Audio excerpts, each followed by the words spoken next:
Next Wednesday, Fox presents an all-new Simpsons Halloween special, followed by the series premieres of John Goodman in Normal, Ohio, and from the creator of Sex and the City, The Street. Now, stay tuned for Game 4 of the World Series on Fox. Last Saturday night in the shrine they call Yankee Stadium, the first Subway Series in 44 years began.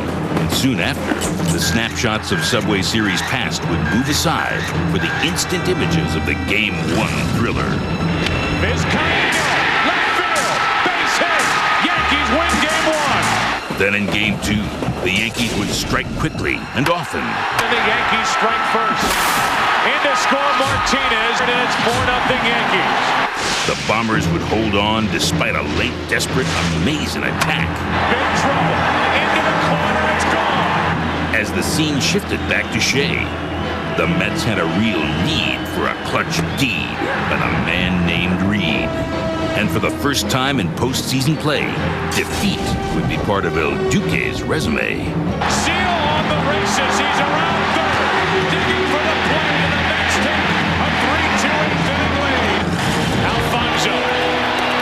Mets win Game 3. Now the time has come for game number 4, and Benny and the Mets are ready to settle that score. The Mets and the Yankees, New York and New York. Two teams that share a city, but only one will earn the right to be champion. Next, it's Game 4 of the 2000 Subway Series on Fox. It's the E-Trade World Series pregame show, brought to you by E-Trade. It's your money. Game 4 at Lincoln Center. You don't mention it, don't worry, they will. 14 years ago tonight, a little matter of the ball behind the bag. It gets through Buckner, and the Mets win it. The Amazons may still be down 2-1 in this series, but the Game 3 victory last night has breathed new life into them and their fans. And the talk on the 7 local War Express was Mets in 6. The Yankees have other ideas. For one, they'll employ a secret weapon tonight in a guy who could not himself design a stadium better suited to his skills than Big Shea.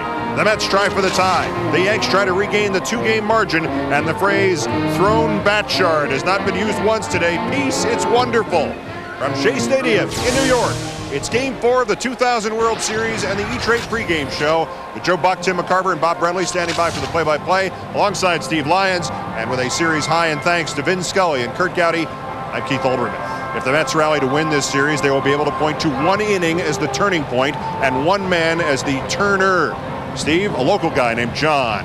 It's amazing, John Franco, and the luxury that this team has, the ability to be able to use him in a closing situation that they didn't do very much, but he's got more saves than anybody in the history of the game except for Lee Smith, or use him in a setup role, which he's been doing all year long, setting up Armando Benitez. But I'll tell you what, he shut them down last night when he had to come in here and do it. Nobody in this stadium would like to see a championship ring on John Franco's hand more than these people here at Shea Stadium. I got a chance to sit down with John Franco before tonight's game. All right, with John Franco out in the bullpen at the mezzanine level, you call it here. Best seat in the house in the bullpen, but what is this over here? This is our garden out here. And we got all kinds of peppers and squash and broccoli and cucumbers. It's been great. Some good bell peppers. These are good for you. Are you a tomato guy? Do you even like them?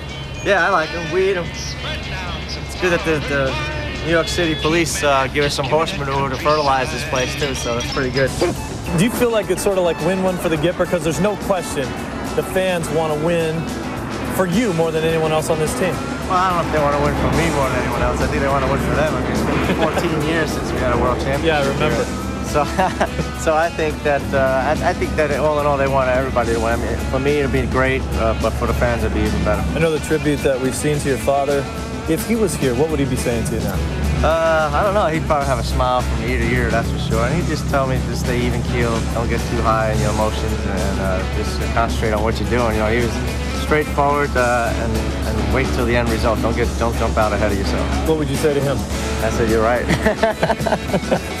Of course, John Franco has the most contagious smile on that entire Mets team, but he still gets a little misty-eyed when he talks about his father who recently passed away. And one other note on the Yankees here, George Steinbrenner came into the locker room, the visiting locker room here at Shea Stadium, looked around and said, there's no way my players can be comfortable in this. He hated the furniture. He went back over to Yankee Stadium, drug out all the furniture from their home locker room, brought it in for his boys to sit on so they would be more comfortable. How bad do you think this guy wants to win? And if they lose, he'll be dragging out some of the players.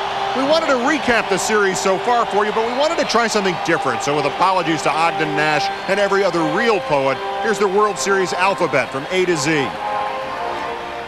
A is for Agbayani. His first name here is Benny. His base hits have been some. His bad predictions, many.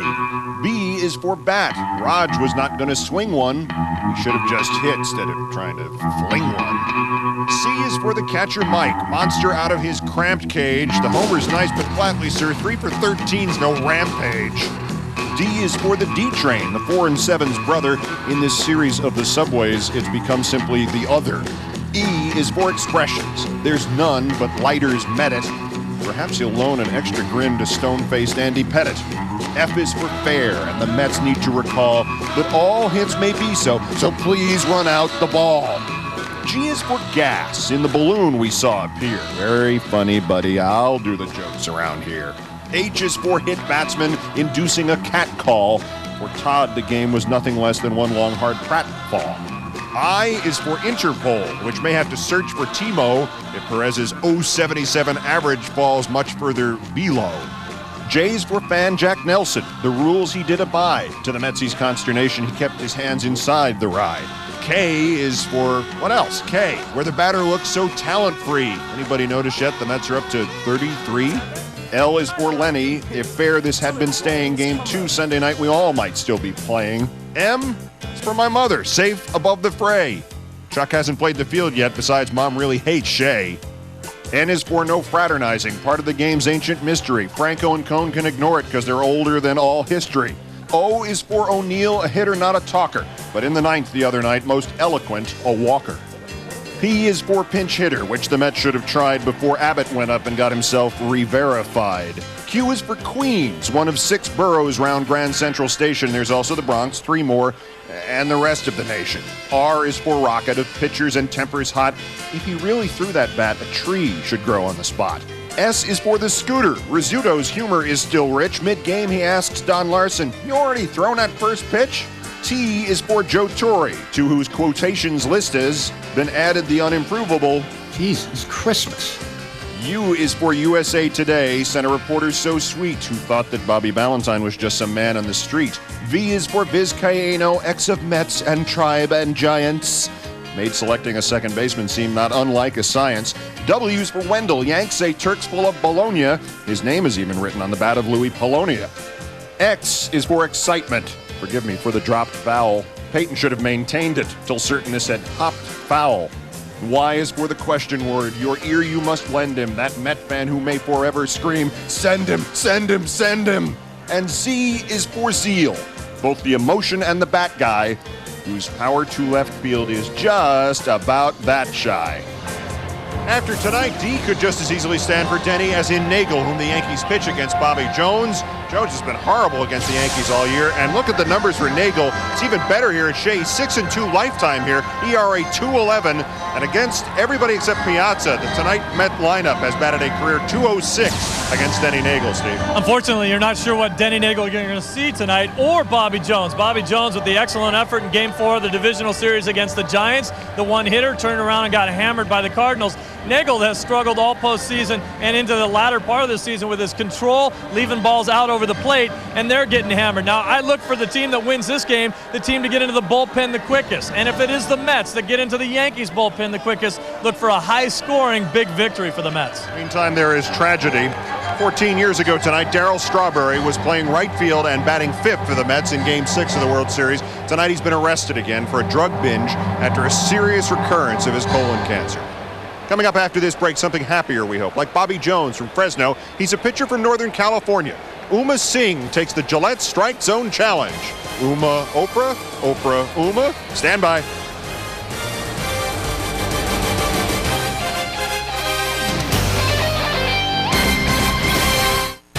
You're watching the World Series on Fox, the home of NASCAR. I'm Lisa Breckenridge. Ouch. It is an amazing leap forward in game computer, sure to be one of the holiday's hottest sellers. Get a sneak peek at the new 3D look on Fox 11 News at 10. Your business has more power with the help of our business. Let a CalFed business banker show you how. You have more power than you think. CalFed Commercial Banking. Ready to fly? With more comfort. The best service. And of course, more space between seats.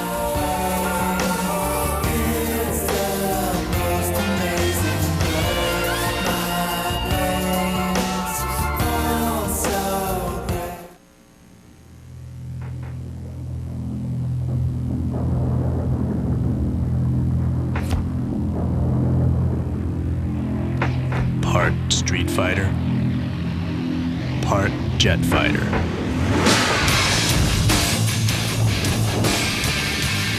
The new 210 horsepower, supercharged Nissan Frontier. There are thousands of overdue public works projects to fix our roads, earthquake retrofit our highways, and reduce traffic. Caltrans cannot get the job done alone.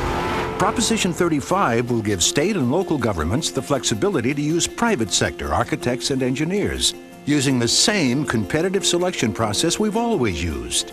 It's a common sense way to finish projects on time and on budget. Haven't we waited long enough? Vote yes on 35.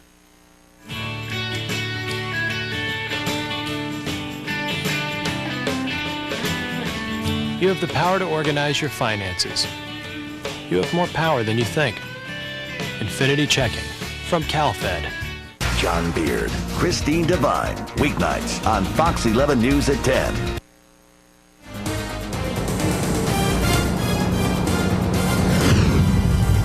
Welcome back to the E-Trade World Series pregame show.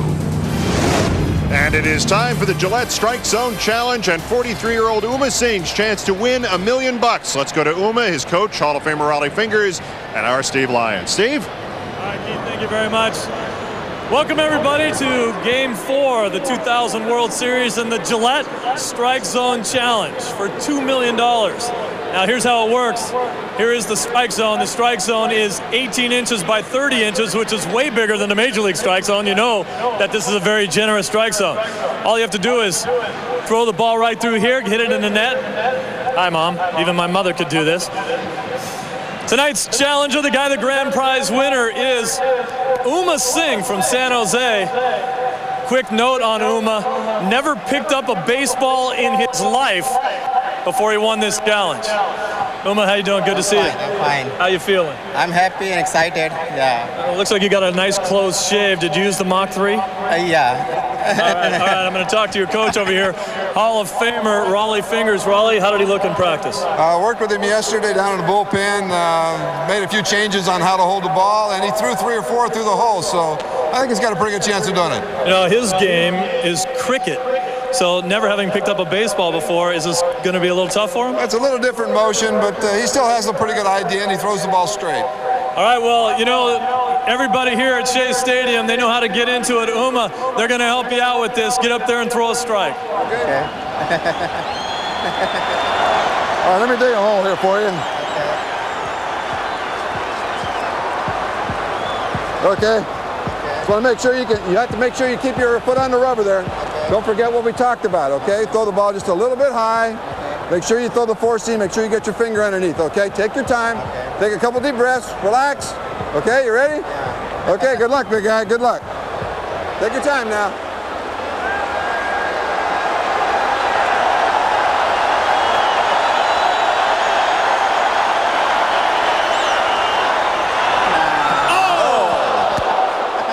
I'll tell you what, Uma, very close.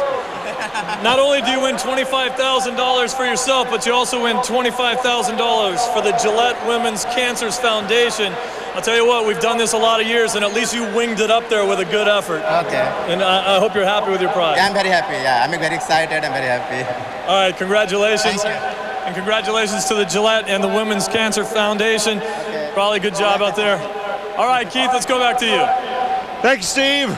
Looked like a strike from here. Strike in the American League. Coming up, the other guy from the Fresno-San Jose Metroplex tries to get the Mets even. Bobby Jones versus amazing nemesis Denny Neagle as game 4 of the series comes up, and then I'll be back with the national anthem. Fortunately, only Sheryl Crow will sing. Thank you. As you know, profits have been down. And with that being said, I'd like to announce my new CFO, Monsieur Chappie. Look at the people.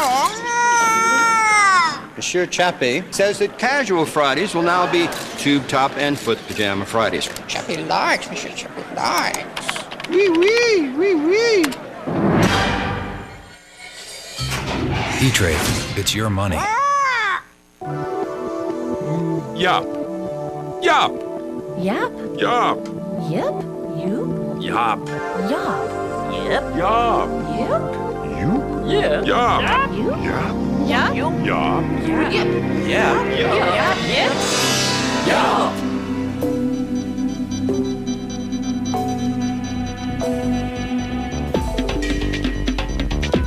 Avaya, communication without boundaries. Who says you can't share secrets with your grandson for years and years? Who says you can't watch the waves break for many summers to come? Pravachol says you can fight back against heart attack. If you have high cholesterol or heart disease, and diet and exercise still aren't enough, adding Pravachol can make a difference.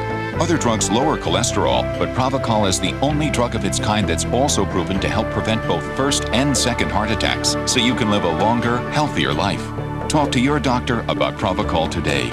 Pravachol, a prescription drug, isn't for everyone, including people with liver problems or women who are pregnant, nursing, or may become pregnant. And because serious side effects can result, tell your doctor about any muscle pain or weakness you experience while on Pravachol. Your doctor may do blood tests to check for liver problems. Tell your doctor about any medicines you are taking. Who says you can't spend a lifetime with your first love? Pravachol, it's your life. Fight for it. Critics are raving about Fox's newest hit series, Boston Public. The New York Daily News says it's the best new show of the season. I don't want to go to school with sucks. Every kid has to have a degree in suckhood. It's as inspired as The West Wing and as fast-moving as ER. Give David E. Kelly an A+. Boston Public, all new at 8/7 Central, Fox Monday. Back at Shea Stadium in New York in the moments before Game 4 of the World Series, as we await the national anthem, which will be sung by Sheryl Crow, the nationally known recording artist, as the colors are being presented here in advance of the anthem. And now let me introduce the voice of Shea Stadium, the public address announcer of the New York Mets, Roger Luce, who will introduce our national anthem. Mr. Luce.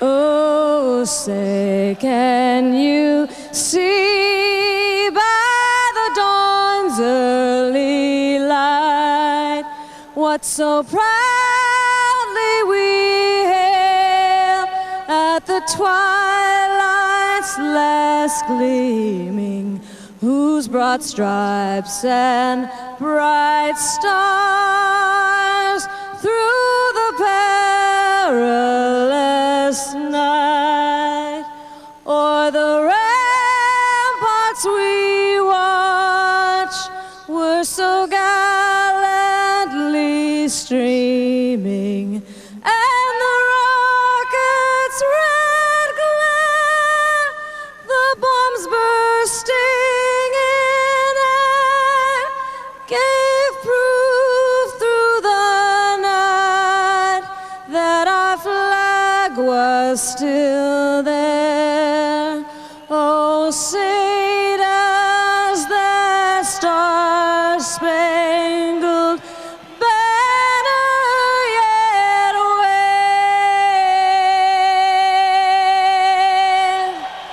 o'er the land of the free and the home of the brave?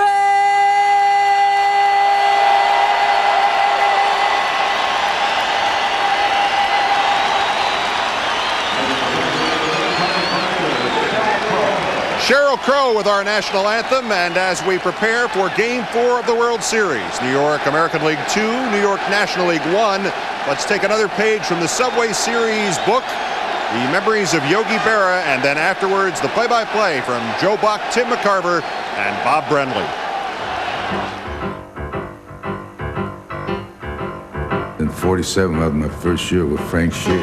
We took a subway to go over for the World Series. And Frank Shea put on a plastic mask so nobody recognized him. It was great going back and forth, you know, and the Dodgers, you know, a lot of guys thought we were enemies, you know, playing in the series. It was not. On the field, we were. But when we got off the field, we were buddy-buddy. I went barnstorming with a few of them guys and everything.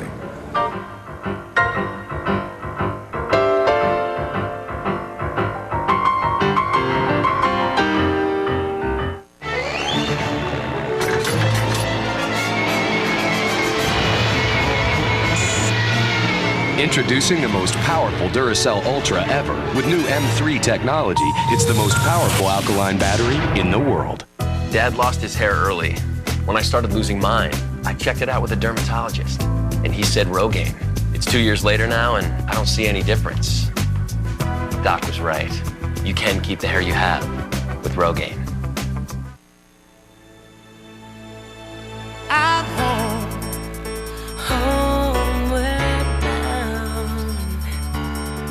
I was homeward bound, home when my thoughts escaping, home when my music's playing. New MSN Explorer. Everything you need to feel at home on the web, all in one place. No matter what your business, if you need to move it, clean it, cater it, build it up, or tear it down, you can use labor-ready temporary labor. Just call 1-800-24-LABOR or order online at laborready.com and you'll get all the help you need. You can find good help these days. Labor-ready. Dependable temporary labor. Mets, M-E-T-S. Go Yankees, go Yankees. The Mets in 5. Yankees in 4. Well, I like them Yankees. Mets. Yankees! Hey, there's one thing all New Yorkers can agree on. The Mets! Yankees! Baseball's just one of the many great things in New York. Call for your free travel guide today.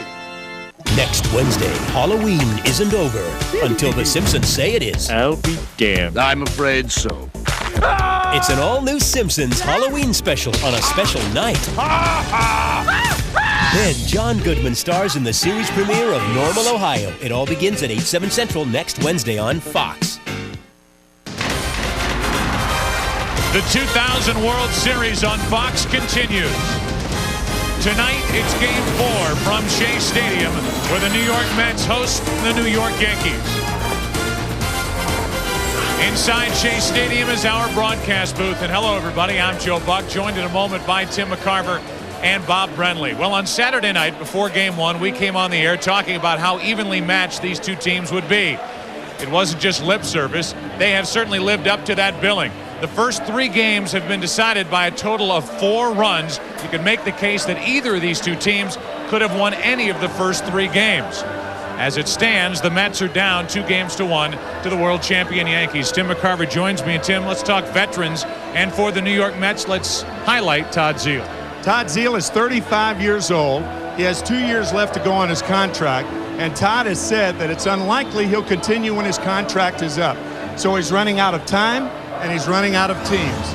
In 1996, he was with the Baltimore Orioles when the Yankees clinched the American League pennant. In 1998, with the Rangers, when the Yankees won the division series, same thing in 1999. Last night he scored the winning run. He's one of the hottest hitters on either ball club. And Joe Torre telling us earlier today that there is not a pitcher on the Yankees that can throw a fastball by Todd Zeile. That's how quick his bat's been in this series. But he's a guy who struggled the last month of the season. We're going to highlight a guy who has done that or did that for the Yankees the last month of the regular season. Paul O'Neill. And for more on Paul, let's go back down to the field. Bob Brenly's back there. Bob. Thank you very much, Joe. You know, as recently as a week ago, people were starting to write the obituary on Paul O'Neill's playing career. Much like his team, he stumbled through the latter part of the regular season, and because of those struggles, he was moved down in Joe Torre's batting order from his customary number 3 spot. In the ALCS, he was pinch hit for 2 times. That's when the whisper started. He's hurt, he's too old, he can't play anymore. Well, Paul O'Neill refuses to listen to the whispers. This is the man that George Steinbrenner calls a warrior. He has almost single-handedly kept his team in the World Series this year the way he's been swinging the bat. You know, a lot of times the best way to motivate a professional is to tell him he can't do something. It certainly seems to be working with Paul O'Neill. All right, Bob, thank you. No whispering tonight. No whispering allowed here at Shea Stadium. These fans ready to scream. And we're all ready for Game 4. The Yankees leading the Mets 2-1. Game 4 is all yours next on Fox.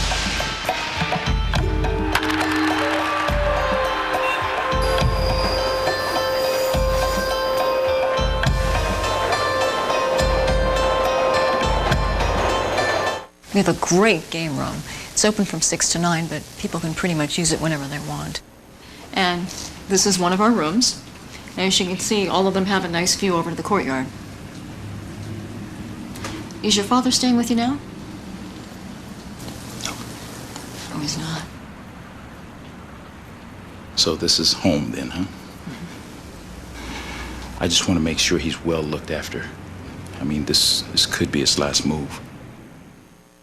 Sometimes in life we're given second chances. If you are given a second chance, then you better go for it. I won. I won. The researchers at Bristol-Myers Squibb are proud that Lance Armstrong dedicated his Tour de France victory to the millions of people who have also beaten cancer. Because in many ways, it was their victory too. I won. Winning the Tour de France wasn't just a victory for me. It was a victory for cancer medicines and how far they've come. I won. Hope, triumph, and the miracle of medicine. Bristol-Myers Squibb Company.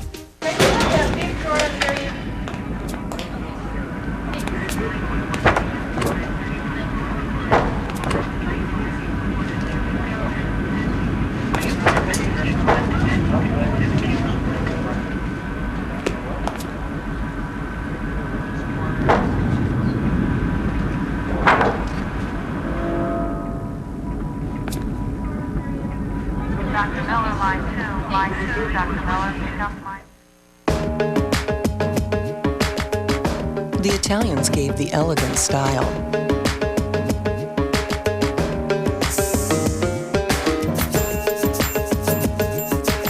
The Germans gave the solid engineering.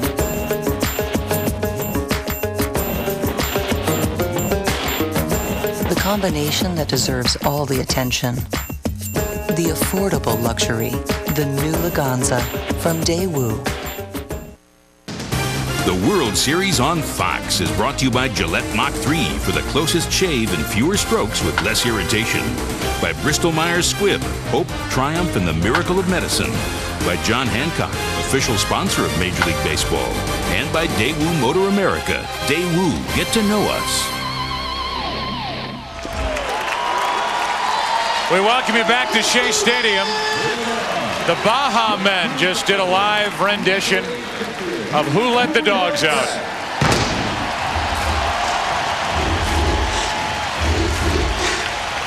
And right on cue, the Mets take the field. That's the theme song in this ballpark. That's the theme song in a ballpark near you. At least for the 2000 baseball season.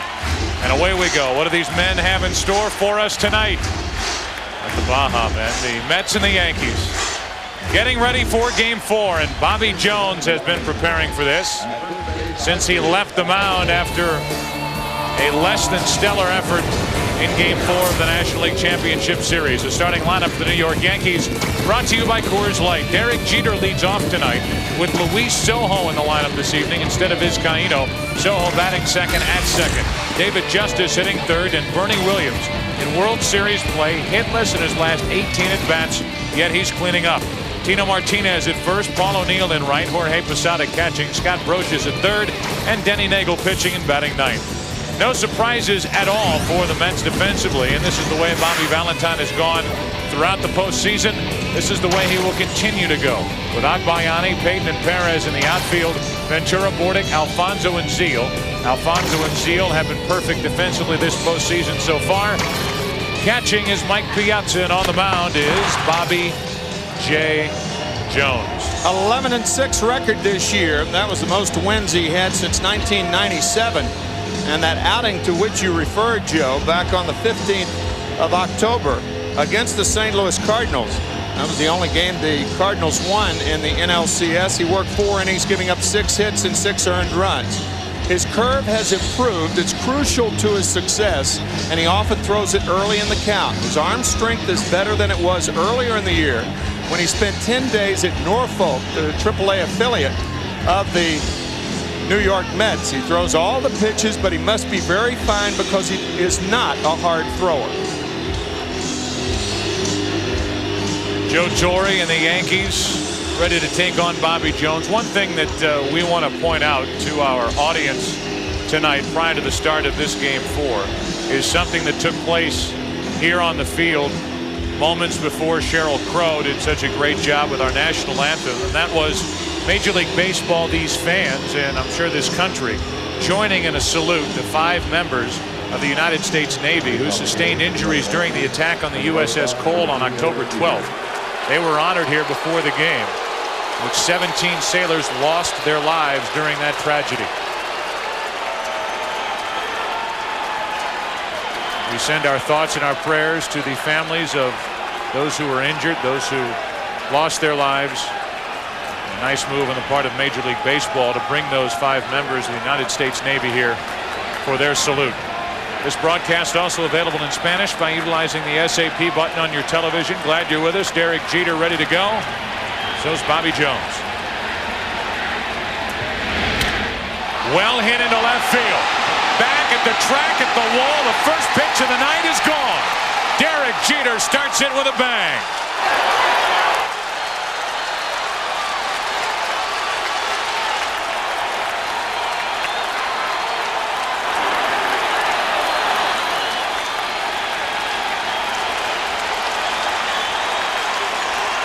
Right after the Rockets' red glare, another Rockets' red glare. First pitch, inside fastball. Boom. Derek Jeter with 15 home runs on the regular season on one pitch puts the Yankees ahead. A strike over the outside corner to Luis Sojo.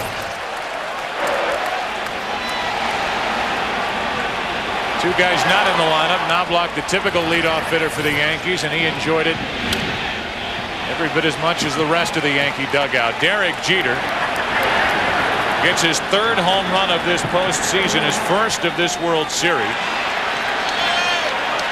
The 16th leadoff home run in series history.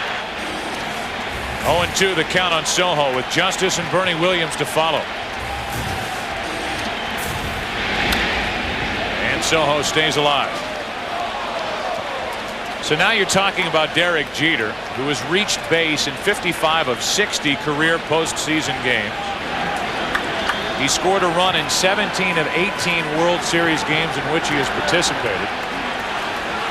And with one swing, the first pitch has put the Yankees out in front here in Game 4. The 0-2 to Sojo. Breaking ball chopped to third. Ventura, time to wait, high throw, but out. One away.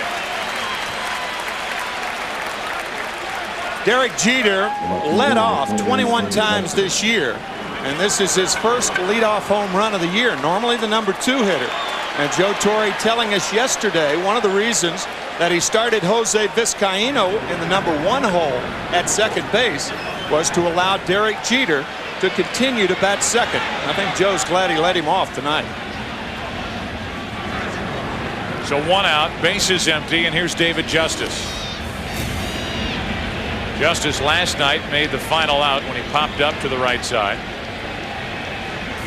Caught by Alfonso. Benitez had done his job, and the Mets had accomplished what they wanted to in Game 3, getting a victory and getting on the board in this series. Ball 1 to Justice.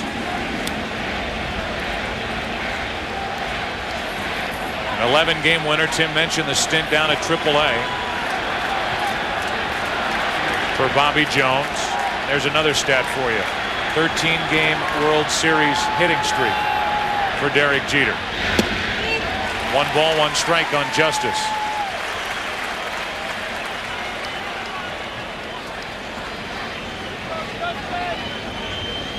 Bobby Jones 0-2 this year against the Yankees, 0-3 lifetime.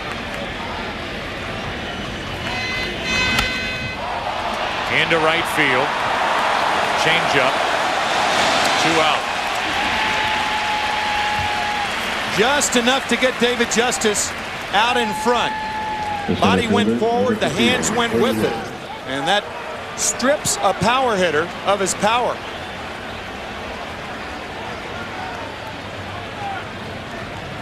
So now 2 out. And the batter will be Bernie Williams. During the season for Bobby Jones, after his first loss to the Yankees at Yankee Stadium, that was his final start before he elected to go back to AAA. He wanted to go down there and get things straightened out. He was 1-3 at that time. The Yankees pounded on him. A 13-5 loss, and he couldn't get through 5 innings. Sent down, 2 starts down at AAA, and he was 10-3 the rest of the regular season. 1 terrific start this postseason and 1 poor start. Dave Wallace, the pitching coach, watching as ball 1 drops low and away, a ball and a strike. Best start of his life on October 8th against the San Francisco Giants. Not a good start to the regular season. 1-3 his first 8 starts with an ERA over 10. Back to AAA, and his last 19 starts was 10-3. Into left center field. Payton going to get it, and the Yankees are finished in the first. The last time a player led off a World Series game, Rickey Henderson back in 1989. Until that blast from Jeter. 1/2 inning, game 4, 1-0 Yankees. On November 17th, Have the best Christmas ever! open your eyes to a world unlike anything you've seen before. It was too great! From director Ron Howard, Dr. Seuss's classic tale comes to life. Jim Carrey is the Grinch. Merry Christmas! Rated PG. At theaters Friday, November 17th. The new economy won't be like the old new economy. The new economy will have new ideas. Ideas like profitability. With powerful e-business solutions, the new economy will be about how well you run your e-business, not just how well you promote it. SAP.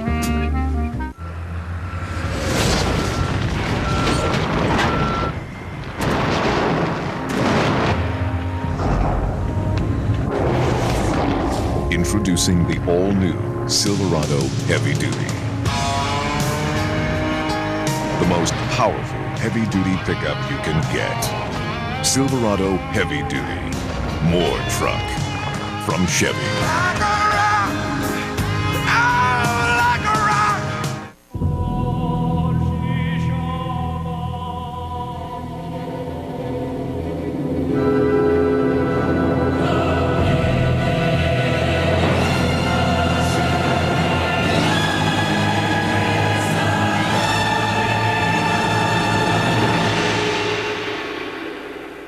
Is there an insurance company with a 146-year history of proving that your trust is not misplaced? Without question, the St. Paul. USA Today says Dark Angel will get your heart pumping and your blood racing. Get off the box! An all-new Dark Angel. What the hell is that? It looked like a girl. At 9/8 Central, Fox, Tuesday. Denny Neagle has made 1 World Series start against the Yankees in '96. Now he makes 1 for them in the starting lineup for the New York Mets. Brought to you by Coors Light. Timo Perez and Edgardo Alfonzo, Mike Piazza, with Todd Zeile, one of the heroes last night, Ventura and Agbayani the other, batting 6th. Jay Payton, Mike Bordick, and Bobby Jones pitching and batting 9th.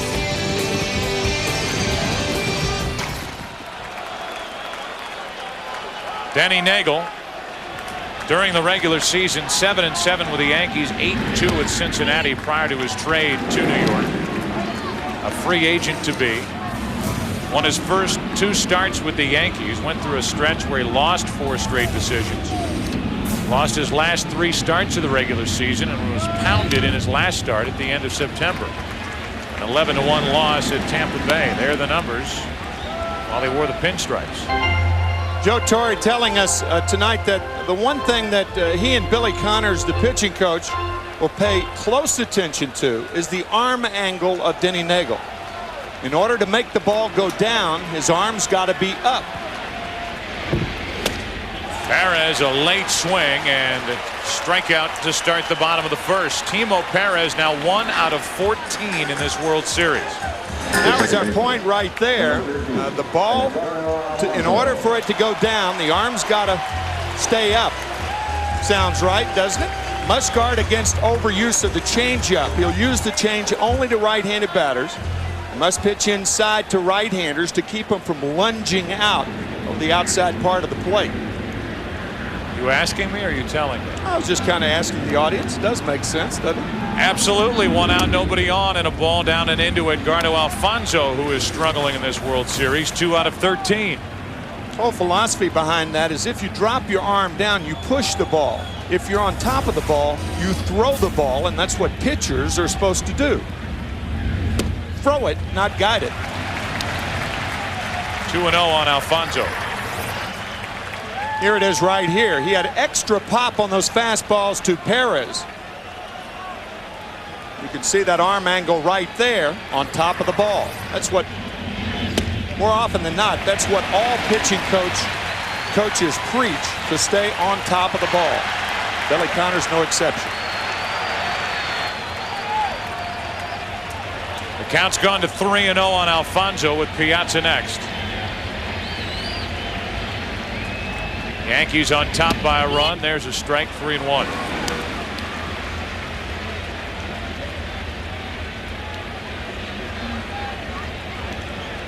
Edgardo Alfonzo, 25 home runs during the regular season. That's out of play, full count. This game and all games during the World Series being shown on a big screen in downtown Caracas. Edgardo Alfonzo, one of the heroes of Venezuela. They get 2 for the price of 1 tonight as Luis Sojo's in the lineup for the Yankees. 3 balls, 2 strikes, and a 1-out walk.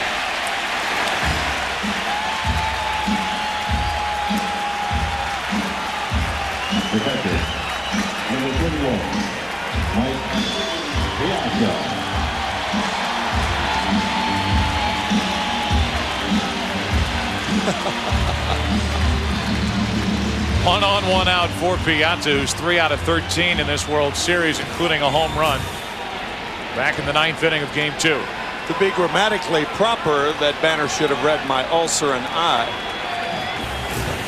I was going to say something, but I just let it slide. 1 on, 1 out. Strike 1. Mike Piazza appeared to be looking for the fastball. He got it and swung through it.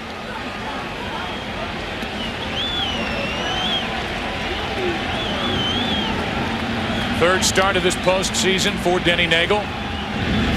That's crushed down the line, hooking foul. 0-2. After the fastball, the changeup. Piazza just out in front. Hit a ton, but foul.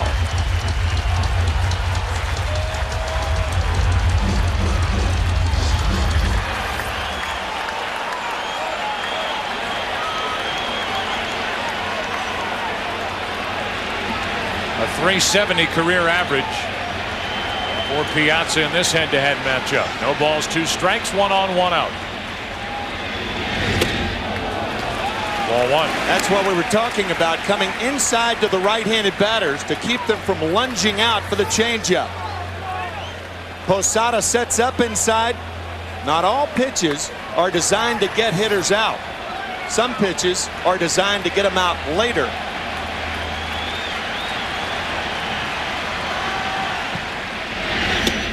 Late swing and a miss, 2 gone. 2 strikeouts here in the first inning for Denny Neagle. Blows the fastball by him, and then the changeup, a scare. That pitch set up this pitch.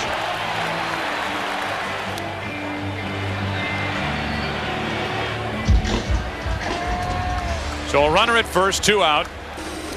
And a hero from last night's game, Todd Zeile, stands in. Zeile an RBI to tie the game in the 6th inning, an RBI double. A 1-out single in the 8th and scored the go-ahead run on the double by Agbayani. Strike 1.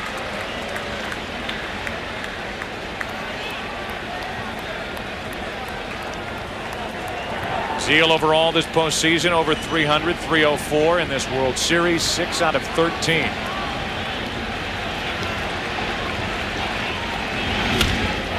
That's foul. And it's 0-2.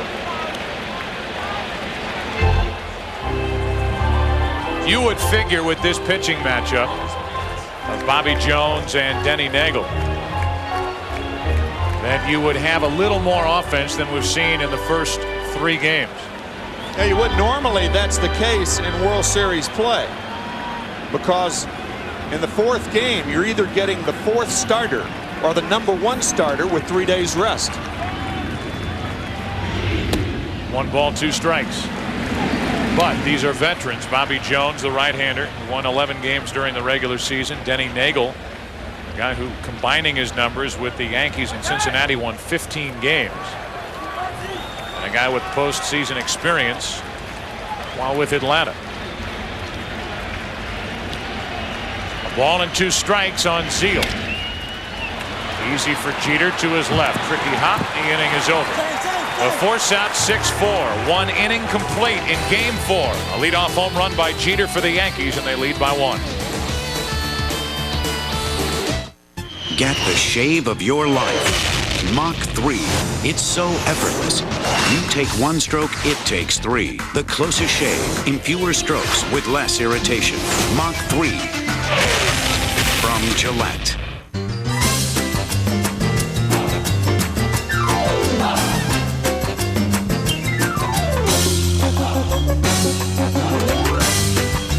Office Max. You supply the ambition, we'll supply everything else. Where does courage begin? In the body, the mind, or in the heart? At American General Financial Group, we're here to help the ones who never give up their dreams. With retirement services, investments, life insurance, and consumer loans. So courage is crowned with the greatest victory. To live and be well and be happy.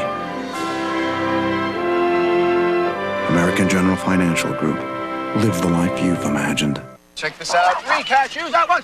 Wow! That's pretty good. Your family circus folk, are they? My grandfather drove the clown car. Look at this dog. I think he wants a nut. No, dogs don't like nuts. They're carnivorous animals. Everyone loves Planters nuts. Fresh roasted taste. And surprisingly, they're cholesterol free. How many times I can tell you? Guys. Very impressive. It's beautiful. Planters, relax, go nuts. Think he's available for parties?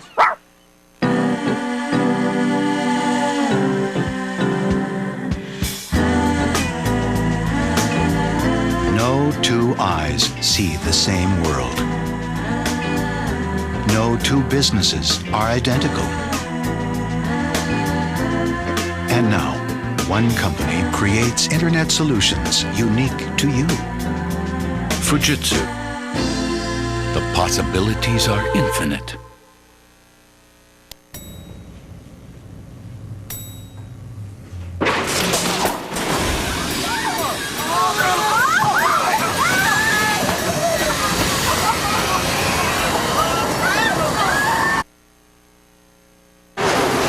NASCAR comes to Fox. I know what I saw. We're going to find him. Bobby Jones, the numbers in this postseason for him, a record of 1-0, ERA of 4.15, makes his third start. He takes on Tino Martinez here in the second inning. 1-0 the Yankees lead. And ball one. Tino Martinez, 6 out of 14 in the World Series, huge numbers in the postseason, making everybody forget what he did during the regular season. A ball and a strike.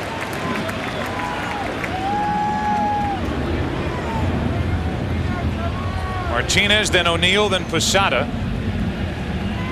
for the Yankees in the second.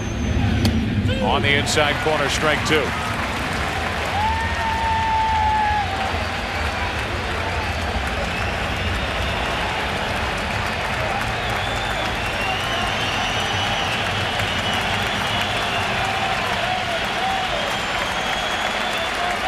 Jones, no strikeouts yet. That's popped foul back toward the dugout and out of play. Bob Brenly. Yeah, Joe, when a hitter has good success against a pitcher in his career, he's said to own that guy. Well, Tino Martinez has the pink slip on Bobby Jones. 6 for 8 with 2 home runs, 2 doubles, 6 RBIs. This is exactly where the Mets want Tino Martinez, either leading off an inning or at the plate with 2 outs and nobody on base. Bobby Jones has him set up at a ball and 2 strikes. And puts him away. Strikeout number 1 and out number 1 here in the second. Number 21. Looks like a 2-seam fastball that goes away from Tino Martinez after coming inside a couple of times. Just read the 2 seams, can't you? Martinez, a shake of the head, and here's Paul O'Neill. Bob Brenly talked about Paul O'Neill, what he's done in this postseason, getting better and better with each round. Getting a chance to star here in the World Series, 7 out of 12 with 2 runs batted in. 1 out, nobody on, and that's ripped down into the right field corner. Another hit for O'Neill. Perez can't cut it off, and O'Neill's thinking about going to third. He'll try it. He'll make it as Perez missed the initial cutoff man. O'Neill at third with only 1 out.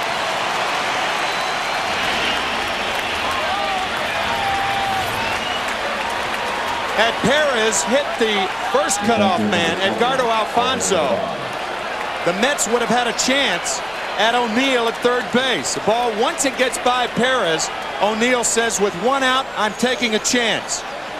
None out, 2 outs, I'll stay at second. Perez's throw, as Joe said, misses Alfonso, and O'Neill goes in standing up. Paul O'Neill did not have a triple during the regular season, and he has 2 in 2 games here at Shea Stadium. Well, during August and September, O'Neill hit only .229. Only .231 during the Division Series and the American League Championship Series, and now in the World Series, .615. They're going to peel back at second to see if O'Neill hit the bag on his way by. He did, as Jerry Crawford gives the safe sign, and O'Neill's at third now officially with 1 out. Paul O'Neill touching the bag, but you wonder who saw this, because the double cutoff was the second baseman and shortstop. So I'm not so sure he hit the bag. Oh, I thought he did. I thought he hit the inside part of the bag. It appeared, but the interesting thing is who called that? Did the bench call it because the shortstop and second baseman were out for the cutoff? They certainly didn't see it. Ventura had to stay at third. Zeal had to stay at first. So who called the appeal? Well, Bobby Valentine trotted out there and talked to Bobby Jones about what they would do with Posada.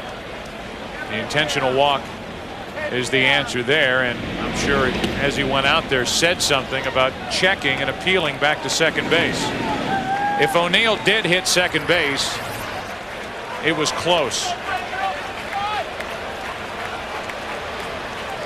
Yeah, that's where you're supposed to touch it, either the right or left foot, depending on where the stride lands.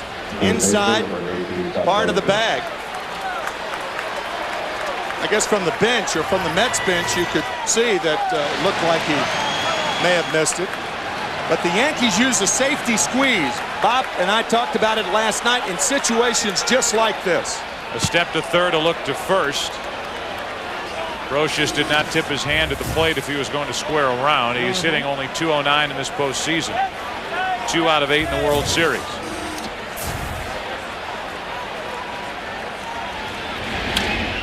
Big rip, strike one.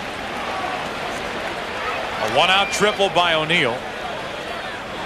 Come on, bro. And then the intentional walk to Posada. I guess we should explain the difference between a suicide squeeze and a safety squeeze. Suicide squeeze, the runner on third.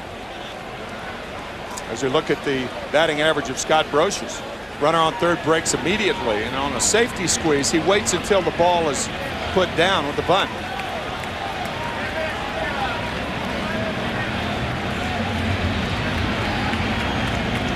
Runners at first and third, 1 out. That's inside, a ball and a strike.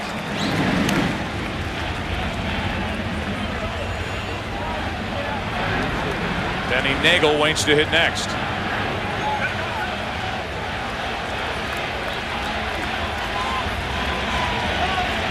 Yankees trying to add to their second inning lead. It's 1-0.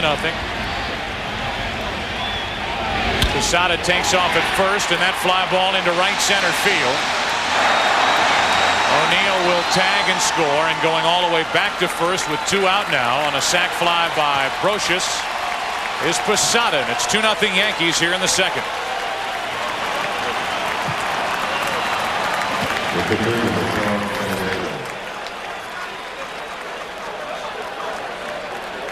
Little confusion in right center field. O'Neill scoring easily. The hit and run was on then.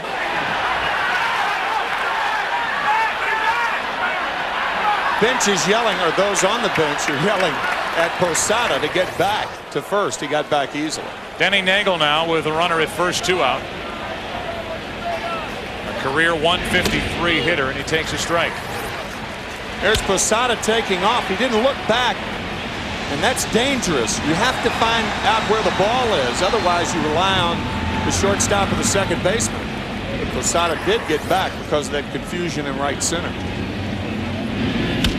Shortstop and second baseman don't always tell the truth. No, they don't. Here's Scott Brocious trying to help Posada. Jorge. Get the rope out. There's Larry Mahan when you need him. So Brocious delivers the RBI, his third RBI of this World Series, and now Denny Neagle is set up at 0-2.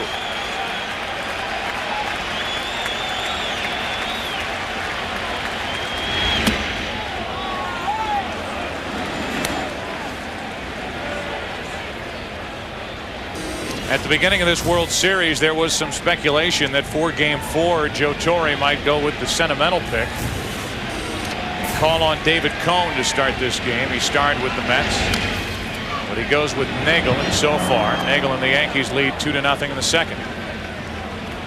David Cone, the reason why Joe Torre would go with Cone, the numbers on the right. Career postseason numbers, 8-3 with a good ERA, 4 World Series rings. Reason on the left, the numbers on the left, the reason why Joe Torre went with Denny Neagle. A 4-14 record during the regular season. Little high, 2 balls, 2 strikes on Neagle.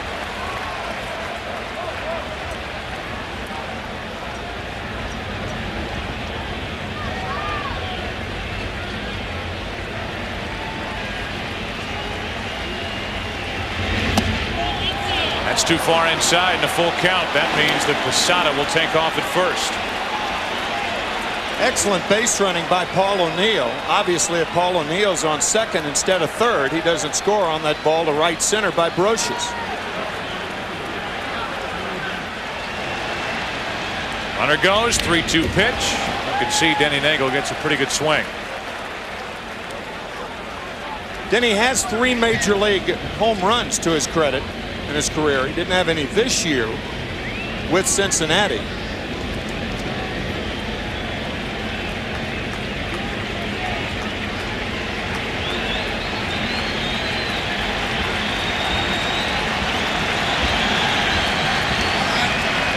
Again, the 3-2. Neagle strikes out. Second strikeout of the inning in the game for Bobby Jones, but more damage. A one-out triple by O'Neill, scored on a sac fly by Brocious. 2-0 Yankees in the second.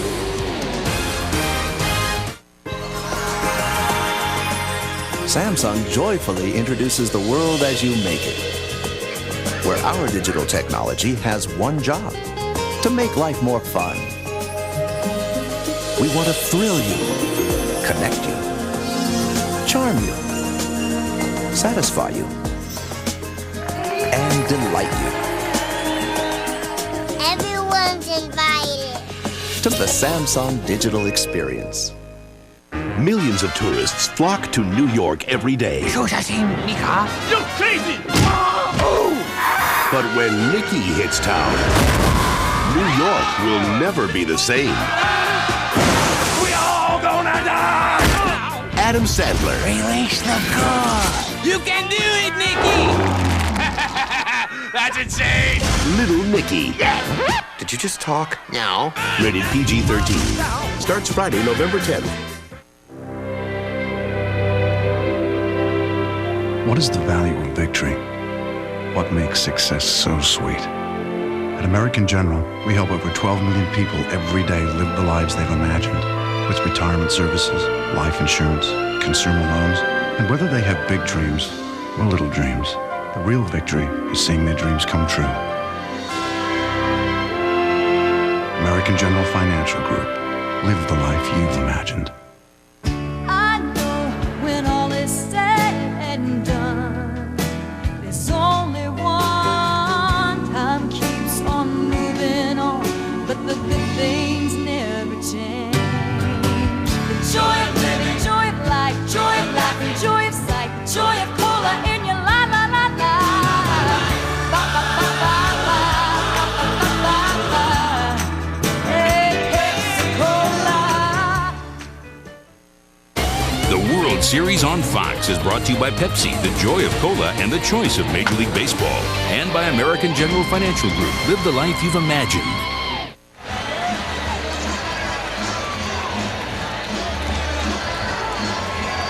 We welcome you back to Shea Stadium. Bottom of the second inning. The Mets will come to the plate. Ventura, Agbayani, and Payton against Denny Neagle. I was just sitting here thinking during the break that Major League Baseball stadiums are a place where young and old come together and are forced to listen to the same music at blaring volumes. Music that most of the crowd would never listen to. And most get into it. Imagine some guy showing up on Wall Street tomorrow humming Who Let the Dogs Out.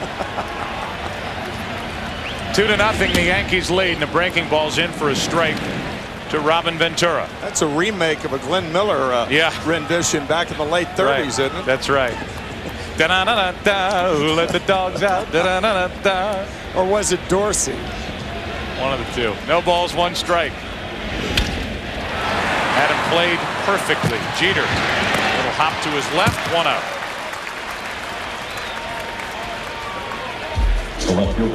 And we'll bring in Benny Agbayani. Last night, 8th inning. Line drive into the gap in left center field all the way to the wall, and with plenty of help from his friends in the dugout, Zeal scored all the way from first. That's we're up 3-2 and 1 at 4-2.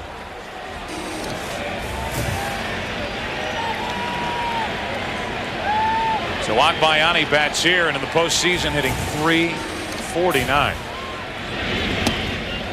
That's high, ball 1. We asked Joe Torre before the game the most impressive thing about Benny Agbayani. He said his fearlessness. 1 ball, 1 strike. Not awed by the pressures of the postseason. And to be honest, Bobby Valentine has always been the one in Benny Agbayani's corner. He certainly has. Starting with their time together at AAA in 1996, which is where Bobby Valentine was managing at the time, and Agbayani was about on his way out of this organization. Bobby Valentine had seen him the previous spring and said, why don't you start lifting that front leg? Get a little more pop when you swing the bat. He's always been a favorite of Valentine's. And that favoritism has been rewarded with some big hits down the stretch and in this postseason. It was Bobby's take on Benny that he was too big to be a gap hitter, that he could hit home runs by lifting that leg. Full count. And Benny Agbayani started hitting home runs over in Tokyo when the Mets and the Cubs opened this 2000 season over there at the Tokyo Dome. You may remember back on March 30th, Benny Agbayani with the game-winning grand slam home run, repaying Bobby Valentine's loyalty. 3-2 pitch is high, a one-out walk. Let's go back to Tokyo, March 30th. A pinch hit grand slam, top of the 11th inning against Danny Young of the Chicago Cubs. The Mets won that game 5-1, and we've talked about it before. The only reason Agbayani was even available and a part of that series was because of a roster exemption. Major League Baseball let the Mets and Cubs carry extra players with them because they started the season early, and because of the travel over to Japan, they gave him 2 extra players, and Agbayani was there and available. Plan was for him to start the season at AAA.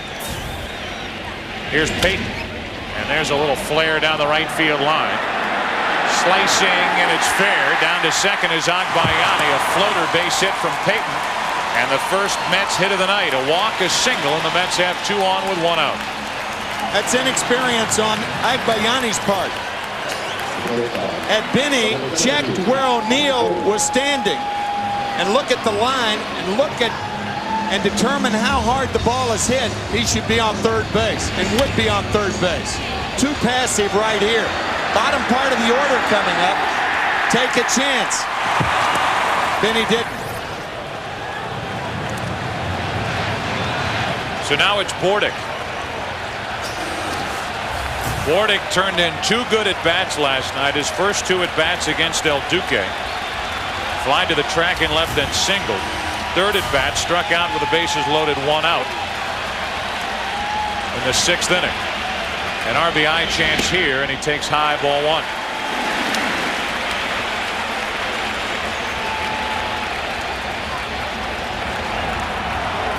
Tying runs on Agbayani at second, Payton at first with 1 out. Bordick only 4 of 31 with 0 runs batted in the postseason. And Neagle falls behind him 2-0.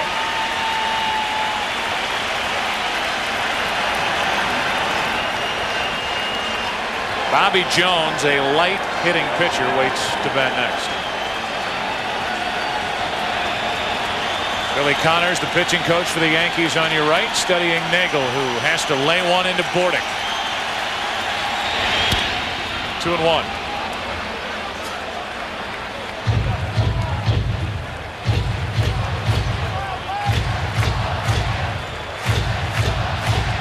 Yankees got a leadoff home run from Jeter in the first. A 1-out triple by O'Neill, who scored on a sac fly by Brocious in the second.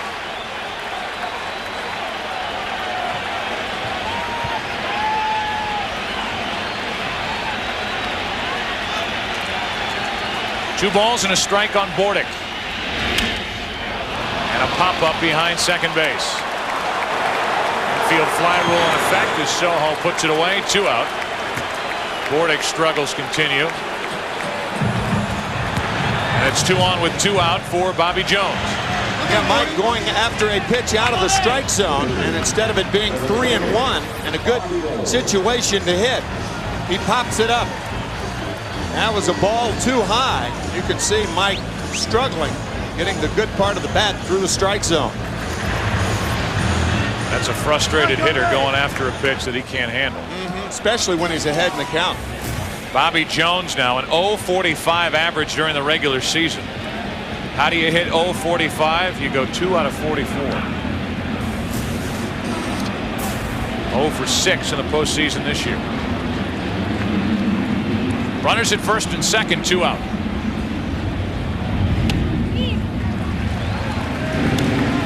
Every pitcher that starts a game longs to go either 0 for 3 or 0 for 4. because that means he's had 3 or 4 at-bats. And if you have 3 or 4 at-bats, you've gone deep into the game.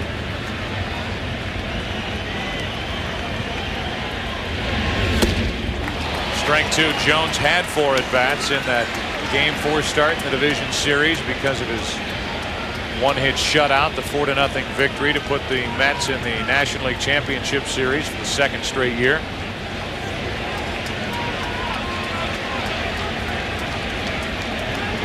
Set up here at 0-2. 2 on, 2 out. Scooped up by Posada, ball 1. Yankees in the 3rd will have the top of the order. Jeter, Soho, and Justice.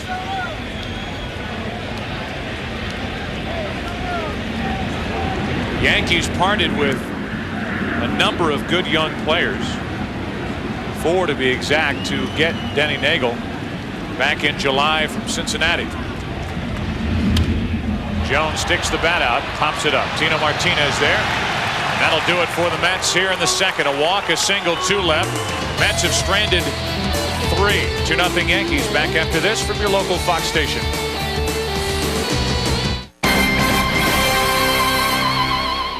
Don't trust your tires? This might save your life. Imagine getting a high-speed blowout yet remaining in total control. I'm Christine Devine. The dramatic demonstration on Fox 11 News at 10.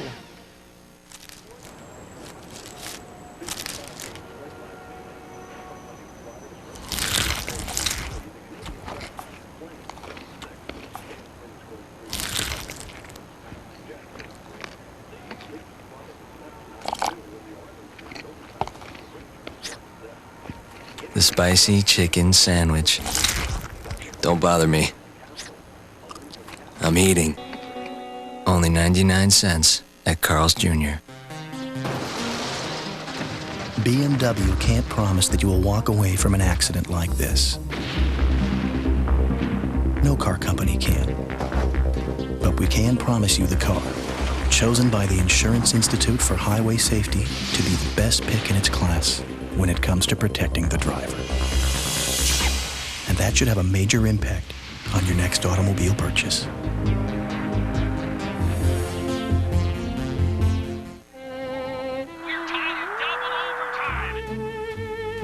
Net 1, pearl 2.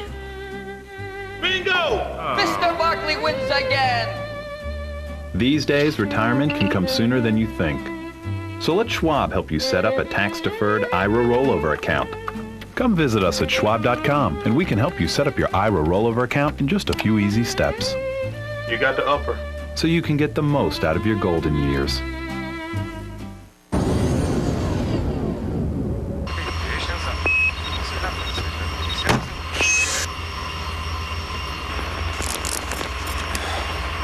Just like Mom used to make, huh? What? Never mind. Strawberry? Don't mind if I do. He's out, and it's all over for England. Typical. Home, Dixon. Righto, sir.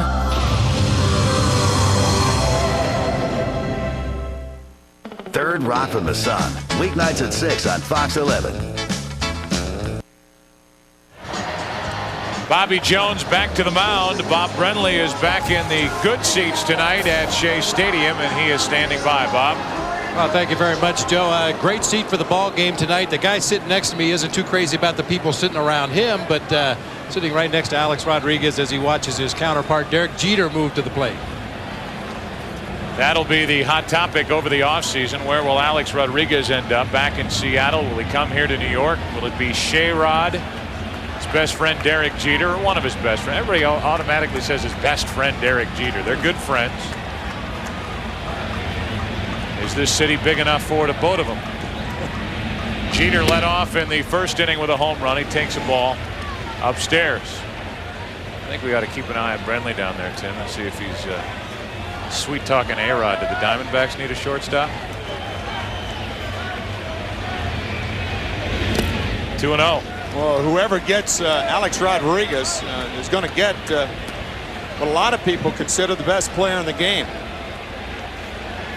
I think one of the things that makes him the best player of the game is he plays one of the most important defensive positions in the game. What a talent. 2 balls, no strikes. Jeter leading off, and he shoots one into right center field. Pretty well hit. Perez on the run, won't get there. A hop off the wall, and Jeter will cruise to third base. A leadoff triple for Derek Jeter to start the third. Alex approves as Derek Jeter in the first 3 innings gets the first 2 hits, the toughest 2 hits of a cycle. He homered his first at bat and now triples.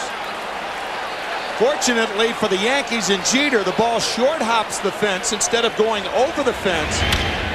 It has enough hang time to allow Jeter to get to third. He had 4 triples during the regular season. And as you can see, he was his own base running coach. Alex Rodriguez watching it. Stayed in play, and Jeter's at third. Now Soho up there swinging, strike 1. So the Yankees already lead 2-0. And Soho or Justice or Williams will have a chance to make it even sweeter. 2-1. The Yankees lead in this 2000 World Series, and they lead 2-0 here tonight. Infield back right now. If they get another strike on Soho with the count 0-2, 1-2, then may bring the infield in.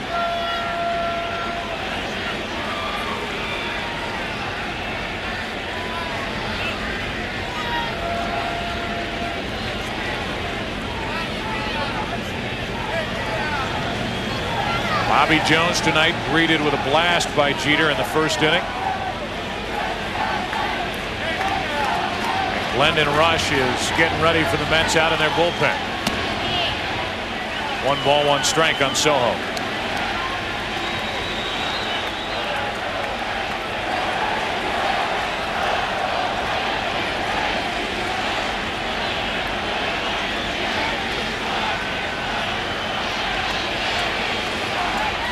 Runner at third, nobody out. Strike 2 over the outside corner. A ball and 2 strikes. Nice curveball from Bobby Jones at the knees on the corner.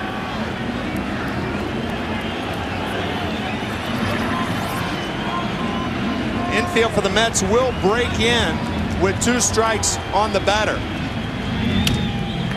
To the right side, a run scores. Jeter to the plate.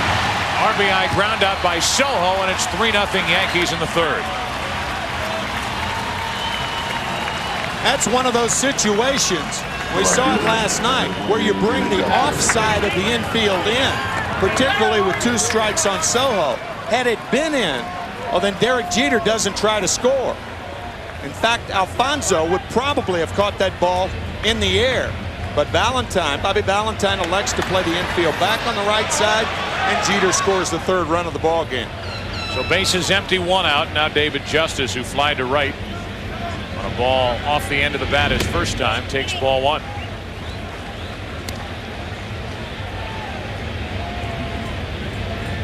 Justice only hitting .218 during the postseason, 3 home runs, including that big one in Game 6 of the American League Championship Series. Put the Yankees on top for good. 2-0. Derek Jeter now has played in 18 World Series games, and he has scored 18 runs.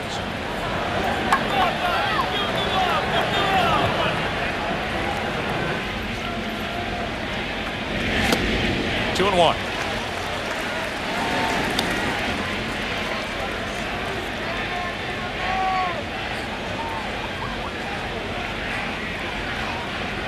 Bobby Jones from Fresno, California, Fresno High School, same high school that produced Tom Seaver. 25-game winner back in 1969 with the Miracle Mets. 3 balls and a strike on Justice. Bobby met Tom Seaver when he pitched at Cooperstown in the Hall of Fame game, when the year that Tom Seaver was inducted into the Hall of Fame in 1993. That was Bobby's first taste of big league baseball. He was an all-star back in '97, a 15-game winner. This year with that strong second half was an 11-game winner, 11-6. He's behind on the count to Justice, 3-1. To the right side for Zeal. 2 out. So Justice 0 for 2. And Bobby Jones will work to Bernie Williams. The New York Yankees, world champions in 1996. World champions in 1998, 1999, and yet here is their cleanup hitter in Bernie Williams, who was 0 for 1 tonight, 0 for his last 19 in World Series play, and in now 18 games played in the World Series is hitting less than 125. I think Bernie is taking too many first pitches, as you saw Brian Cashman, the GM of the Yankees. Bernie has been to the plate 16 times in this World Series, and he's taken the first pitch for a strike 8 times. Usually Bernie's much more aggressive than that. 1 ball, no strikes. Now 2-0. Williams coming off a career year production-wise with 30 home runs, 121 RBIs. Tino Martinez, who is red hot, waits on deck.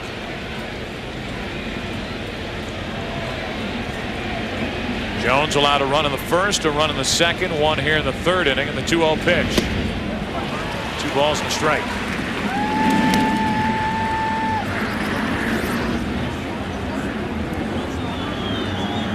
Bernie missing the 2-0 fastball. Generally speaking, when pitchers are behind, they will work hitters away. When you're behind in the count, it's not a good time to come inside.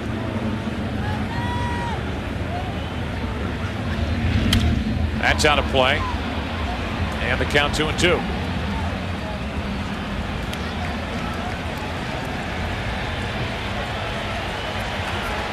Top of the order for the Mets in the bottom of this 3rd inning, and they will be at least 3 runs down.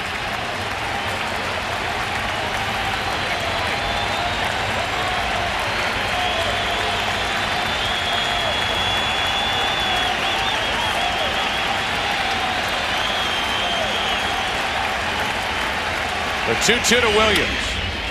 Popped into shallow center. Payton puts it away. Williams and the Yankees finished in the 3rd so far. The Derek Jeter Show. A home run back in the 1st. A leadoff triple and a run scored here in the 3rd. Bottom of the 3rd. Top of the order for the Mets. They trail the Yankees by 3.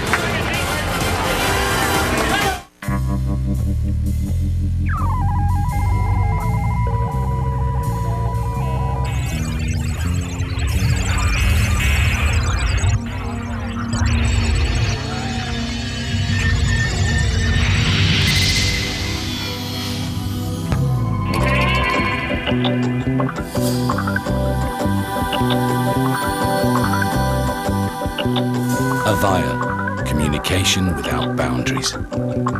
Chris was like my shadow. She was always there. For 3 years, she'd drive down from her job at Kraft to tutor me. My grades went way up. For 40 years, the Philip Morris companies, including Kraft, have given to programs like Chicago's Off the Street Club, and our employees have volunteered their time to help make a difference in people's lives. When she left to have a baby, I told her I hoped she'd have a daughter. She already did a great job helping to raise a son. Working to make a difference, the people of Philip Morris.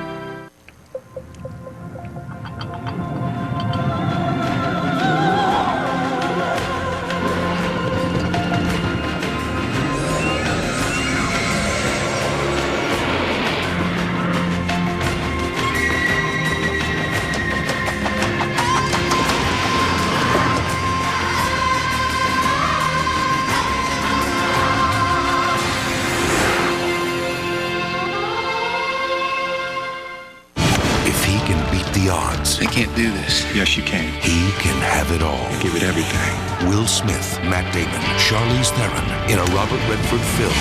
The Legend of Bagger Vance. Rated PG-13. Starts Friday, November 3rd.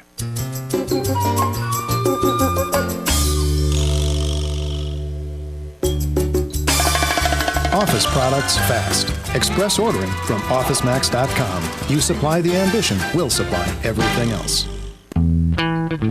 We'd like to show you scenes of the new series from the award-winning creator of Sex and the City, but kids may be watching. Wow, isn't that a crime? The Street premieres next Wednesday on. First pitch of the bottom of the third is a breaking ball in for strike one to Timo Perez, who struck out in the first inning, 1 out of 14 in the World Series, after hitting a combined 300 in the LCS and the Division Series. Chasing that pitch, it's 0-2.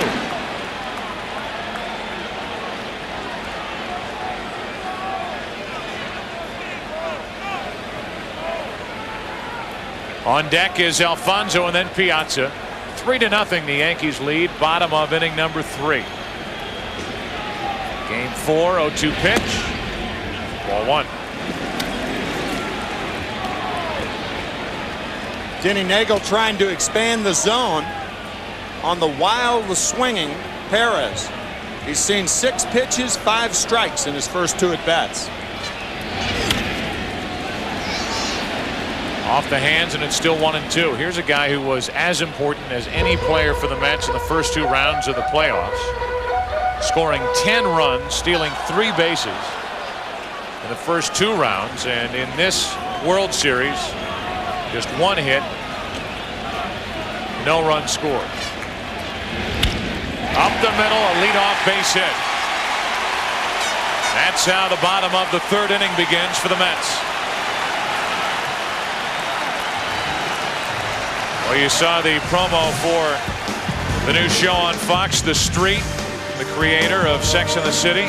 Next Wednesday, 9 Eastern, 8 Central. Bridget Wilson, Mrs. Pete Sampras on the far right, Jennifer Connelly and Rick Hoffman. Stars of the new Fox show, The Street. That'll be for you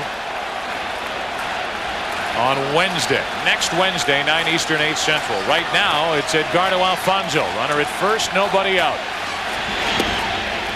Ball 1. The Shea crowd is trying to climb back into the action. They've got the right guys up to do it, too. Alfonso, then Piazza.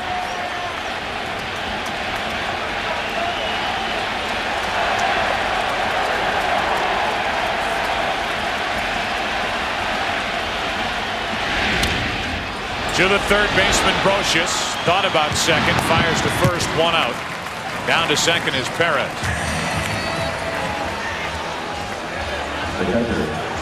Number 31, Mike Piazza. That'll bring in Piazza. During the season, when the Yankees made the acquisition and brought Denny Neagle aboard, the report was that Neagle rejected a 4-year deal for $36 million. And then about that time, when the contract talks broke off, Denny Neagle started to fall apart on the mound for the Yankees. Mentioned earlier, he lost 4 straight decisions at the end of August, beginning of September, and lost his last 3 starts of the regular season. Runner at second, 1 out. Piazza, ball 1. These big games, and obviously they don't get any bigger than World Series games. He made 1 decent start in the ALCS, 1 not so good. But these count a little more than a regular season start at Tampa Bay. So we could make up for a lot of those struggles with a good one here tonight. A lot of players break down when money is talked about during the season. You say, well, he has an agent, but the agent often confers with the player.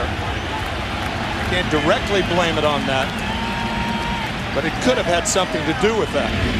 Piazza gets into 1 to left field. Back at the wall. Goodbye. 2-run homer, Piazza. It's a 1-run game.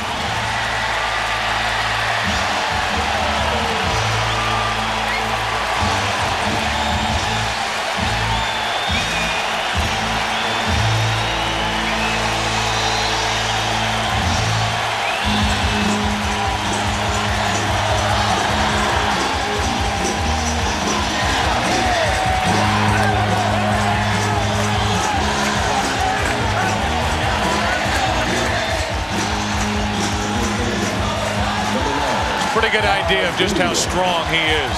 Unbelievable. The first time up, he hit a ball out of the ballpark. Foul. This one, fair. Hits it on one leg. One leg.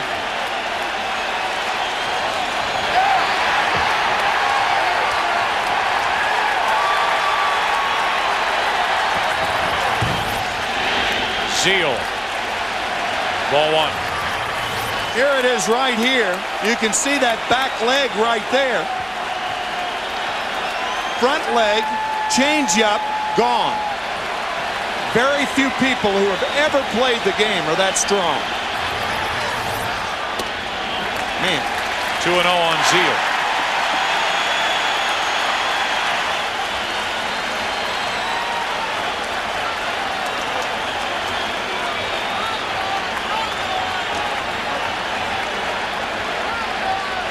Tommy Lasorda with a ceremonial first pitch last night along with Lisa Fernandez. Lifelong friends with Mike Piazza's father, Vince. Two guys from Norristown, Pennsylvania, right outside Philadelphia. Zeal on 2-1 is jammed, and that's a foul ball. The crowd saying, "Run, Todd, run," but it's 2-2. And Tommy Lasorda, his relationship with Bobby Valentine is well known, manager of these Mets. There are some rumors that if Bobby Valentine, if it is delayed, a contract offer here from the Mets, that the Dodgers will try to sneak in and get something done. Former first-round draft pick of the Dodgers back in '68. 2 balls, 2 strikes, 1 out, nobody on.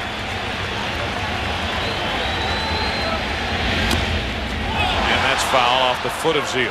Back in 1968, in that draft, first of all, the Major League draft started in 1965.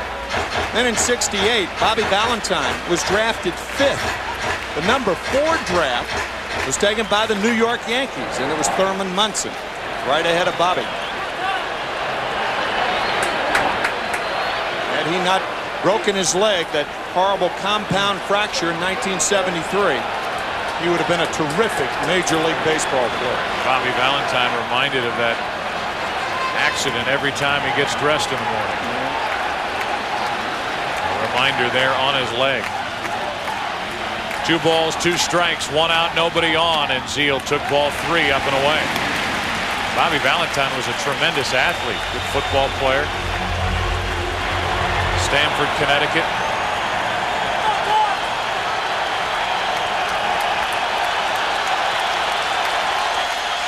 Three balls, 2 strikes on Zeal.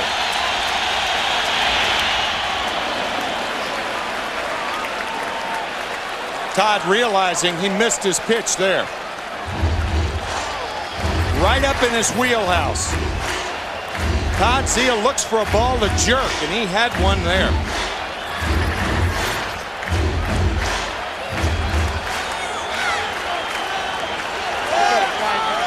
One out. 2 runs home for the Mets, who trail by 1. And Zeal reaching for it, pops it up. Soho, 2 out. Let's look at Joe Torre as a Major League player. 1960 to 1968 with the Milwaukee and the Atlanta Braves, and then the great years with the Cardinals, National League MVP in 1971. He hit .363.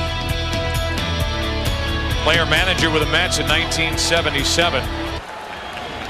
After playing here from 75 to 77, and he managed here with the Mets until '81. 2 years, 1977, 1978, he managed Bobby Valentine, who was a New York Met. 2 out, nobody on, 1 ball, no strikes. Robin Ventura, 2-0. The year Joe Torre was the MVP in '71, he had 230 hits for the Cardinals, and not a 1 was an infield hit. He must have hit 400 line drives that year. Hard hit ball to first off the bat of Ventura. Into the glove of Tino Martinez. A pitch from Denny Neagle onto the bat of Mike Piazza. And with that, it's a 1-run game. After 3, in Game 4.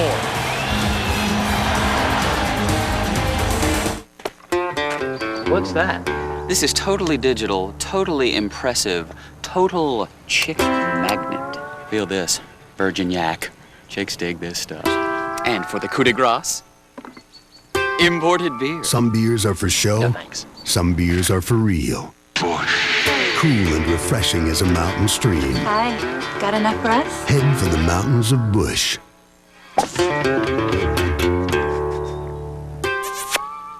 What does a sound investment sound like? Janice found a radio network with big plans. So Janice did some high-frequency fact-finding, went out to the stations, sat down with their books and their managers, and found out the stations were doing better than anyone expected. Music to Janice's ears, and proof that tuning into the details can turn up sweet opportunities. Sound good? Get there. Janice Mutual Funds.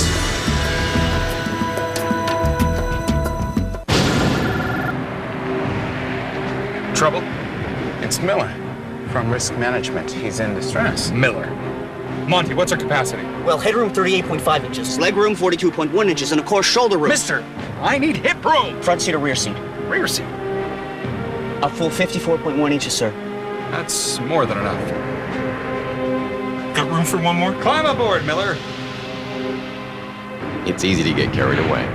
The Accord from Honda. The perfect vacation becomes the adventure from hell. I should have just given birth to chimps. Then at least I don't expect this kind of behavior. Malcolm season premiere November 5th, Fox Sunday.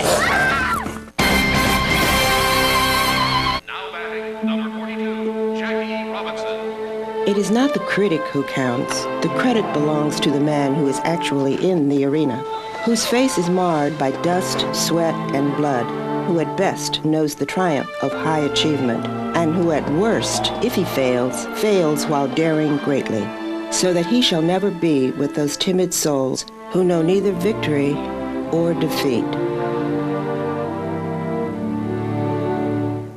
John Beard, Christine Devine, weeknights on Fox 11 News at 10.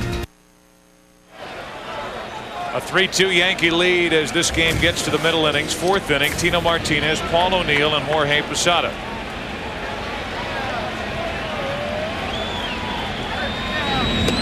Easy to recap what's happened so far. A leadoff home run by Jeter in the first. He was busy later in the third. The leadoff triple and scored on an RBI groundout by Soho. Between those two innings, a one-out triple by Paul O'Neill as Tino Martinez bloops one into shallow right center for a base hit. Sac fly for Brocious in this game. It's a 3-2 score and a leadoff hit for the Yankees. It belongs to Tino Martinez. Our St. Paul Company's trivia question. 14 years ago today, the Mets won Game 6 of the 1986 World Series. Who was the winning pitcher?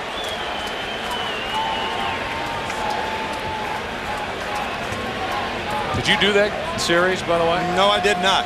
Did the National League Championship Series. Our producer, Mike Wiseman, was the producer for NBC. Vin Scully, Joe Garagiola with the coverage. That Game 6, rather memorable. Oh. And that action taking place right here on this field at Shea. Still makes you shake your head, doesn't it? It really does. One on with nobody out, and here is Paul O'Neill. Mets can't figure him out. Ball one up and away. O'Neill, a triple, a run scored. 8 out of 13 in this World Series. Facing Bobby Jones. Since that dominating performance, the one hitter in Game 4 of the division series against the Giants. 7+ innings. Big numbers. Tough short hop. Good play. And out at second as Ventura took a risk and it paid off. Tino Martinez out on the force out. 5-4. I think Tino Martinez slid too early. When he slid, he stopped. I think it was a good call by Jerry Crawford, the second base umpire. In between hop, Ventura, double clutch, and now the throw to second base. Thought he had him. Yeah, he's out. One more look. He's out. Good call by Jerry Crawford, but Martinez sliding too early. If he takes another half step, I think he makes it. Joe Torre right out of the dugout. But the replays verify that Jerry Crawford made the right call. Runner at first, one out. And now Jorge Posada bats.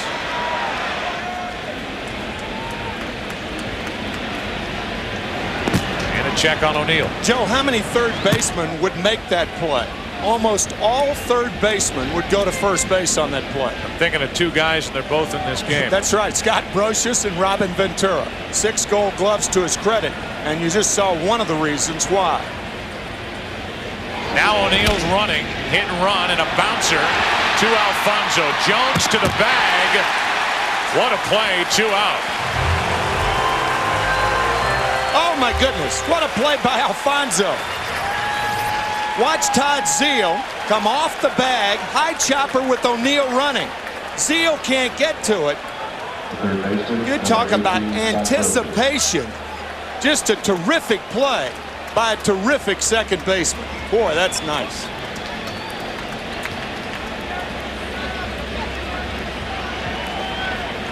Edgardo Alfonso to his left. Feeding Jones to the bag, and now with first base open after that terrific defensive play. 2 in this inning. One on the left side by Ventura, this one by Alfonso. The decision is easy as Brocious gets the intentional walk. It'll be up to Denny Neagle with 2 on, 2 out, trying to add to a 3-2 Yankee lead. Second intentional pass of the night handed out by the Mets. I think the only other second baseman, perhaps, that gets to that ball is Robbie Alomar, the Cleveland Indians. The pitcher. Remember that World Series in 1993, the play that Robbie Alomar made behind first base on a ball that didn't have a lot of hang time.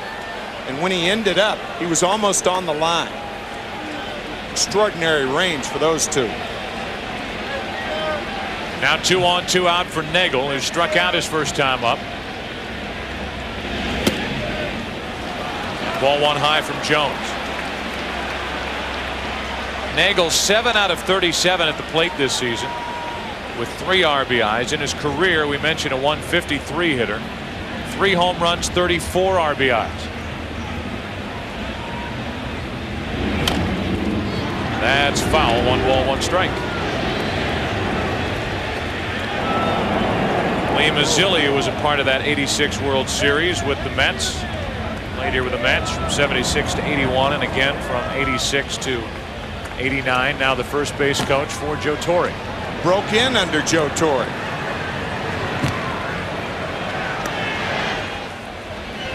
Two runners on for the Yankees, who have stranded only 1 tonight. They lead by a run here in the 4th inning. Outside corner, strike 2. Agbayani, Payton, and Bordick will bat for the Mets in the bottom of the inning. Rick White getting ready if he's needed.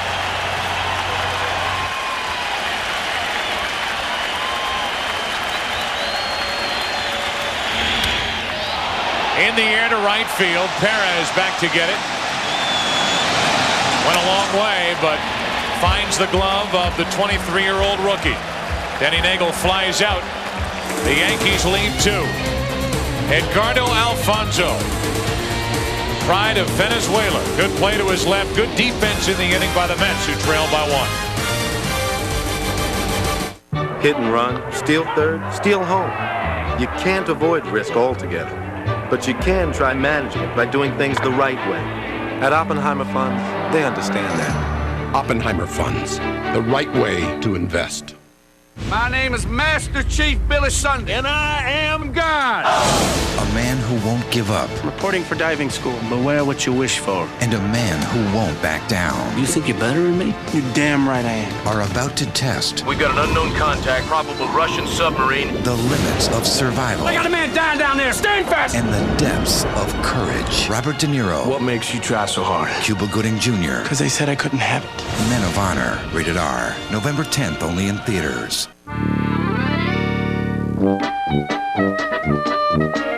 Cannonballs, $129 online. 88 hula hoops, $60 online.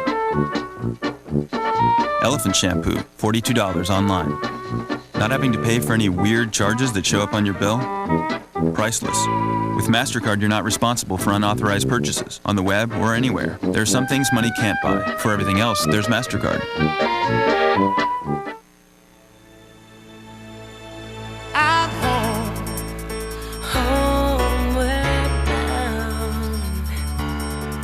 I was home, homeward bound. Home, where my thoughts escape, and home, where my music's playing. New MSN Explorer. Everything you need to feel at home on the web, all in one place. My son started investing when he was 6 days old. I bought him the Oppenheimer Global Fund.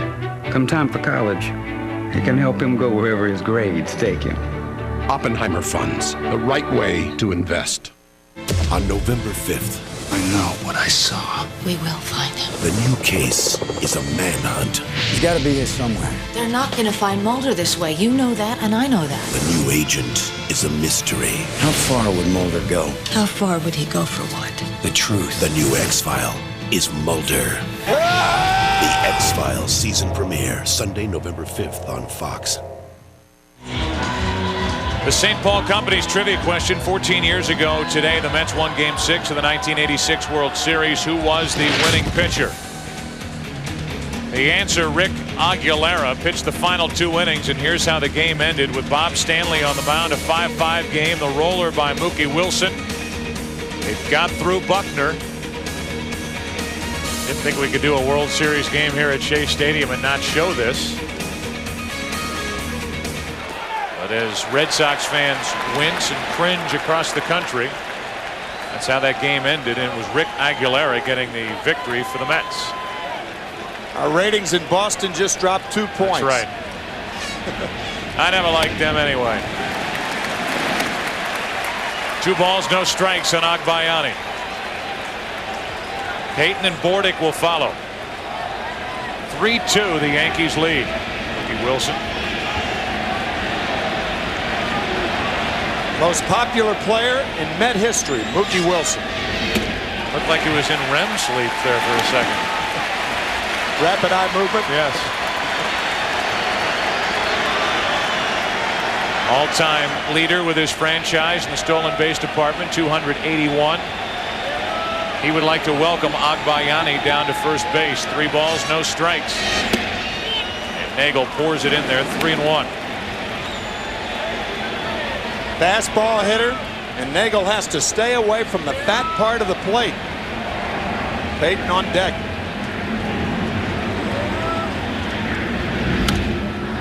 To the right side, down the line.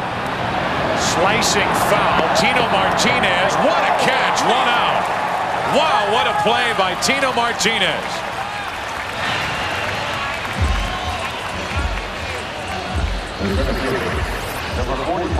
What a play by Martinez. Near the stands, having to come back to his left, checking out the stands. What a set of hands right here. Folks, that's hard to do right there.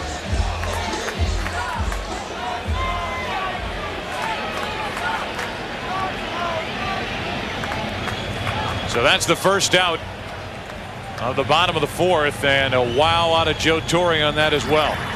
Jay Payton now, who singled his first time up. Ball 1. Got 2 terrific defensive first basemen in the American League. John Olerud with the Seattle Mariners and Tino Martinez.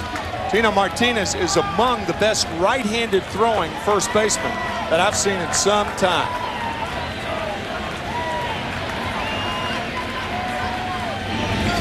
There's some good ones in the game today, like Andres Galarraga, right-handed throwing first baseman. Jeff Bagwell of the Houston Astros.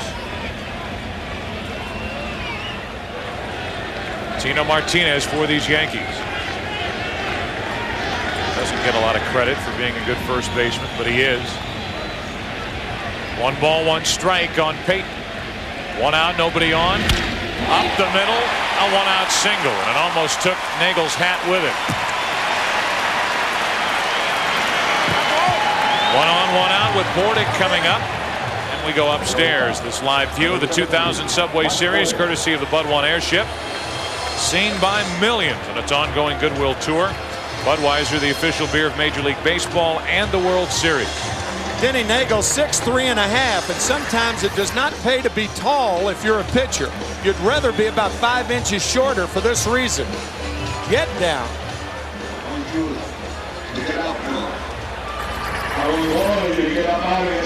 A visit from pitching coach Billy Connors. And by the way, while you watch Billy Connors, who is the fill-in pitching coach for Mel Stottlemyre, Bordick will stand in. It was nice to hear from Joe Torre that Mel Stottlemyre is feeling so well he's been cleared to swing the golf club and go to the driving range.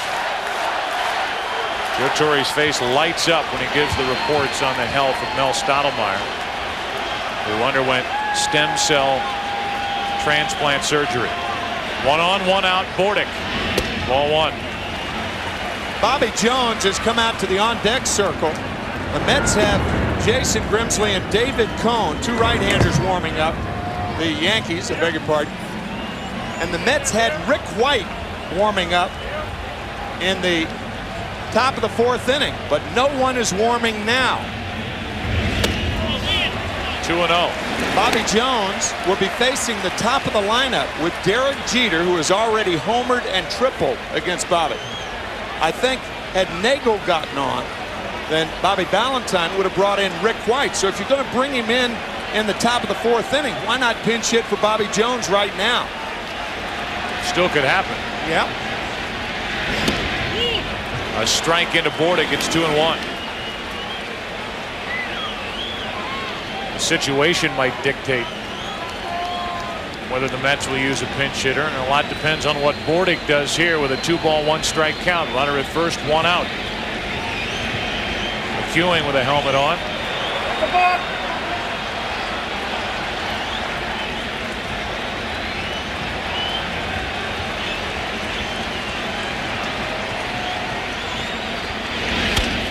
Bordick pops it into left.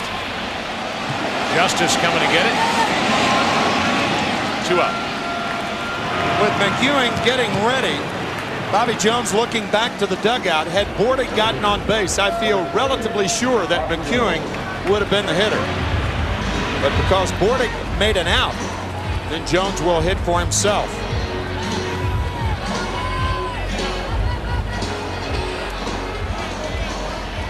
It's funny how an out by your team keeps you in the ball game. That's right. So Bobby Jones will bat. 2 hits that counted during the calendar year as he chops it foul. Strike one. This copyrighted telecast presented by authority of the Commissioner of Baseball and may not be reproduced or retransmitted in any form. And the accounts and descriptions of this game may not be disseminated without expressed written consent of Major League Baseball.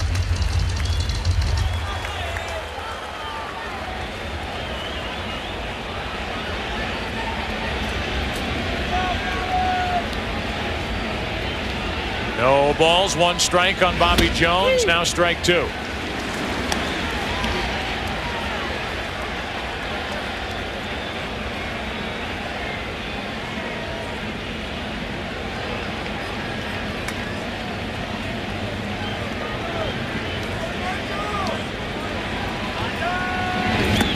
Jones is gone, and so are the Mets. A 1-out single by Payton. The Mets strand their 4th of the night, and as Game 4 goes to the 5th inning, the Yankees lead it by 1. It's 3-2.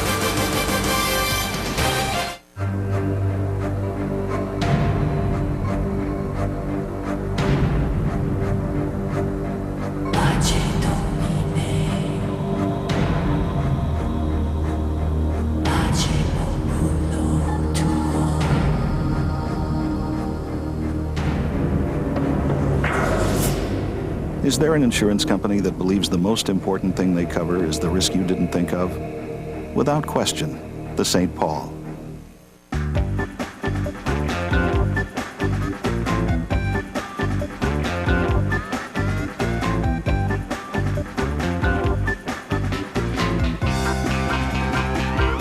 the all-new Chrysler Sebring sedan. Proof that it's not the destination, it's the drive. Now lease Sebring LX sedan, a Consumer's Digest Best Buy for $259 a month. Pretty impressive resume. I just added the MBA part this morning. I used to always add a PhD. So, strongest skills? I'm pretty good at looking busy. Video games? Yeah, and porn. What if there was a land with no secrets? And why did you leave your last place? Inappropriate behavior. Well, it would make the stock market a better place. That's why we're creating the nation's first totally open electronic stock exchange, Archipelago. Critics are raving about the newest Fox hit series, Boston Public. The New York Daily News declares it's the best new show of the season. You must harness your bosoms in order to squash the discrimination by the male gonads. It's as inspired as The West Wing and as fast-moving as ER. Give David E. Kelley an A+. I was extorted into giving him the D. Extorted? By who? By Dana Poole. How can she extort you? You slept with this girl? Boston Public. All new at 8/7 Central, Fox Monday. The World Series on Fox is brought to you by the St. Paul Company's property and liability insurance for business without question. St. Paul. By Chrysler, we're reinventing the passion for driving. By Coors Light, proud partner of the John Wayne Cancer Institute in their search for a cure. And by Fujitsu, the possibilities are infinite. Welcome back to Shea Stadium. This game goes to the 5th inning. Game 4. A few commissioners on hand here tonight for Game 4. Paul Tagliabue, the NFL commissioner. Bud Selig, Gary Bettman in the leather jacket, NHL commissioner. They join the list of stars.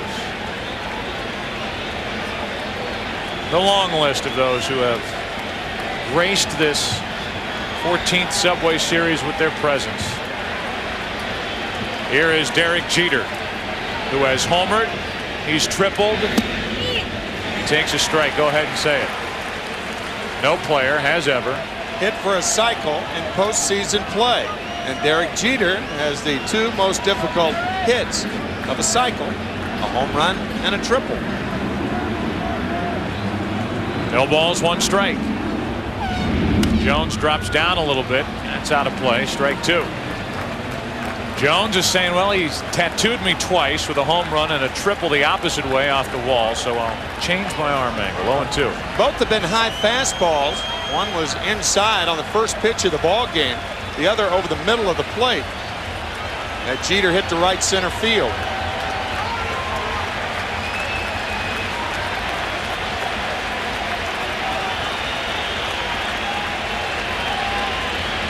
Derek Jeter trying to reach base for the 3rd consecutive time.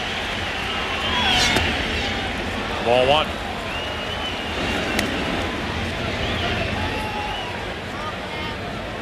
Joe Torre will tell you that he will prefer and does prefer having Jeter bat in the number 2 spot. But he's proven tonight, leading off 2 different innings, that he's not a bad choice at the leadoff spot either. He could hit anywhere. Any spot in this order. That's on the outside corner. Not according to Jeter, but according to Tim Welke, 1 out. Derek thought it was outside, but because Piazza is sitting there, you're going to get that pitch. With a pitcher being that far ahead, 1 ball and 2 strikes, you see Jeter did not agree with home plate umpire Tim Welke. But if a catcher sits there, even though it's off the plate just a hair, you'll get that pitch. Ball 1 now to Soho. In case you're wondering if anybody's come close to a cycle, back in 1968, our good friend Lou Brock came close. Game 4, a double, a triple, and a home run. Did not have the single. 1 ball, no strikes, 1 out, nobody on. Name dropping, always name dropping. You have to. It's a World Series. I guess so. 2 balls, no strikes. Soho an RBI in this game. His 8th of this postseason. And Bobby Jones is pitching to him like name any one of Yankee stars from years gone by. being extra careful. Now ball 4, and on 4 straight, the first unintentional walk of the night, and it goes to Luis Sojo. 1 on, 1 out. Coming up tonight and every night, it's the 11 p.m. Regional Sports Report on Fox Sports Net. 30 minutes of nightly sports news completely dedicated to local home teams. Check out the 11 p.m. Regional Sports Report nightly, only on Fox Sports Net, on your local cable or satellite provider. If you're Bobby Valentine, you got to be thinking about getting Glendon Rush back up. He was up earlier, and with the left-handed hitters coming up for the Yankees after Bernie Williams, you have Tino Martinez and Paul O'Neill back-to-back. You don't want Jones facing them. You saw him walk in to go warm up before you said that. Come on. Well, that's what promos are for. That's right. When you do that, when you're reading that, I can look at the bullpen. It makes me look good. Now would be the perfect time for Rush. It's like Dick Vitale. They need a TO, baby. Well, he's watching the coach call for timeout. 1 on, 1 out. Justice, ball 1. Those are little tricks of the non-promo reading trade. That's right. Hey, whatever works, man. You've been around this a lot longer than me.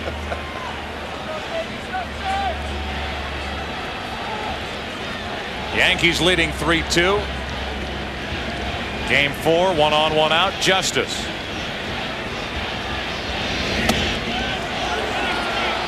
Checked his swing, 2-0. His body swung, but his bat didn't. Good call. No way you're going to send the runner in this situation. A power hitter like Justice, 41 home runs on the year. You want him to choose his pitch and hack. On the outside corner, a good 2-0 pitch to make it 2-1. Again, when you're behind in the count, keep the ball away, particularly from the big guys. Away and down, and hope you get a call. Go to first, and the runner gets back. You've got Bernie Williams on deck, then Tino Martinez, then Paul O'Neill. Tim talking about the presence of Glendon Rush out in the bullpen. Jones could be facing his last batter depending on what happens here. 2 balls and a strike. Now 3-1.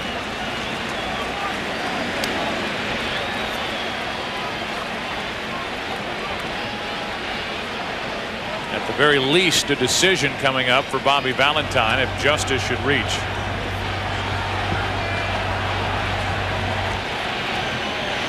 Jones pitching in the 5th inning, up to 74 pitches on the night.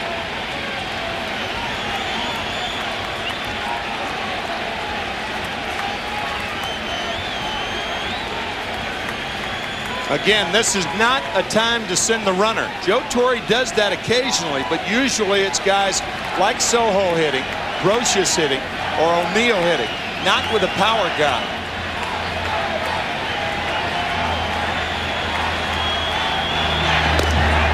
Throw over, and after spinning his wheels, Sojo falls back in safely.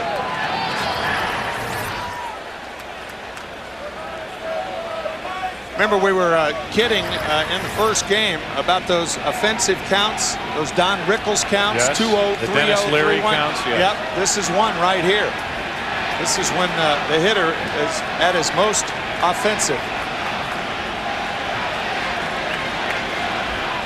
There goes the runner, and a ground ball to the right side. Alfonso makes the play, gets the out. Sensational play by Edgardo Alfonso. 2 out. He is all over the place. The play he made the last inning on Posada, and now the dive, and he gets to his knee quickly to throw out Justice. Extension, quick throw, got him.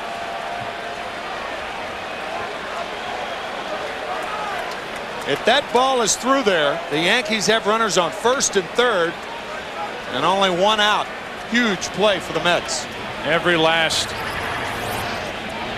piece of Rawlings leather used on that play by Edgardo Alfonso. And now with a runner at second, Sojo, and 2 out. Bernie Williams. Since Game 3 of the '99 World Series, 0 for his last 20 in World Series at bats.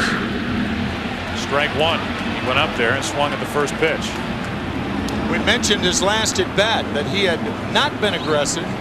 Bernie whacks his helmet as several major league players are Did you ever do that? No. I didn't like getting hit in the head at all with the bat, the ball, or runners. 0-1 the count on Williams.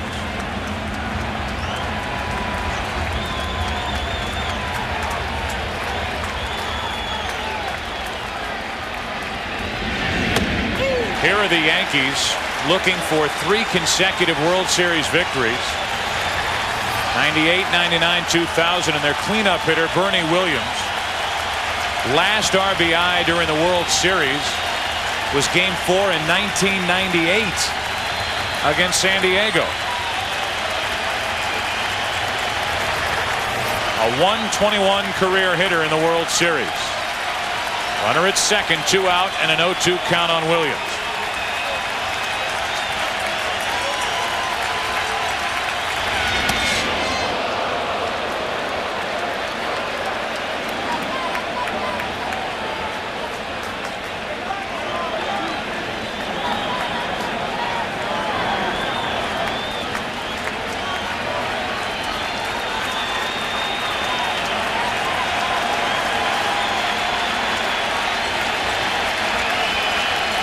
Now Williams backs out.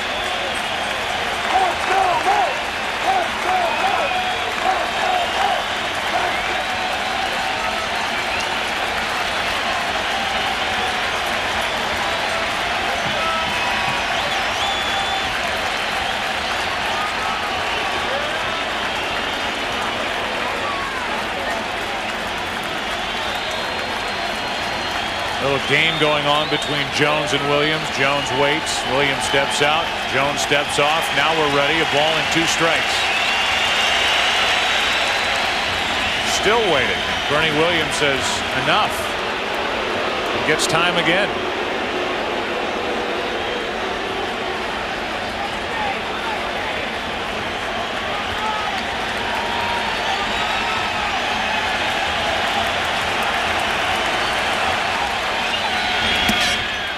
Two and 2. 4 fastballs. Tino Martinez on deck. 3 fastballs away and 1 fastball up and in. I would imagine Jones and Piazza will go back outside to Williams. Runner on at second base. As a catcher, you set up as late as you can, but still give your pitcher a good target. Back inside. A pretty good rip. 2 balls, 2 strikes.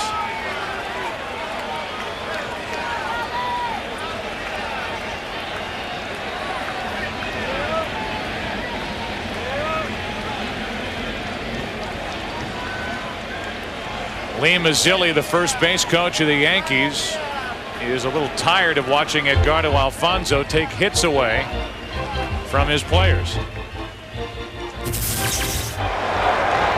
Todd, I'm getting tired of seeing that now. I'm getting tired of seeing that. Every other play. Fields going, I can't hear you. What?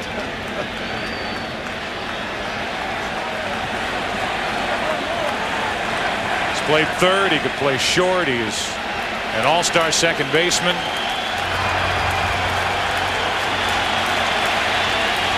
Runner at second, 2 out. 3-2 Yankees, 5th inning, and a 2-2 count on Bernie Williams.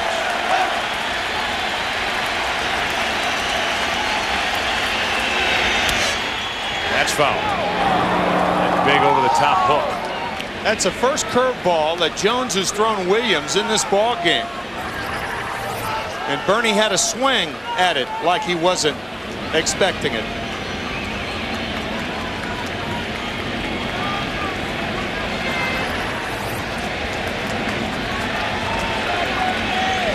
Jones trying to figure out a way to get through the top of the 5th.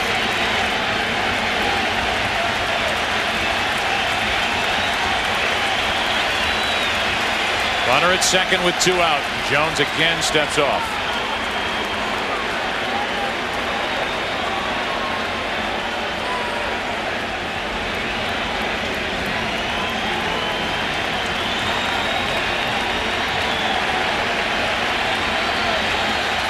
Two-2 to Williams.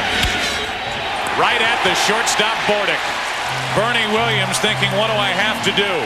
Now 0 for his last 21 in World Series play. Edgardo Alfonzo tonight, 2 terrific plays. That in the 4th, this in the 5th. Halfway through game 4, 3-2 Yankees.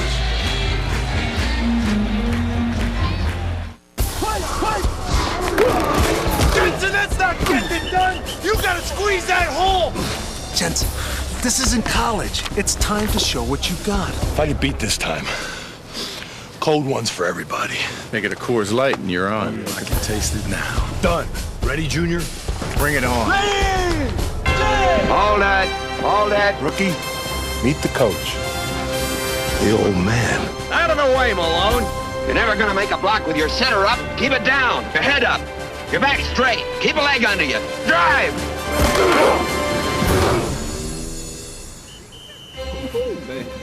Don't forget my beer, Junior. Coors Light, frost brewed at the edge of freezing. Like I said, Coors Light for everybody. Jensen. No hard feelings. It's not exactly my feelings that hurt, sir.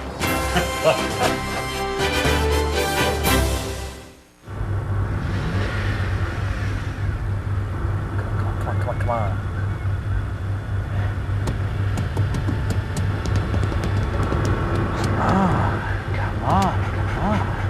Its roomy interior makes it incredibly comfortable. Its 200 horsepower makes it hard to sit still. Here we go. The new Chrysler Sebring LXi sedan. This is it, people. Let's move. Here we go. Let's go. Let's go. On 3. You gotta be apart. Slide it down and kick with the arms and 3 and up and forward to the front. And Clinton and knee and Clinton. E-Trade's online sign-up makes it easy to open a brokerage account. Apply now, and you could be investing in 5 minutes. Good one, 2, 1. Great warm-up. Now let's work out and... Sign up online for a $75 bonus. E-Trade. It's your money. See why critics say this Monday's Ally McBeal ranks among the best ever. Well, I'm really a man. Ally McBeal. I like a girl with a secret or two. You're gonna love me. An all-new episode, Fox Monday.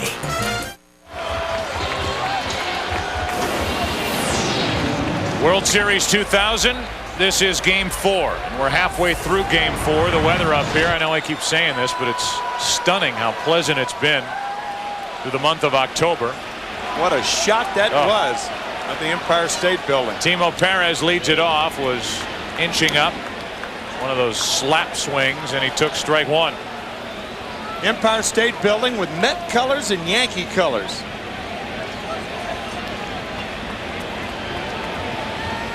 Oh, and 1 the count. Fly ball into right for Paul O'Neill. 1 away. Perez 1 out of 3. The batter will be Edgardo Alfonzo. While you're up here and you're covering a Subway World Series, for someone like myself, someone who wasn't around and somebody who wasn't a witness to some of those Subway World Series, it is a treat to get the different dailies, the different papers, and not only read about, as you see some of the writers hard at work here tonight at Shea Stadium, not only read about the series that we're covering here in 2000, but also to read about those great Subway series in that stretch. We talked about it during the National League Championship Series from 1947 to 1956, a 10-year span when there were 7 Subway series. The newspapers and the dailies up here were so heavily involved. The energy that just jumped off those pages as Alfonzo pops one down the right field line. O'Neill into the corner. 2 out. And the names of some of the greats, writers and the columnists, those old Subway Series days, time when there were multi-editions. As Piazza walks in, Joe Torre walks out. We may have a pitching change here in the bottom of the 5th inning. So before Piazza bats, we'll continue talking about this series and its history when we come back. Neagle's finished in the 5th.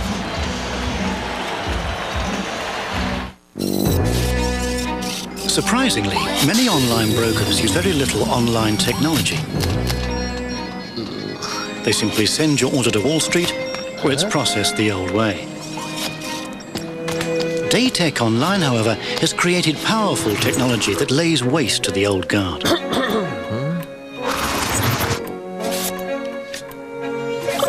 Is your online broker even trading online? Daytech Online, built to trade. Do you remember anything after being scanned? A human was cloned. That human was you. Well, you cloned the wrong man. They'll do anything to destroy the evidence. And you're the evidence. Daddy? How do you know? He's not you, and you're not him. I know who I am. The Sixth Day, rated PG-13. Opens everywhere November 17th. Believe it or not, many online brokers still rely on the technology of yesteryear. Is your online broker even trading online? Daytech Online, built to trade.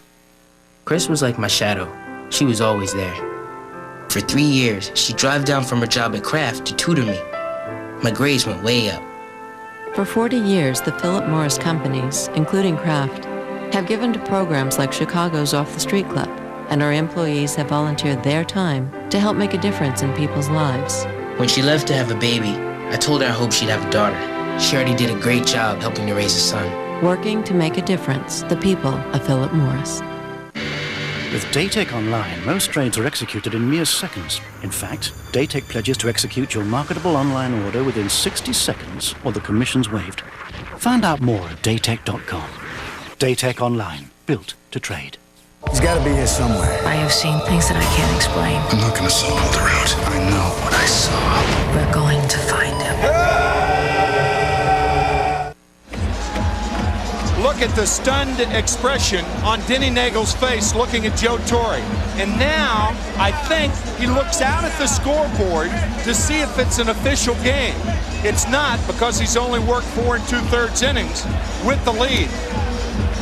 Shaking hands and immediately leaving, and Denny Neagle is none too happy about being removed here, but certainly you can understand it with Piazza coming up. Piazza coming up. Piazza blasted a 2-run home run in the 3rd inning to make it a 3-2 game. We'll get to Cone in 1 second. You go back to the first at bat. In the 1st inning, he hit an upper deck shot foul, or at least 2nd deck shot foul here, and now with 2 out, nobody on, Piazza will take on former New York Met and the guy who starred here at Shea Stadium for the Mets, David Cone. Ball 1.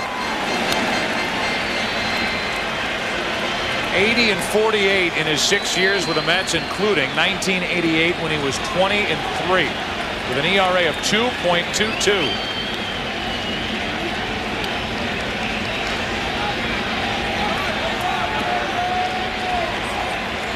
One ball, no strikes on Piazza.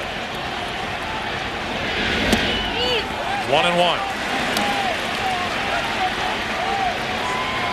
Joe Torre undecided for the first couple of games of this World Series as to who would get the ball to start this 4th game. Denny Neagle got the call, but Cone gets the early call out of the bullpen as he keeps it away from Piazza. It's 1-2. That's a snapping slider from David Cone. After hitting with the fastball, he gets a tightly spinning slider. And I think Mike Piazza will see that again.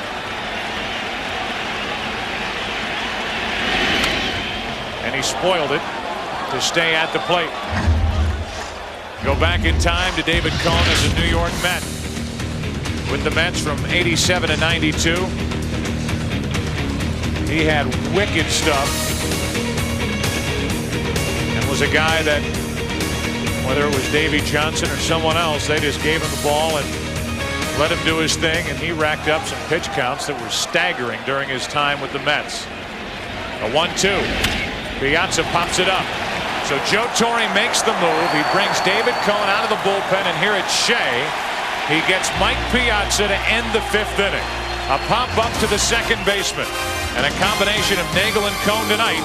The Yankees up by 1 after 5. One night only. The Who. How you doing out there? It's a little chilly. The Simpsons season premiere with The Who. Sunday, November 5th on Fox.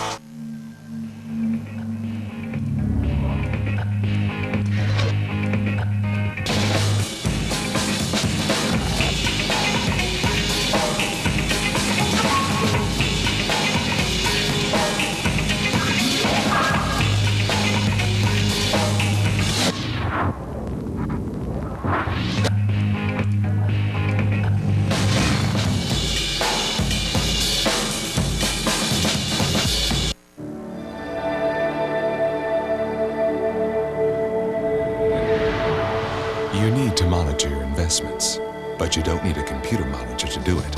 AT&T Digital PocketNet service with free unlimited access to TD Waterhouse and more.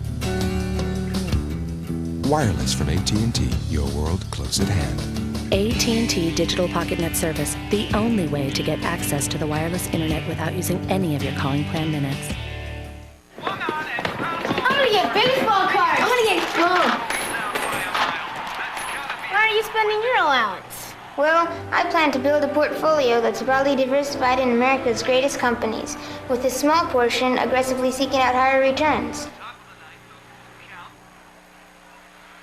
What's a portfolio? It's never too early to learn about smarter investing. Visit us at thenewschwabwelcome.com, where every investor is welcome. You might want to hold on to that Mickey Mantle card. On Fox.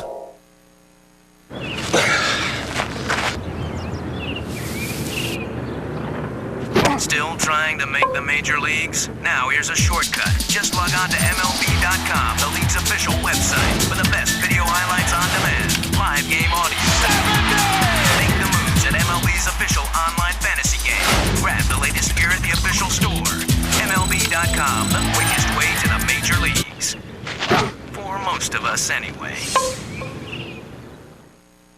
As Tino Martinez walks in to lead off the 6th this week on Fox NFL Sunday, it begins with JB, Terry, Howie, and Chris on America's favorite pregame show. Then Randy Moss and the Vikings look to stay undefeated. And Warren Sapp and the Buccaneers, their 5th straight loss. Or Isaac Bruce and the Rams look to come back from last week's loss in Kansas City to beat the 49ers for the 4th consecutive time.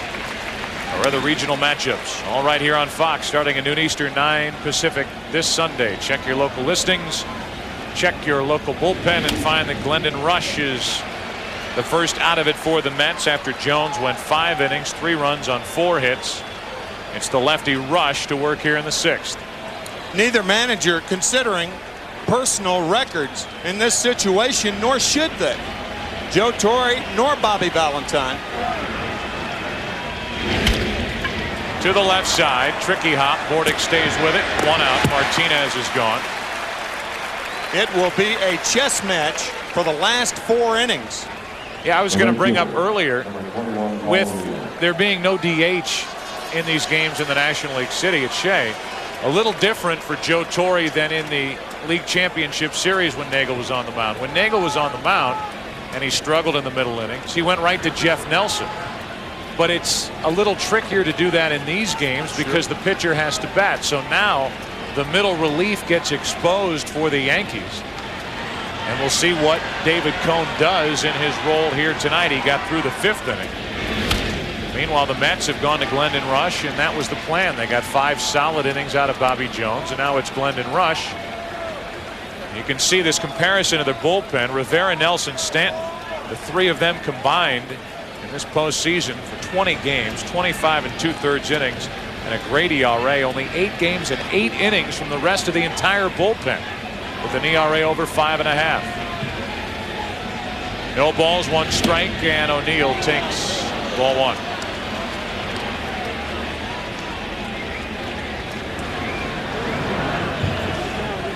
Joe Torre, who cut his teeth managing in the National League with these Mets back in that style, can't hide your bullpen forever. As a ground ball up the middle is a base hit. Even Alfonso can't get to it as O'Neill is on. He's 2 out of 3 tonight and 9 out of 15 in this World Series. Now Joe Torre will get somebody up in the bullpen, because if Posada or Brocious get on, and he'll also get someone up on the bench, and that someone is Jose Canseco or Jose Vizcaíno, depending on whether Joe needs and the Yankees need a long ball or a base hit. David Cone, who was on this mound for the first time since 1992, thinking, is that it? Is that all I'm going to get? He's also saying, hey, remember, I'm a pretty good hitter. But not in this situation if the inning should fall to the number 9 spot, which is 3 spots away.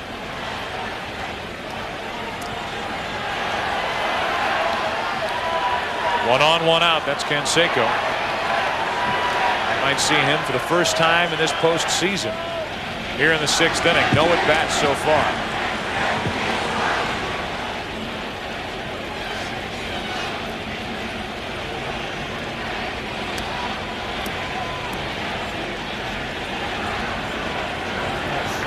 There's David Cone, right-handed thrower, left-handed batter. Hoping he gets a chance to swing the bat. One on, one out. Posada takes ball 1. I think the only way that David Cone would get a chance to swing the bat is if Posada homers or Brocious homers. If there are men on base, however, I don't think David hits. 1 ball, 1 strike on Posada. Glendon Rush on the mound, who lives in Seattle, Washington. Over the offseason, after getting a taste of life as a Met at the end of last season when he was traded here from Kansas City, Jeff Nelson getting loose for the Yankees, Glendon Rush flew here and worked out at Shea Stadium with Dave Wallace, the pitching coach. Wallace came down to New York and Rush came all the way across the country. They worked on some mechanics, talked about the philosophy of pitching. Glendon Rush, who went into spring training vying for a spot in the rotation, won that derby between Bill Pulsifer, the left-hander Bobby Jones, and that man Rush. Posada pops it into left. The Park will hold it. Adbayani. 2 out. I think Dave Wallace working on the mechanics of Glendon Rush and also the mechanics of the mind and his confidence. Once your mechanics as a pitcher is established, then the other is so important. Knowing you belong. And boy, does Glendon Rush ever belong on this team. He has just been terrific in the postseason.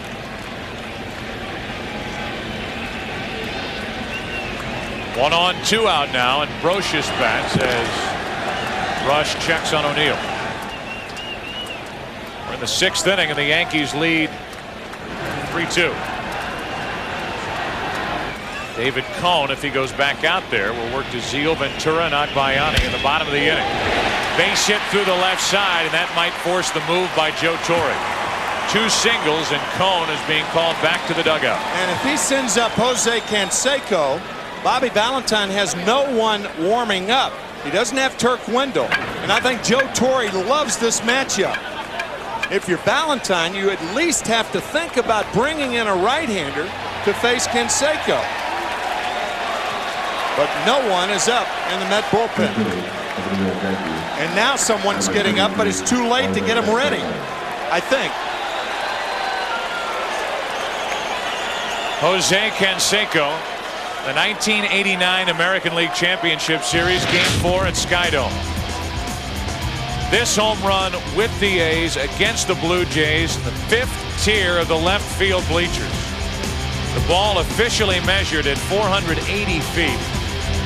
But those in the park that game, and I know Bob Costas and Tony Kubek did that game, I'll tell you it went about 500 feet, maybe more, as Rick White loosens up. But it is going to be Glendon Rush against Jose Canseco. He might get him out, but Joe Torre loves this matchup. He noticed no one was up for the Mets in their bullpen, and now Rush is forced to pitch to Canseco because Rick White's not ready.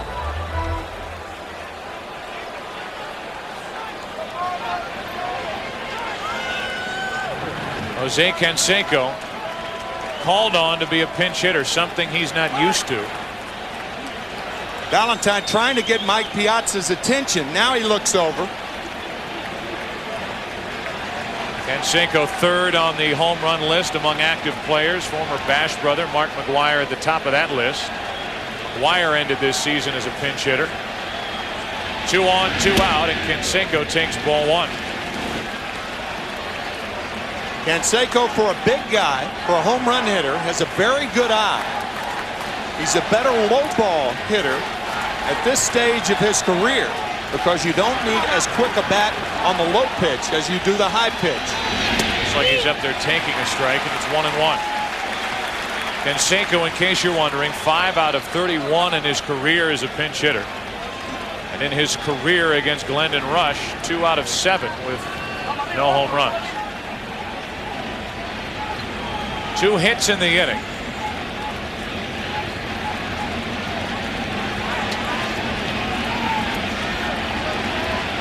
Two on, 2 out, and Rush steps off.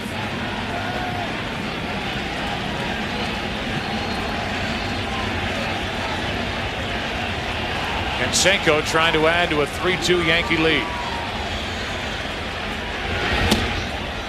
2-1.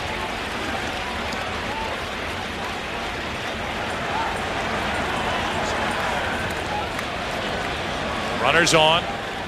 O'Neill and Brocious with Jeter, who's already 2 out of 3 tonight next. But it's Rush and Canseco.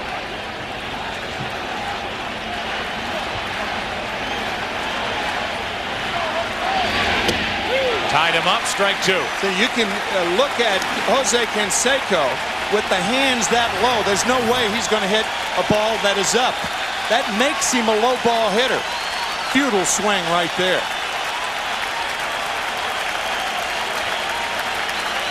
Overpowered a powerful man.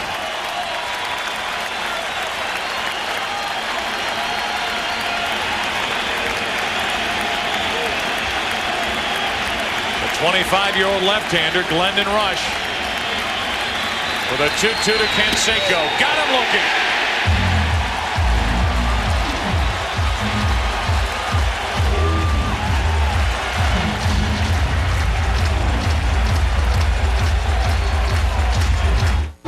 American General Financial Group presents A Century to Remember.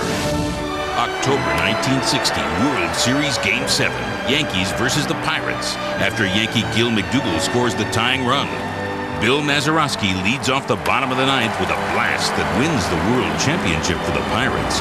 It is long remembered by many as the most thrilling end to any Game 7 in World Series history. American General Financial Group. Live the life you've imagined. Where does courage begin? In the body, the mind, or in the heart? At American General Financial Group, we're here to help the ones who never give up their dreams with retirement services, investments, life insurance, and consumer loans. So courage is crowned with the greatest victory, to live and be well and be happy. American General Financial Group. Live the life you've imagined. Frost brewed Coors Light. Nice choice. Thanks. Nothing like some ice cold Rocky Mountain perfection to wet your whistle. Yeah, you sure know a lot about beer. Come here often? I haven't missed a game yet. Really? Whoa. Could this get any better? Wow. You're spilling your beer. She's a beer man. Your beer.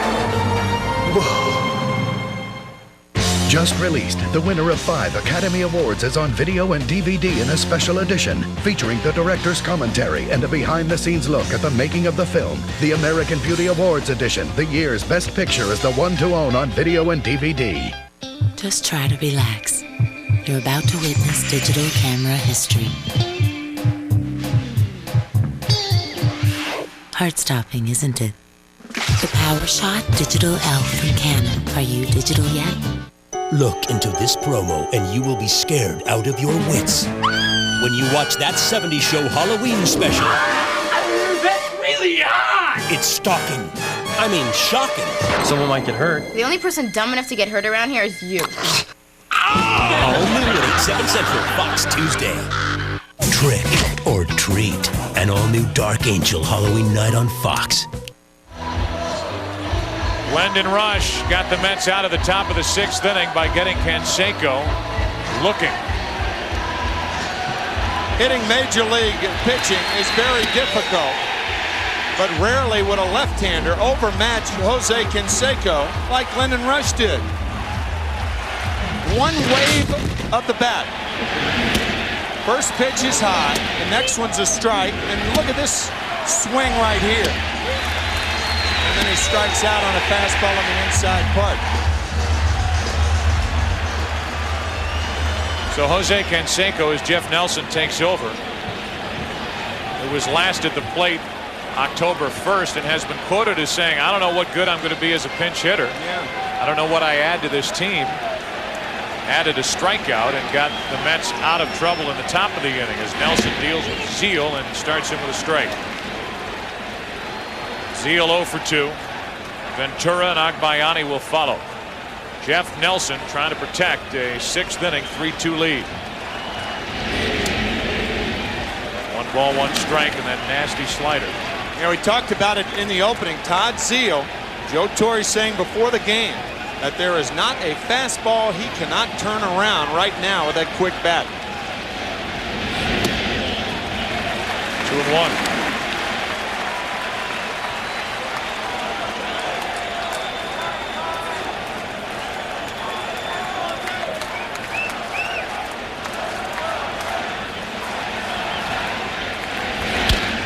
Up the middle, base hit. Leadoff man is on for the Mets in the 6th.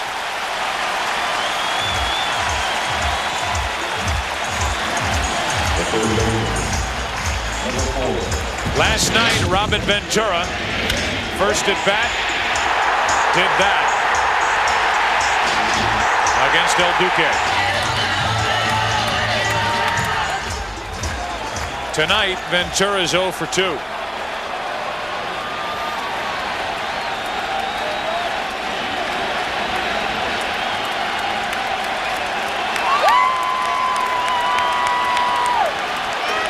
Tying run at first with nobody out in the 6th inning. Strike 1. Certainly had to come into this game with a matchup of Neagle and Jones expecting more offense, but both pitched relatively well, and it's a 3-2 game in the 6th. 1 ball, 1 strike. That's a situation where Jeff Nelson is using a slide move when he doesn't need to.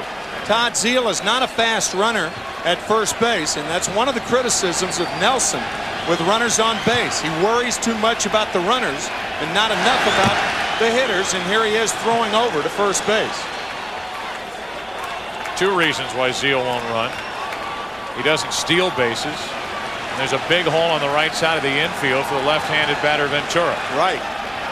They could start the runner in a hit and run, but that's a different story. 1 ball, 1 strike. On the inside corner, strike 2.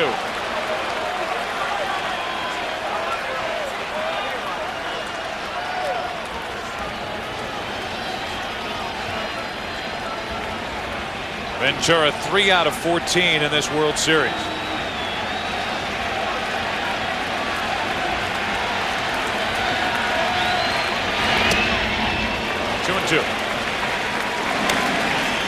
Here it is. Instead of the high leg kick, Jeff Nelson, a big guy, does not pick the left foot up that far and slides it home. And what that does, it doesn't affect his control, but it does affect his power.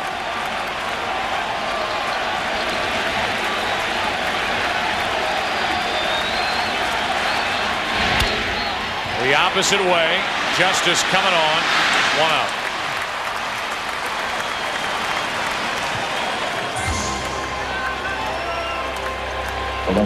So Nelson gives up the hit to the right-handed hitting Zeal, but gets the lefty Ventura, and here's Agbayani.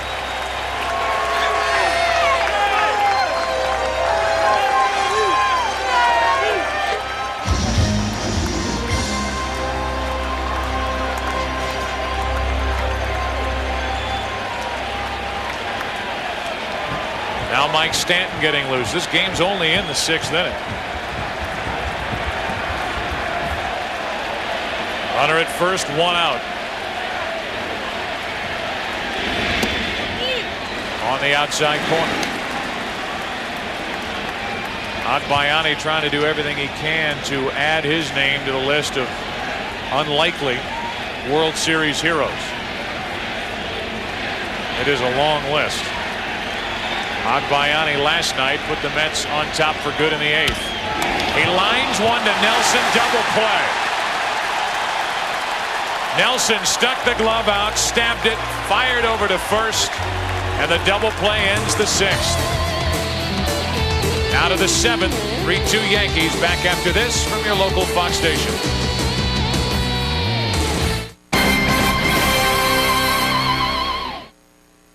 Ridge. Ouch. It is an amazing leap forward in game computer, sure to be one of the holiday's hottest sellers. Get a sneak peek at the new 3D look on Fox 11 News at 10. Some people dream in black and white, others in colour. But 91% of you dream of going to Australia. Stop dreaming. Come down now. Get 2 weeks in Australia for just $14.99. Round trip on Qantas from Los Angeles and hotels in Sydney, Melbourne and the Great Barrier Reef. I had a great time in your country. Why don't you come down and have some fun in mine? Come on.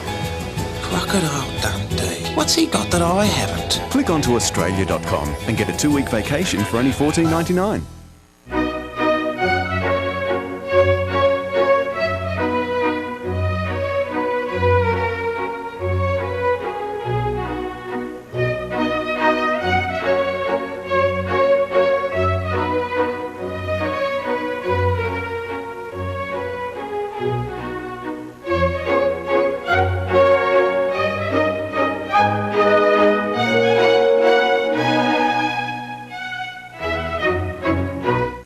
Whether you're at home conquering the world, venturing out into it, or just taking a break from it, there's a whole new way to stay connected to it. Because Verizon is giving its local customers who sign up for select digital wireless plans free internet access at home and on their wireless phones until Memorial Day 2001. It's the internet how, where, and when you want it. Call Verizon now to find out how you can get it all.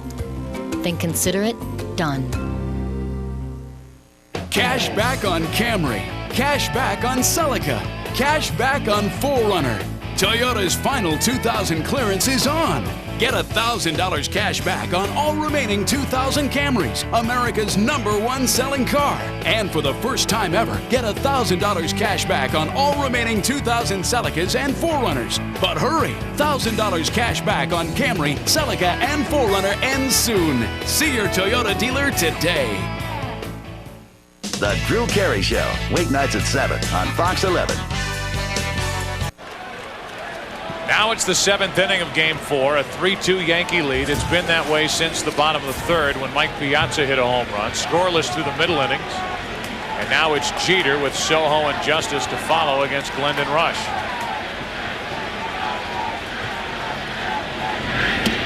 Ball 1. First pitch outside, no surprise. What the outfield of the Mets is doing, they're giving Derek Jeter the left field line. There is a huge area to left field. That one is hit the opposite way, but Alfonso's on the other end of it, 1 out. In baseball, that's known as pitching them away and playing them away, and that's what the outfield was doing then. When Joe Torre made the pitching change, as we watch this smash to the second baseman Alfonso again, Joe Torre made the pitching change back in the 5th inning. We were talking about the beat writers and the columnists from the New York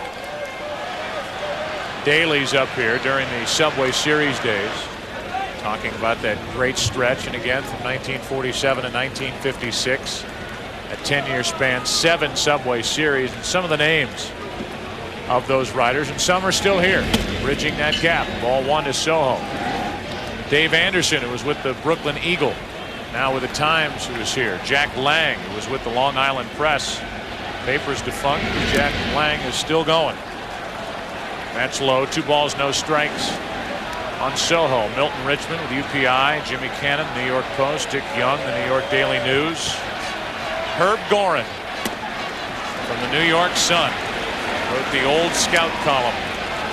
And now the men and women who fill these newspapers day after day with story after story, and they've had plenty to write about over the last couple of weeks. 3 balls and a strike on Soho. 1 out, nobody on. Opposite way base hit for Soho. 1 on, 1 out.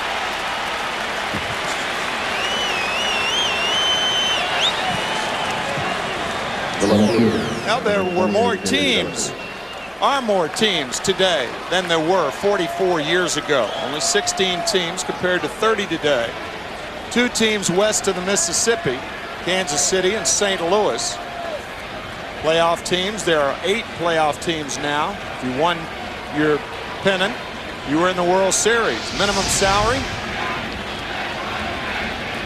$200,000 now. Only 6,000 then.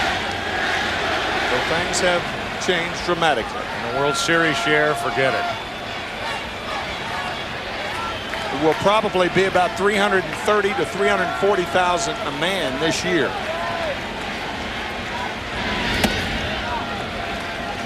That's ball 1 to Justice.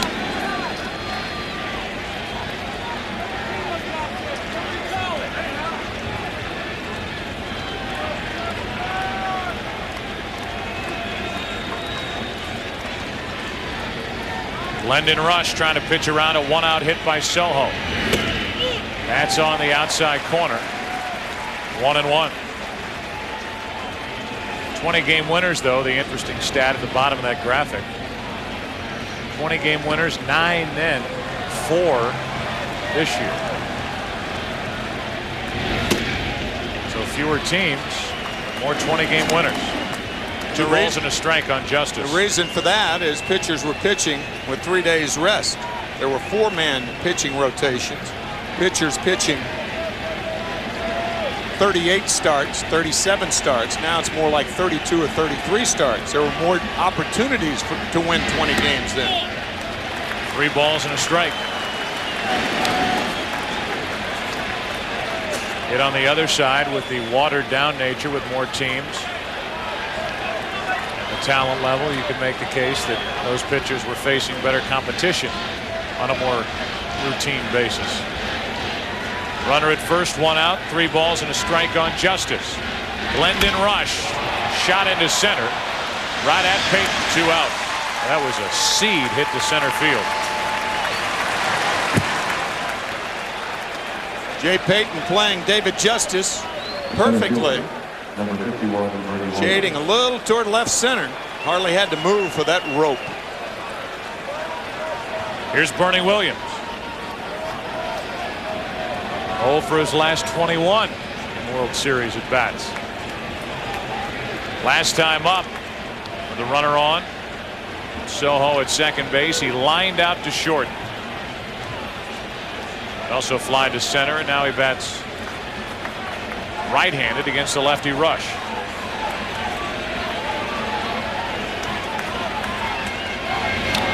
Strike 1. There was a time when the switch hitter Bernie Williams was a better, more dangerous right-handed batter, but that isn't the case.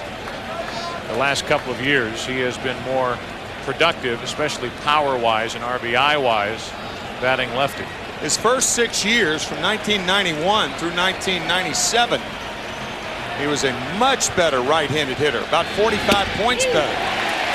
0-2 from Rush. But now it's changed. He's a better left-handed hitter. Career numbers, and that's against right-handed pitching. And against left-handed pitching. 0-2 the count as this crowd gets to its feet here at Shea.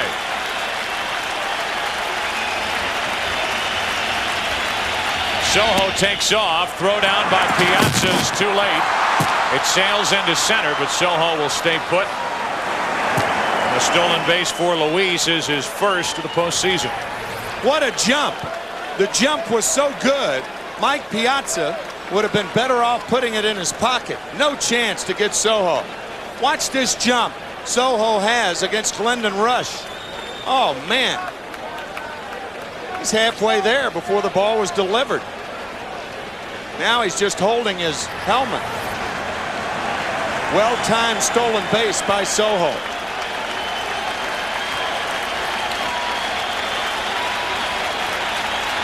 1 ball, 2 strikes on Williams. An RBI chance for Bernie with a runner at second, 2 out.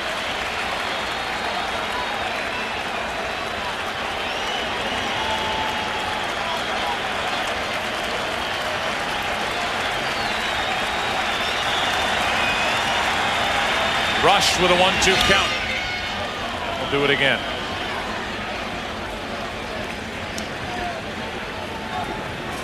Tino Martinez waits to hit next.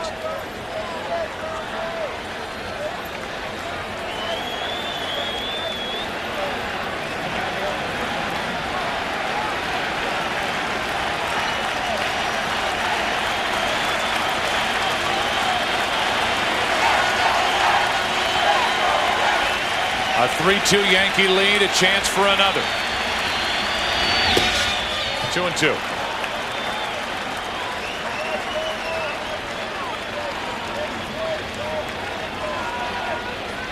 Postseason overall, Williams 1 out of 14 with runners in scoring position. 4 RBIs total.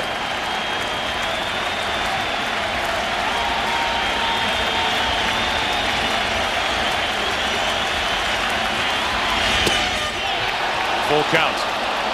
Luis Sojo, a very experienced base runner, realizes there are 2 outs and 2 strikes.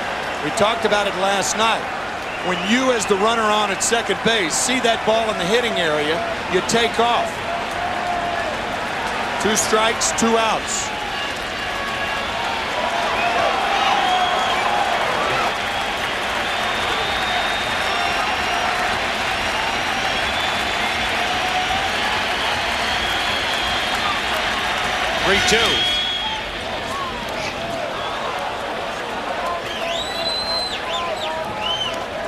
The Mets in the bottom of the 7th inning will have the bottom of their order, including Rush, who will bat 3rd. So this is it for Glendon Rush here in the top of the 7th.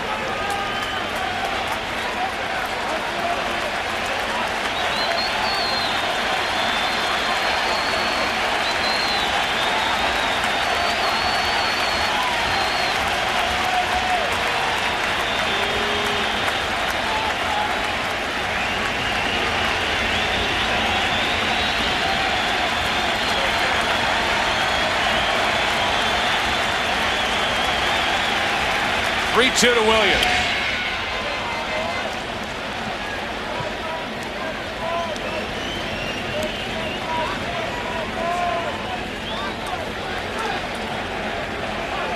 Big run sitting out there for the Yankees. A 1-out hit by Sojo. He stole second during this at bat. He's out there with 2 out.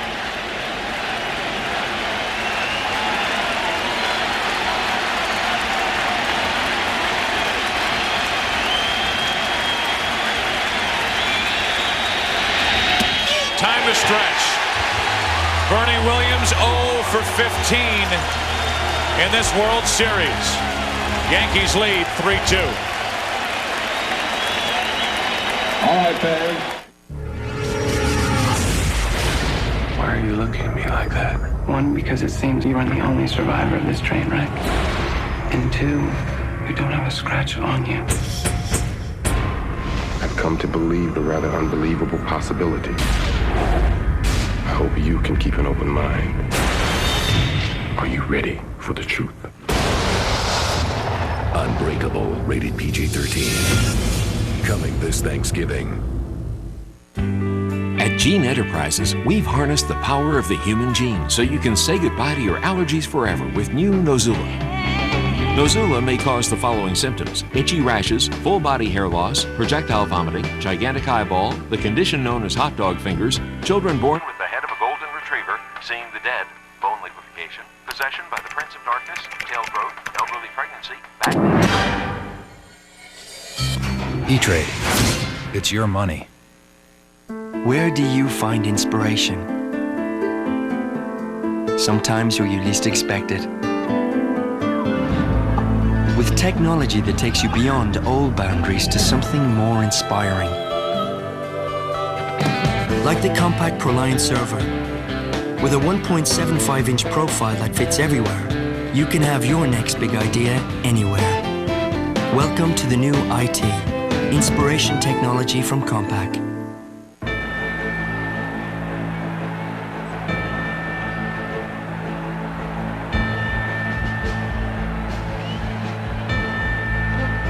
Ice cold!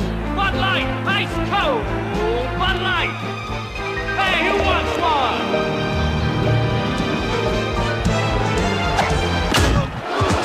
For the great taste that won't fill you up and never let you down, make it a Bud Light. How many fingers? Hey, Spike. The World Series on Fox is brought to you by Bud Light. For the great taste that won't fill you up and never let you down, make it a Bud Light. And by Compaq. Welcome to the new IT inspiration technology from Compaq. Up above the Bud 1 airship, Budweiser would like to thank LaGuardia Tower for ensuring the safety of the airship in the 2000 World Series. LaGuardia right next door. The Bud 1 airship up above and down below. Plenty of action. Even in a 3-2 game.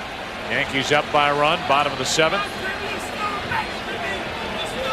And the Mets will bat. Here's Jay Payton. Greeting old fans down there below the booth. Yep.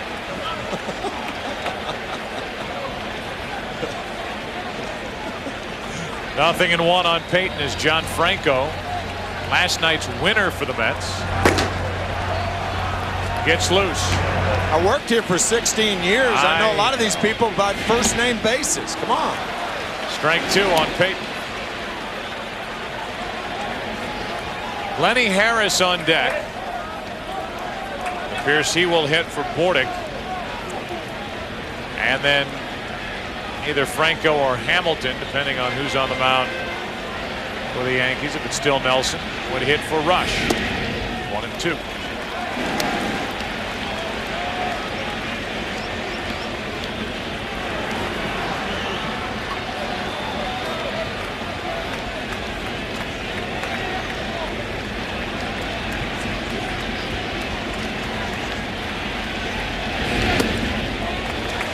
Payton able to lay off that pitch. 2 balls, 2 strikes.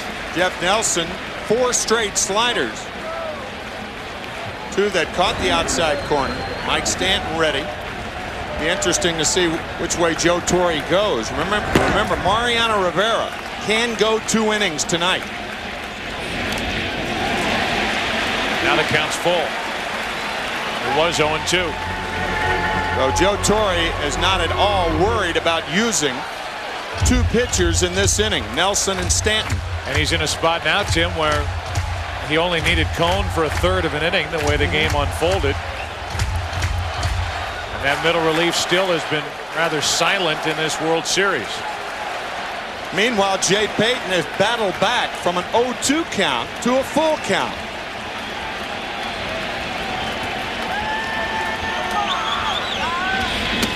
On the outside corner, 1 out.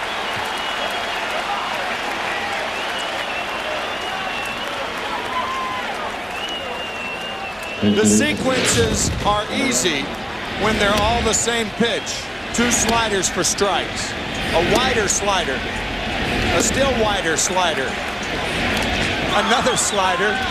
6 straight sliders. Gets Jay Payton. So Payton is gone, and now Lenny Harris will bat for Bordick, who was 0 for 2 while he was in there. Harris was the starter, the DH in Game 2 at Yankee Stadium, and went 0 for 4. Strike 1.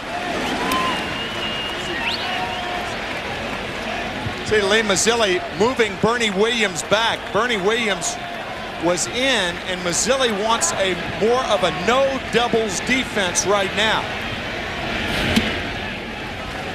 They're playing no doubles in right and left, but Bernie Williams, Mazzilli thinks, is too shallow.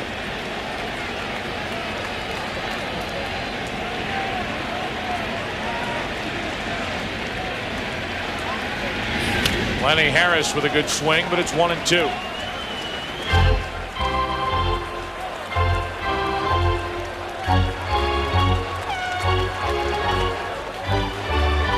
Lenny Harris, a weapon off the bench for any manager he has played for over the years. 130 pinch hits he's put together. Number 4 on the all-time list. Manny Mota at the top of that list.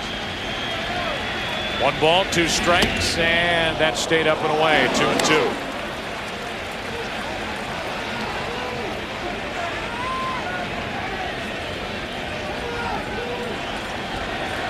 Darrell Hamilton on deck. Pitcher's spot is next.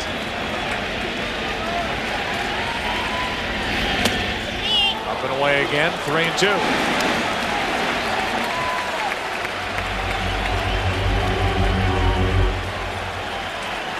Those eyes have seen plenty of baseball over the years. 52 years of it.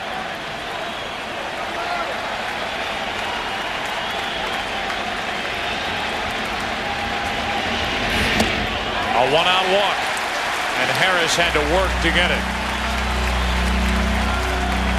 Thing about pinch hitting Lenny Harris, I think Joe Torre's going to make the move right now to Mike Stanton because Harris is a base running threat, and Jeff Nelson is very easy to steal against. On top of that, you've got the lefty Hamilton announced as the pinch hitter. It wouldn't surprise anybody if Bubba Trammell's standing at the plate when we come back to Shea. 1 on, 1 out in the 7th. William, you're my only living relative. Jones, you have served me through thick and thin. Now, wrestle! Wrestle?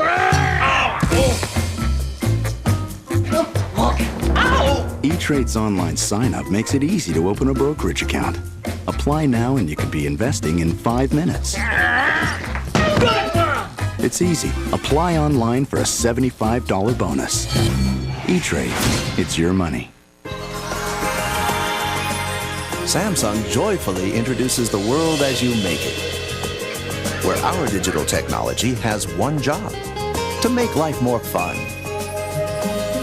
We want to thrill you, connect you, charm you, satisfy you, and delight you. Everyone's invited To the Samsung digital experience. I remember this great kid, Tommy, sharp as a tack.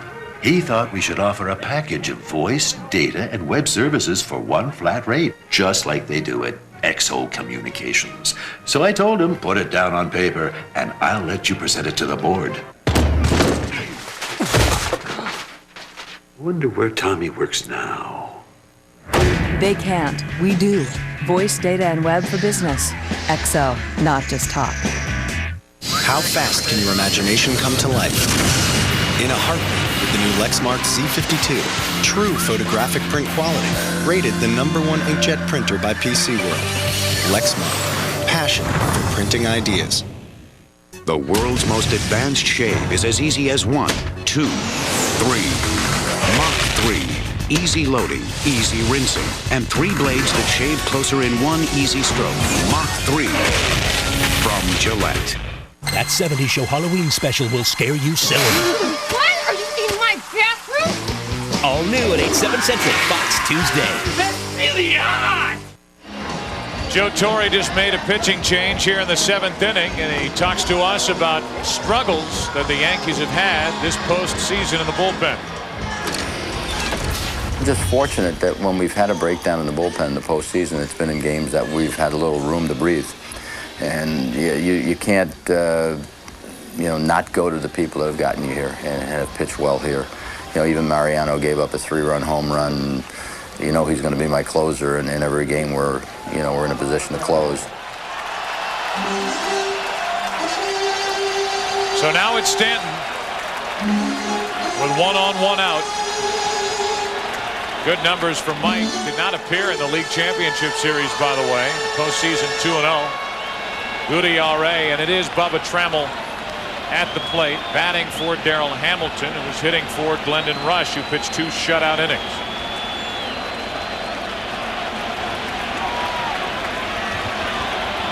Kurt Abbott on deck with Perez, the scheduled hitter. Abbott's going to have to come in the game and play short, as Bordick has been lifted for a pinch hitter in the 7th inning as well. Strike 1 on Trammell. Trammell's done a nice job off the bench for Bobby Valentine. That was game 1. Game-tying 2-run single. Last night, an insurance tally in the 8th inning with a sac fly off Stanton, who he faces now.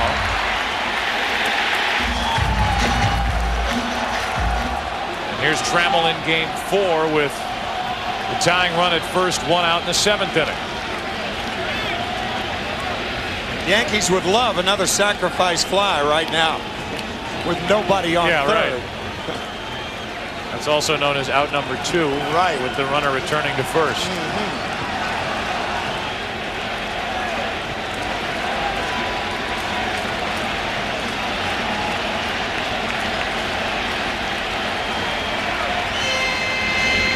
Breaking ball misses, ball 1. We flash back to game 3 of the National League Division Series. The Mets and the Giants on that Saturday afternoon, won by the Mets in the 13th inning by Benny Agbayani's home run. In the 8th inning, a fielder's choice to Lenny Harris. He stole second base, and Edgardo Alfonso got a single off Rob Nin to tie it. A 1-1. That's a strike, 1-2. That sent the game into extra innings. And as we said, Agbayani finished off the Giants. That gave the Mets a 2-1 lead, and the next day Bobby Jones pitched that dazzling one-hitter.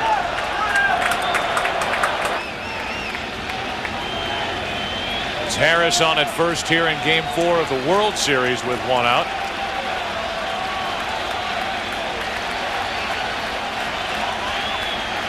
Trying to reach Stanton, who deals with Trammell. 1-2 pitch. 2 out.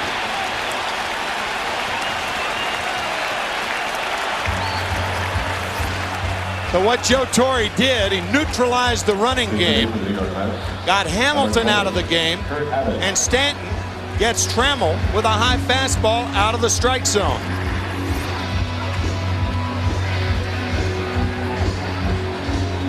So now Kurt Abbott will bat.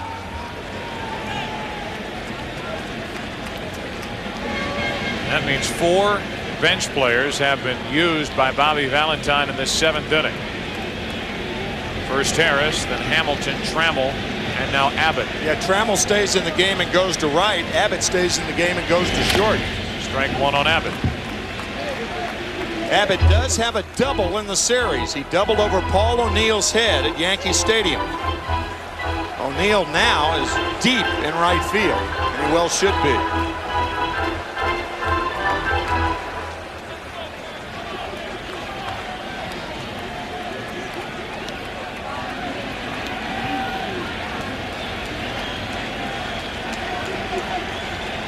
Two outs here in the 7th inning. Tying run at first for the Mets, Lenny Harris.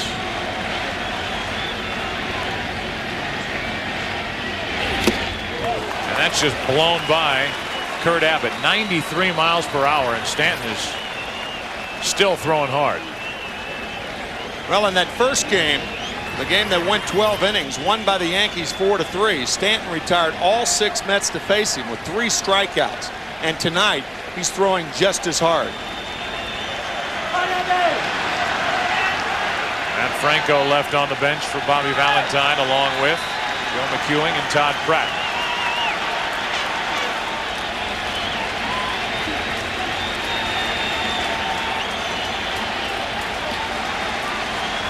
Harris at first with 2 out. Abbott strikes out. Mike Stanton comes in the game, strikes out Trammell, then Abbott. And after 7 in game 4, the Yankees still leading 3-2. Great swing, Mr. Jordan. Reminds me of Derek Jeter. What? Derek Sanderson Jeter, the king of New York. I'll show you what I mean. 0 for 4, he goes to the batting cages. 4 for 4, he goes to the cage. Curveball, slider, you name it. He can do it all. Kind of like you, Mr. Jordan. MJ, DJ, woo! And he's drinking your stuff, too. Gatorade, for that deep down body thirst. Yeah! Can I have my 3-iron, please? Yeah. I could totally fix this. I just think that you can do more. I'm late with one payment in 4 years. It is not about the money. You just don't get it. Look, Victoria wants me to move to California with her. Why don't you go tell Joey? You tell him. 6 weeks before one of the biggest games of my life, I felt a strange pain in my chest. What my doctor found was my toughest opponent yet. 3 of my arteries were more than 90% blocked. After recovering from surgery, lowering my high cholesterol became more important than football. Later, I was fortunate enough to coach my team in the biggest game of the season. That's the kind of play we need. Along with a healthy diet and regular exercise, taking Zocor every day helped significantly lower my total cholesterol. Zocor is a prescription medication and is not right for everyone, including women who are nursing, pregnant, or may become pregnant, or people with liver problems. Your doctor may do blood tests to check for liver problems. Because serious side effects can result, tell your doctor about any muscle pain or weakness you experience while on Zocor and about any medicines you are taking. When diet and exercise are not enough, talk to your doctor about Zocor. Take care of yourself. It's your future. Be there. 1 week from tonight, Halloween's not over till the Simpsons say it is. I know you rescue us. Rescue you, stuff myself with candy. It's all good. An all-new Simpsons Halloween special on a special night. Then John Goodman returns to television. I'm not laughing. How about now? On the series premiere of Normal, Ohio. It all begins next Wednesday at 8/7 Central on Fox. Well, still a 3-2 Yankee lead as Game 4 goes to the top of the 8th inning. Joe Buck, Tim McCarver with you. Bob Brenly down by the field. And I think 2 things. A, each manager ought to be happy with the starts that they got. Denny Neagle for the Yankees, Bobby Jones for the Mets. They were good enough. It's a 1-run game here in the 8th inning. And on top of that, John Franco's on the mound. And Bobby Valentine told us before the game, everybody's always asking me about my contract. Because I stop some of them mid-sentence and say, what about John Franco's contract? Can you imagine having to do without John Franco on this Mets team? Bobby thinking that John Franco can pitch another 4 years, and he's 40 years old right now. That's how good a shape number 45 is in. Won last night's ball game, and he'll be facing a couple of left-handers to lead it off here in the 8th inning.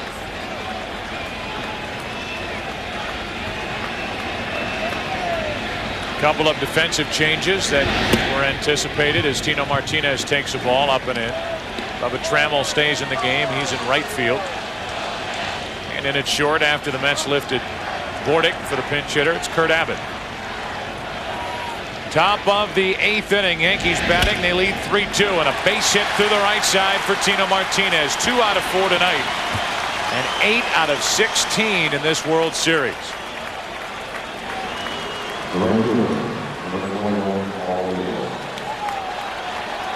Paul O'Neill has not sacrificed since 1993, so forget about it.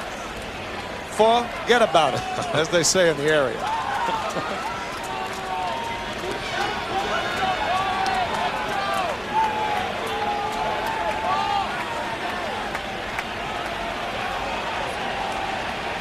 One on, nobody out. O'Neill.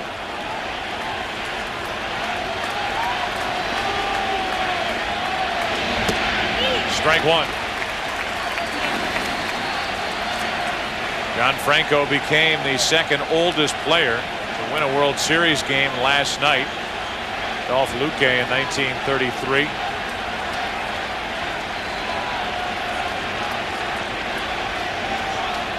Pride of Havana, Cuba. The oldest. And slowing away. 1 ball, 1 strike.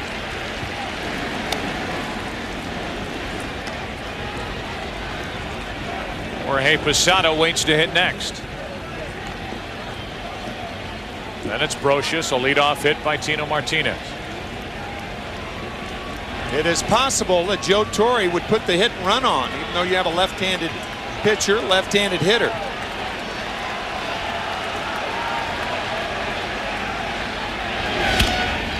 Might be 2. Zeal. Abbott in the middle. Franco on the other end. Double play. 3-6-1. 2 out. The most difficult double play, particularly with the left-handed pitcher, because he's falling toward third. What did Bobby Valentine say toward the end of our conversation today? John Franco is an excellent fielder, and he proves it again right here.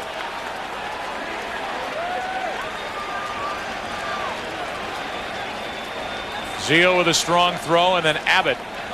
Perfect throw with Franco on his way to the bag, and O'Neill not running all that well. That factors in.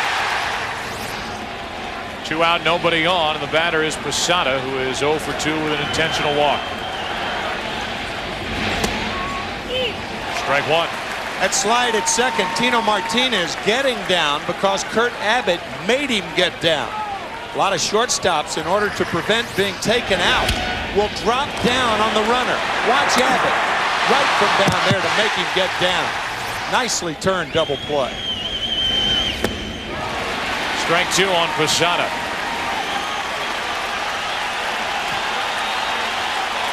The Mets in the bottom of this 8th inning will have Alfonso, Piazza, and Zeal. Franco trying to keep it a 1-run game.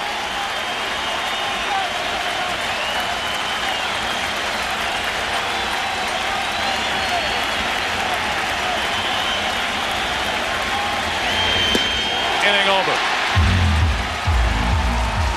The big bats coming up for the Mets.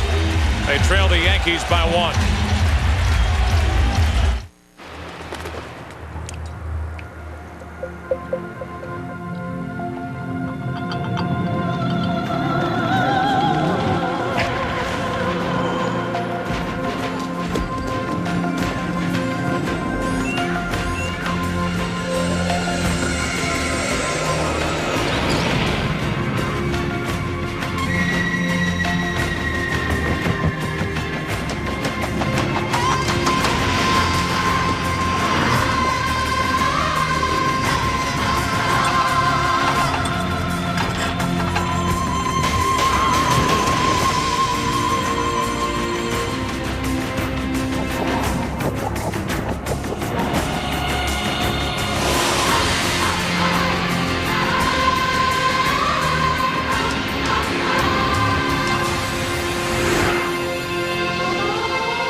One, two, three, 4, 5. Howie.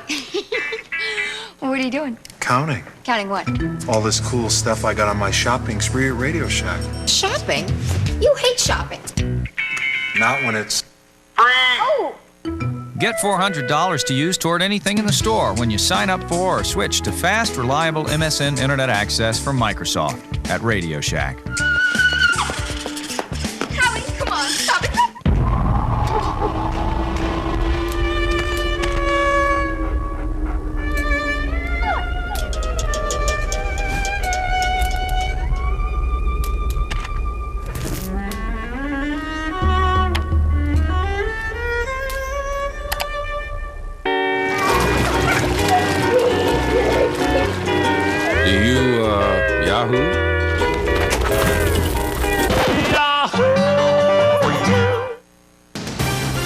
Series on Fox is brought to you by Merrill Lynch. Be smart, be confident, be bullish. By Chevy Trucks, the most dependable, longest-lasting trucks on the road. By MasterCard. MasterCard, proud sponsor of Major League Baseball and fan of the great American pastime. And by Yahoo Sports. Fresh sports news 24 hours a day. Best seen the house tonight inside the Bud 1 airship, flying overhead tonight to bring you beautiful live shots of Shea Stadium and New York.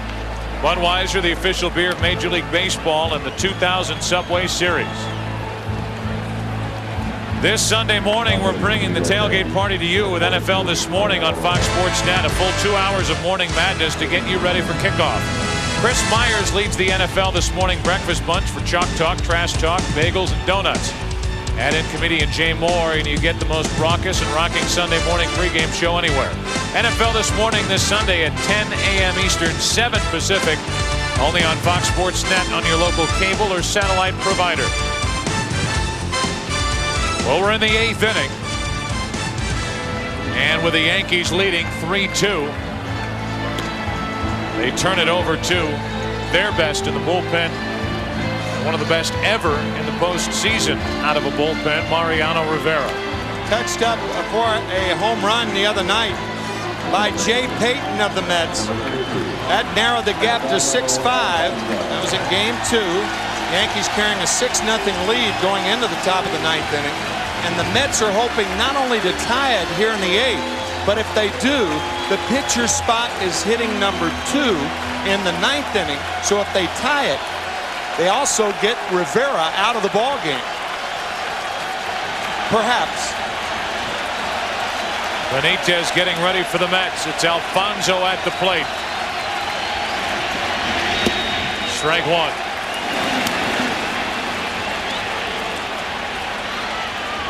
Alfonso tonight 0 for 2 with a walk. 2 out of 15 in this World Series.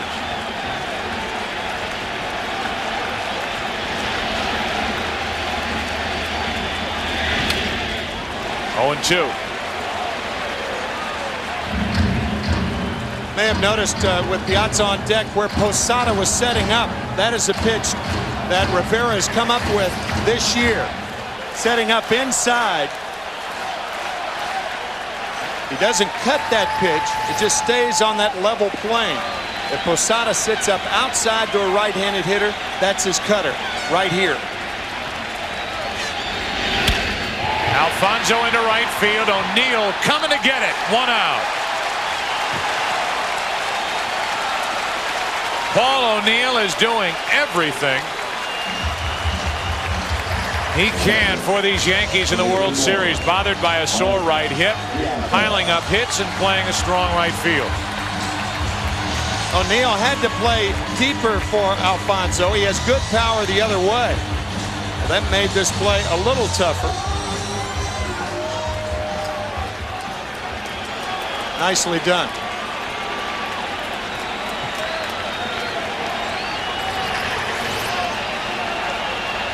Now a battle between Rivera and Piazza. Strike 1.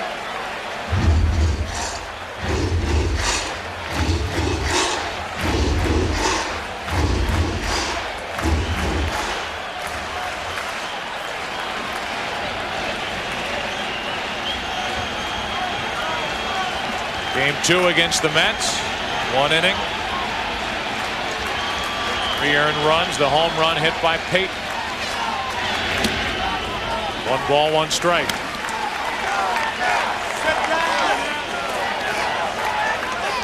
Neagle started, got into the 5th. Cone finished the 5th. Nelson, Stanton. Now Rivera.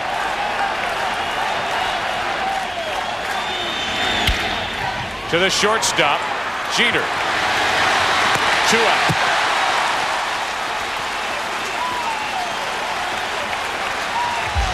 There are many more Yankee fans at Shea Stadium than there were Met fans at Yankee Stadium. Clear from the applause.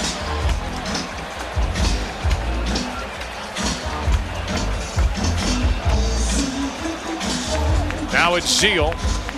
There's 1 out of 3. Talked about it in the opening, saying that Joe Torre told us that the Yankees did not have a pitcher who had a fastball that Zeal couldn't turn around. Well, we'll see.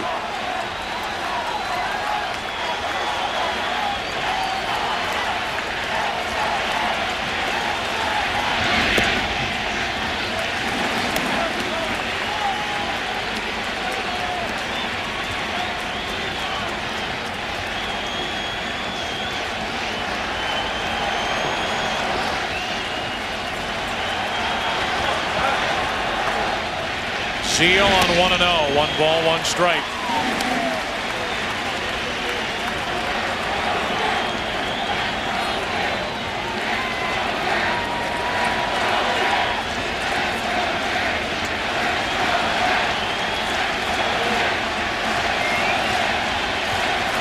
Two out, nobody on. 2 big threats erased by Rivera.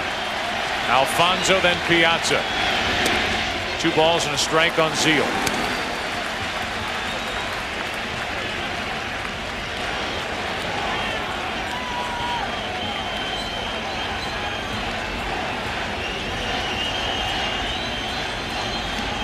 Home plate umpire wants to check the baseball.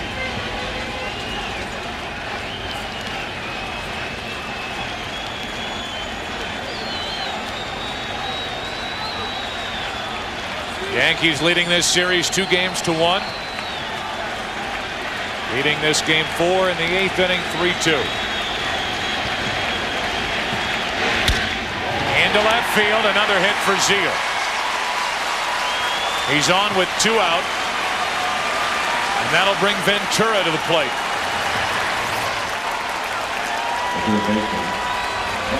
Now he turned that fastball around, didn't he?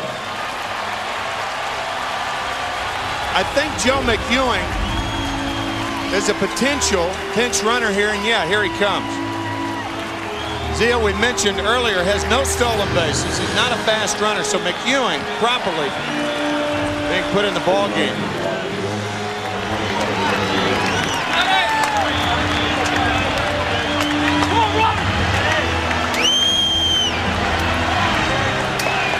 We came on the air tonight talking about Paul O'Neill, who's 2 out of 4 and just made a sliding catch out and right, and Todd Zeal, who's 2 out of 4 and gives the Mets hope here in the 8th inning. Now it's Ventura, and a pop up on the infield. Jeter waits for it, and game 4 goes to the 9th. The Yankee relief corps tonight: Cone, Nelson, Stanton, and now Rivera. 9th inning, 3-2 Yankees. Meet Martin Licious, storm chaser. Some head for the basement. He heads for a Chevy S10. With better fuel economy than Ford Ranger and a bigger bed, Chevy S10 also has standard 4-wheel anti-lock brakes on every model. Because if you want to outrun Mother Nature, you need every advantage you can get. Only until October 31st, get 0% financing on 2000 Chevy S10s. That's up to $3,900 in finance savings. Sometimes in life we're given second chances. If you are given a second chance, then you better go for it. I won. I won. The researchers at Bristol-Myers Squibb are proud that Lance Armstrong dedicated his Tour de France victory to the millions of people who have also beaten cancer. Because in many ways, it was their victory too. I won. Winning the Tour de France wasn't just a victory for me. It was a victory for cancer medicines and how far they've come. I won. Hope, triumph, and the miracle of medicine. Bristol-Myers Squibb Company.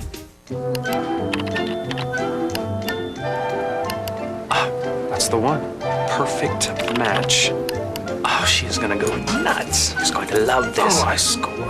Honey? Hey. Got a little surprise for you. So do I. I actually found someone to buy this old lamp. Isn't that great? $500. Whether you're buying or selling on eBay, use your Visa card. Visa, eBay's preferred way to pay. Passengers originating from Phnom Penh on flight 123. Please have your documents. This is your new home. Don't tell her that. She's gonna want to go back. Hi, baby. Oh, do you have her papers? Yeah, they're in the diaper bag. Oh, can you believe this? What? This. Yeah, we're a family.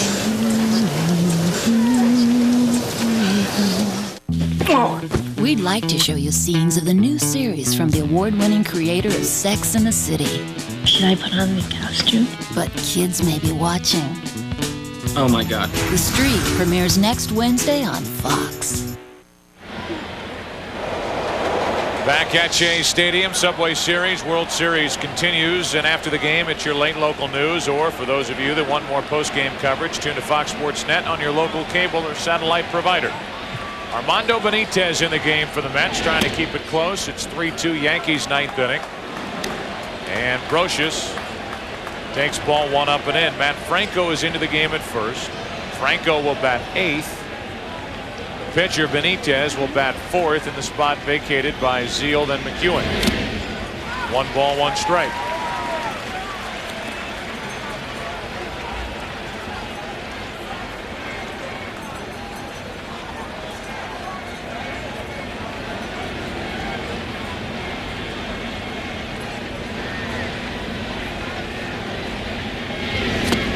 That's strike 2. It's Brocious now. It's Rivera on deck, and then Jeter.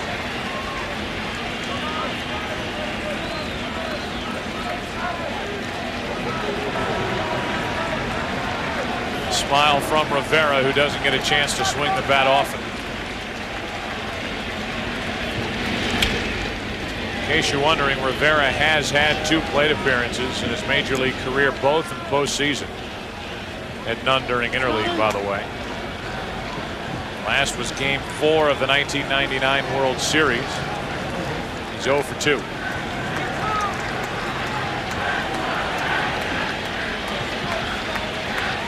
But it's Brocious now, and it's a 2-2 count.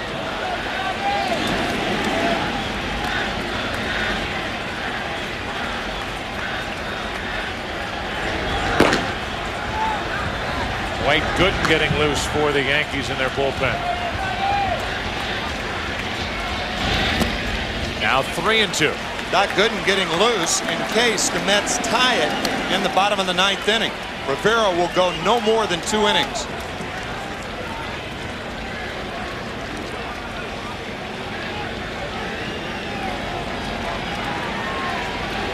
Armando Benitez had Brocious set up, and now he's lost that edge. 3 balls, 2 strikes. That's out of play.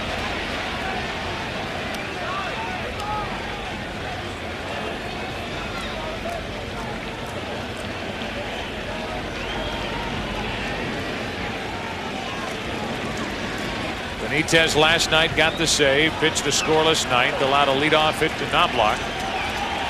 Got around it. Brocious fights it off.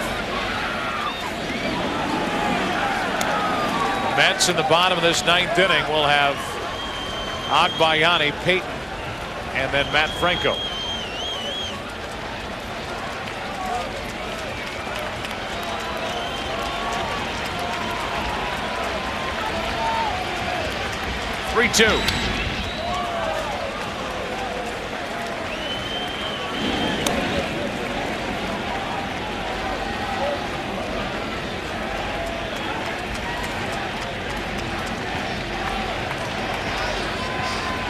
Yankees trying to go up 3-1 in this 2000 World Series.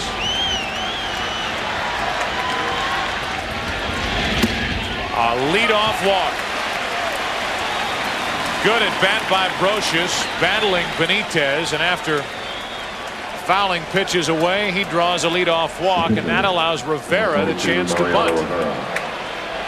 Rivera will be bunting even with 2 strikes on him. Joe Torre does not want to take a chance. If you're the infielders, you can pinch, particularly the 3rd baseman. Robin Ventura will be breathing down his neck. But he swings away and pops it into right. 1 out. When you swing away and you hit it on the trademark, then you do what the Mets want you to do.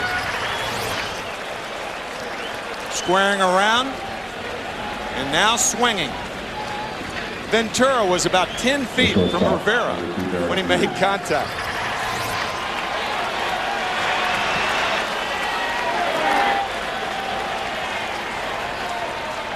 Jeter now, who's 2 out of 4. Started this night with a home run on the first pitch.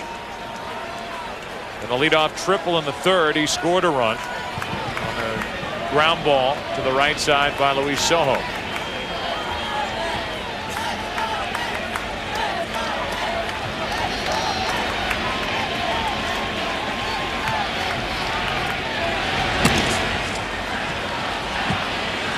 Look how close Robin Ventura was to Mariano Rivera when he made contact. He's in the foreground right there. Fortunately for Ventura and the Mets, he hit a harmless fly ball the other way. The opposite way off the bat of Jeter. Trammell coming on, and he drops it. Brocious will stop at second. It's 2 on, 1 out. Trammell may have lost that ball in the lights. Maybe. It was low enough, and outfielders here had a difficult time. It didn't appear, however, from that miss that the lights affected it. Just off the heel of the glove. Should be an error.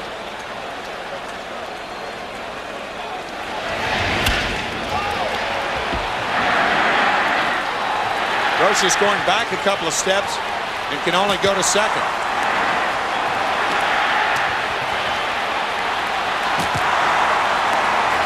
It's an error on Trammell.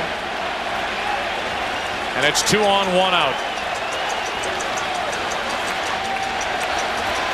A walk, an error in the inning, and Luis Sojo stands in with runners at first and second, 1 out.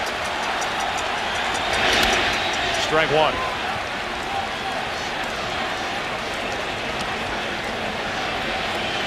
The odds are 10-1 against Sojo pulling a ball against Benitez. His natural stroke's the other way anyway. He will pepper that hole between first and second with regularity.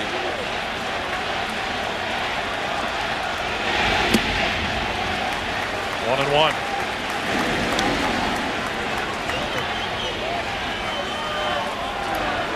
I think Edgardo Alfonso just said that if a ball's hit back to him, that Kurt Abbott would cover because Alfonso's going to protect or at least lean a little to his left, knowing Sojo, a fellow Venezuelan, hits it that way. Runners go, and a foul out of play off to the right.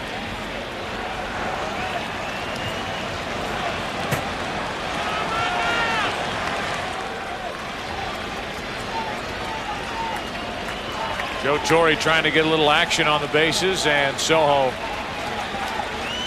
on a hit and run fouled it off to the right side. Now Sojo set up at 1 and 2.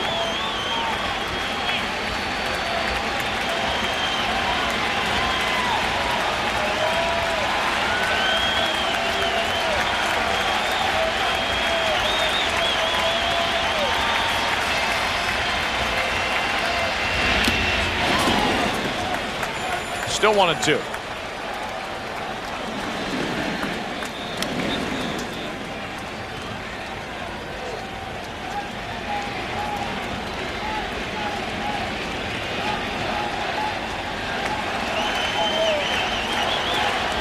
Sojo with an RBI tonight, and right now it's the difference in the game. He made it 3-0 with an RBI ground out in the third.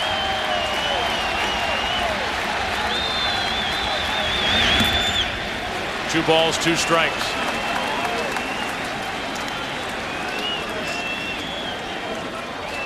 Key pitch right here.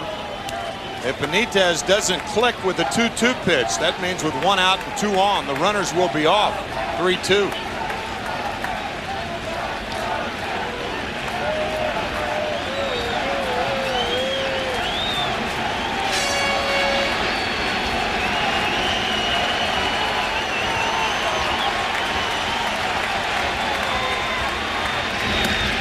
It is 3-2.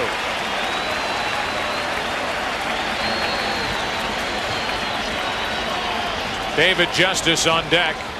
Armando Benitez bothered with a problem in his right knee. He's had the right knee drained with fluid on the knee. There's an arthritic condition in there, and we talk about it with hitters. It's the case with Mark McGwire at the plate. Tendonitis, severe tendonitis in his right knee. It's the foundation. Same for Piazza, who's catching. Benitez, who drives off that back leg, is not totally healthy, and it's showing here in the postseason. A 3-2 to Sojo. Runners go, and a ground ball to second. Alfonso has only 1 play. Out at first, and at second and third, 2 out.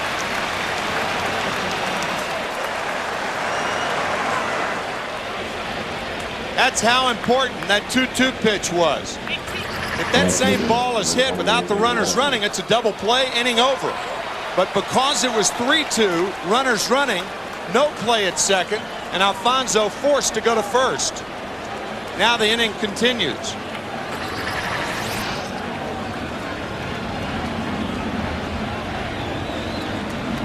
David Justice stands in, hitless on the night, and only 2 out of 14 in the World Series.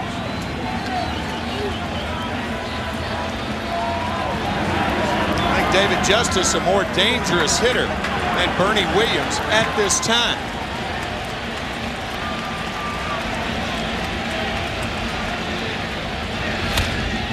That's foul.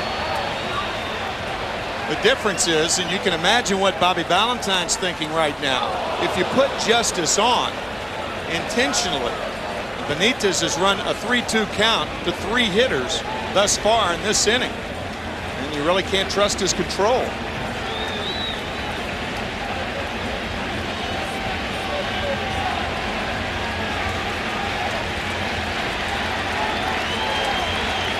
Second and third, 2 out, no balls, 1 strike, 1-1.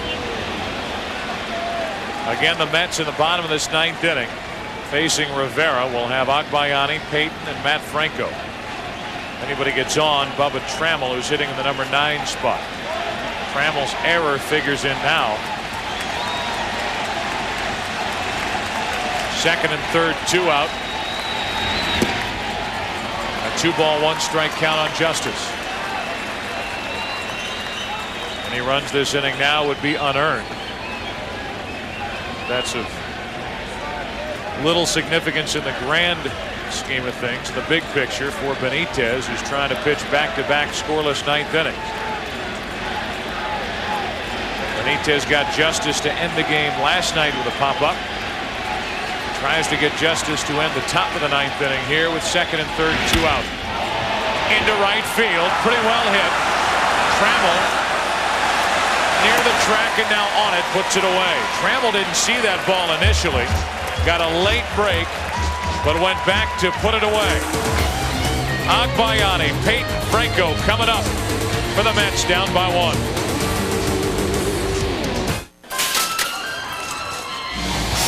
CD, $15. Baseball tickets, 2 please. $60. Abstract painting, $3,000. Express checkout on the web. Priceless. The MasterCard e-wallet. Online checkout is now 1 click away. There are some things money can't buy. For everything else, there's MasterCard. Get one at mastercard.com. At Gateway, we know many businesses aren't big enough to have their own computer department. What about training for my new guy? That's no problem too. Anything. That's why we put business centers in our Gateway Country stores. People are hooked up to this hub. Right. Share files, share one internet connection. Oh, cool. So if you have a question about installation or need training, you can drop on by. Why do we spend so much time with the people who use our computers? Because in Gateway Country, people rule. Stop by or give us a call. On October 27th, be the first to see the movie that critics are calling disturbing and unsettling. It was an accident. Better than the original. Don't worry, we're not gonna hurt you. A sadistic Halloween treat that will haunt audiences long after they leave the theater. Book of Shadows, Blair Witch 2, rated R. Starts Friday. One city, 2 teams. Something's gotta give. Major League Baseball presents the official 2000 World Series video. It's the Mets and Yankees for bragging rights in the Big Apple. A historic fall classic that will rock this city to its core. Call now to reserve your copy at 1-888-4114 for an unforgettable ride on this Subway Series 2000. That's 1-888-414-TEAM. It's the wildest hour of pregame coverage in the business. The Fox NFL Sunday pregame show, this week at noon. It's a 3-2 ball game, and you may remember back in the 3rd inning, we talked about it with Derek Jeter on 3rd base. 1 ball and 2 strikes to Luis Sojo. We talked about moving the right side of the infield in. Sojo, had the infield been in, Derek Jeter doesn't score. David Justice, the next hitter, tapped toward first, and then Bernie Williams made the last out, flying to center. Had they played it that way, they don't score. Not an egregious error, but an error nonetheless. Minuscule in the difference between this game right now. Here's Agbayani. Mets down by a run. Facing Mariano Rivera.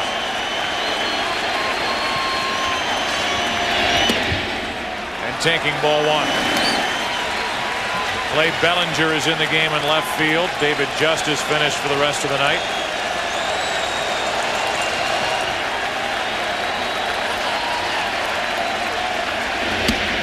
1 ball, 1 strike.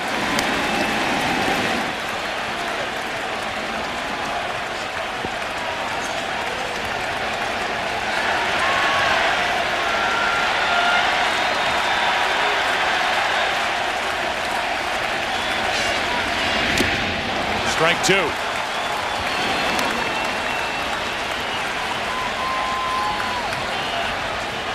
Jay Payton, who homered off Rivera in game 2 next.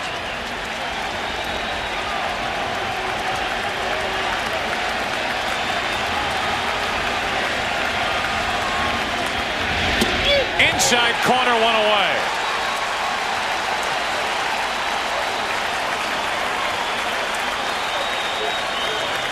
Mariano Rivera came up with that pitch to prevent right-handers from leaning out over the plate. With the count 1-2, he freezes Agbayani on that inside fastball.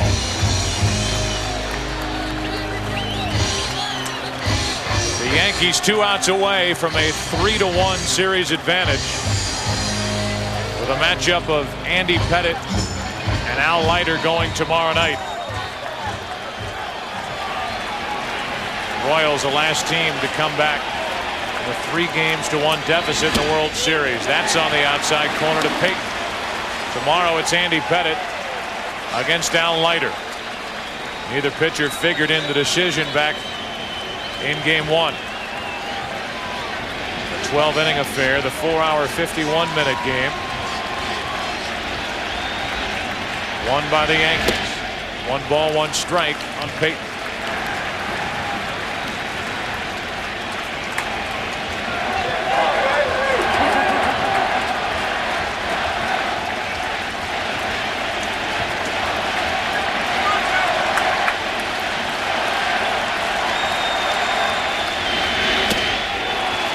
Strike 2.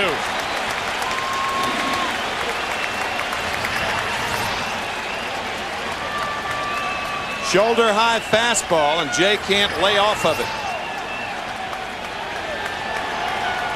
Payton tonight, 2 hits, came in the postseason hitting 184. 5 out of 16 in this World Series. A 1-2 from Rivera. 2-2.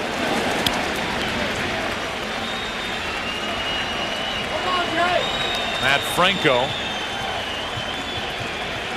who took over in that double switch when the Mets brought in Benitez, is on deck.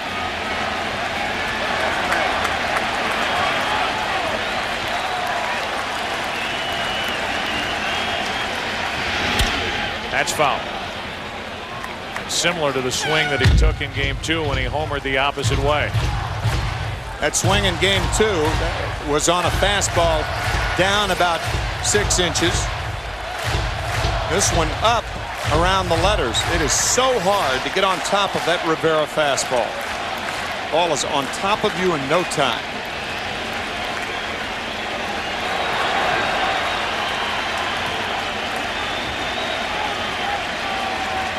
Two to Payton. Full count.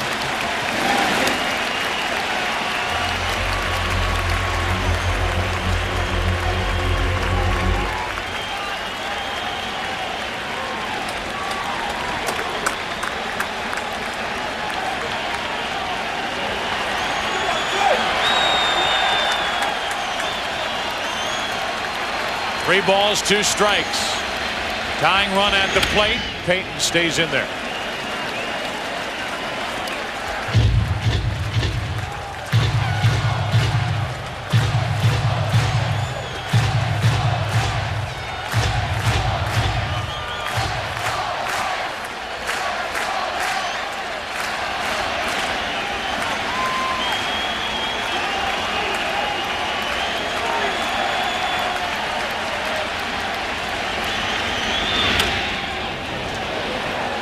Up and out of the strike zone and up and out of play off to the right. Still 3-2.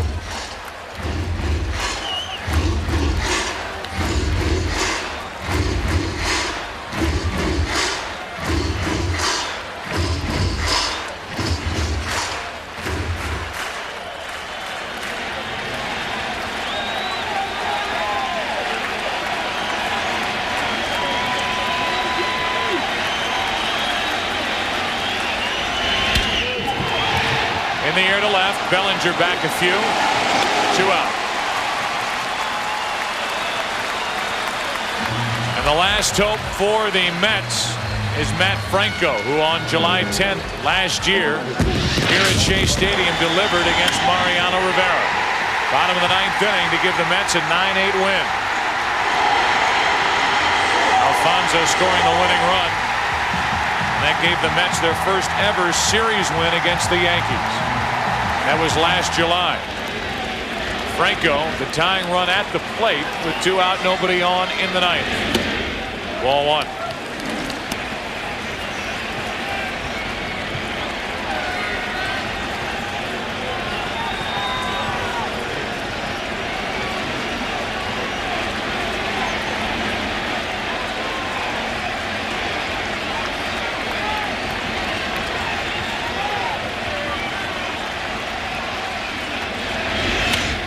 That's foul. Trying to jerk it out of here. 1 ball, 1 strike. He was trying to do exactly that.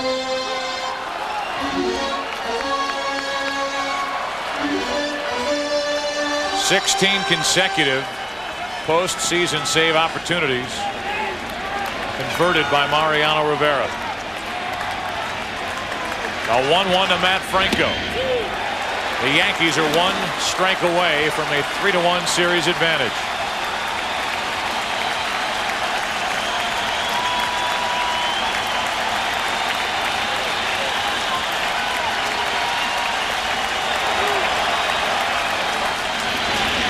Yankees win Game 4.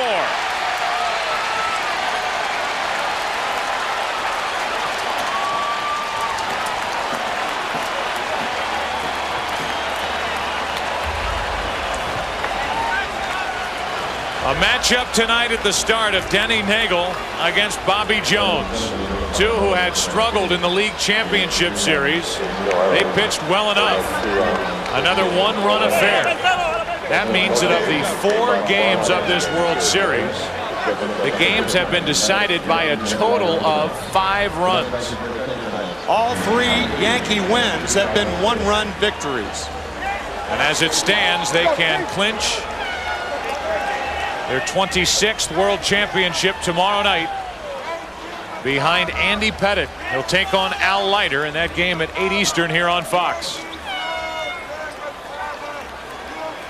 The Merrill Lynch play of the game happened just as we were settling into this Game 4. First pitch of the night from Bobby Jones. Onto the bat of Derek Jeter and into the bleachers. And a 1-0 Yankee lead. They led throughout.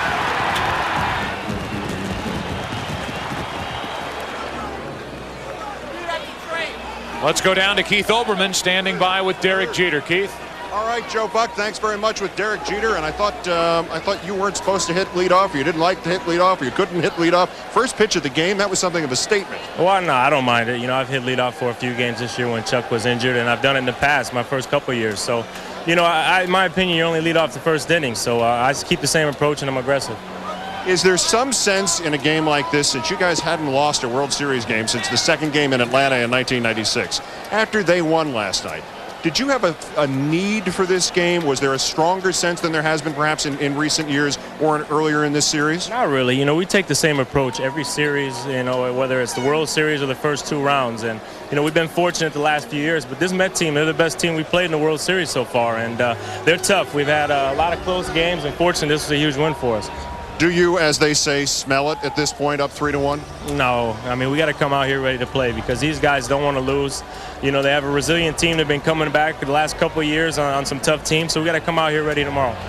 Derek, I understand the last issue of the evening is the clothing may be damaged in there. You've had a flood in the Yankee clubhouse, the only thing you were defeated at all night? Yeah, that's what I heard, so hopefully we got our clothes out of the way. Derek, thanks. Let's bring in Paul O'Neill after another great game, and you're another win away from another World Series title. These are gut-wrenching games, man. I'm telling you, physically and mentally just exhausted when you walk off this field. It's one-run baseball, and, you know, one play can change it, and they've been great games. How about this triple binge that you were on all of a sudden? I thought there hadn't been any since, what, the 93? That's a long run for me, I'll tell you. This is a big ballpark, and when things happen down the lines, you're going to have some triples. But both pitching staffs kept their team in the game. Everybody knew coming into the series, runs were going to be tough, and so far so good. But we can't assume anything. Tomorrow's another day, and Leiter's their best. I was going to ask about the pitching. Not only was there spectacular work out of the familiar members of your bullpen. David Cone came in and got a critical out. Denny Neagle pitched strong for 4 2/3. Everything went in order, and really there was no threat from the Mets in terms of scoring position past the 3rd inning. It was, as you suggested, gut-wrenching, but because your pitching staff came through. Obviously, bringing David in, that's a huge out for us, and Joe does things like that. And when you're up 1-run game, there's a threat every time Piazza and Alfonso and Zeal walk to the plate. So that's a credit to our pitching. Obviously, they've been strong all year, and that's why we're here. Paul, we have talked on occasion in the past about how tense these times are for you. You said it just as you came off the field, how gut-wrenching this is. Do you give yourself 5 minutes of enjoyment every day and say, okay, this is good, I like this? Do you have that at all? There's times during the game where you're running the bases or scoring a run or knocking a run. I mean, you can't describe just the feeling, but it's fun when it's all said and done, and if you win, that's when it's fun, because that's when it's all well worth it. In the situation that you're in tomorrow with the win away from the World Series and in the other team's ballpark, and obviously it's a tough team. Derek Jeter just said this was the toughest team you guys have faced in the World Series since the group got together in '96. What are you expecting tomorrow? Just more of the same, another 1-run game, or would we have the luxury of a 2-run game tomorrow? Oh, I'd love it. I'd love to come out here and say we're just going to score runs. But I mean, Leiter's been lights out against us every time he's pitched. I wouldn't be surprised if we have another 1-run game. There's no doubt that pitching is going to beat good hitting, and we just need some timely hits and hopefully give the ball to Mo again. All right, Paul, thanks. Congrats on the triples. Paul O'Neill. Let's go back upstairs to Joe Buck. Joe? All right, Keith, thank you. So a 3-2 win, another 1-run victory for the Yankees. And they end up now 3-1, the advantage through 4 games of the 2000 World Series, with Game 5 coming tomorrow night. Andy Pettitte against Al Leiter. So the Yankees had their 14-game World Series winning streak snapped last night. They're right back on the beam tonight with a 3-2 win. Tonight's game produced by Michael Weissman, directed by Bill Webb. Our tape producers Carol Langley McDermott and Aaron Stoikov. The associate director is Larry Lancaster. Our broadcast associates Derek Manning and Michael Fitzgerald. Steve Horn assisting us here in the booth. The pregame show produced by Gary Lang, directed by Ray Tipton. The associate director is Kathy Hunt. The broadcast associate Brian Rome. The senior producer of Fox Sports is Bill Brown. And the executive producers of Fox Sports are Ed Gorin and David Hill. For Tim McCarver, Bob Brentley, Keith Olbermann, and Steve Lyons, I'm Joe Buck. So long from Shea Stadium. Final score is Yankees 3, Mets 2, and the Yankees lead this 2000 World Series 3-1. Stay tuned for your late local news, or for those of you that want more post-game coverage, tune to Fox Sports Net on your local cable or satellite provider for a special edition of the National Sports Report. Tomorrow, 8 Eastern on Fox, Andy Pettitte, Al Leiter. The Yankees will be gunning for their 26th World Championship. Good night.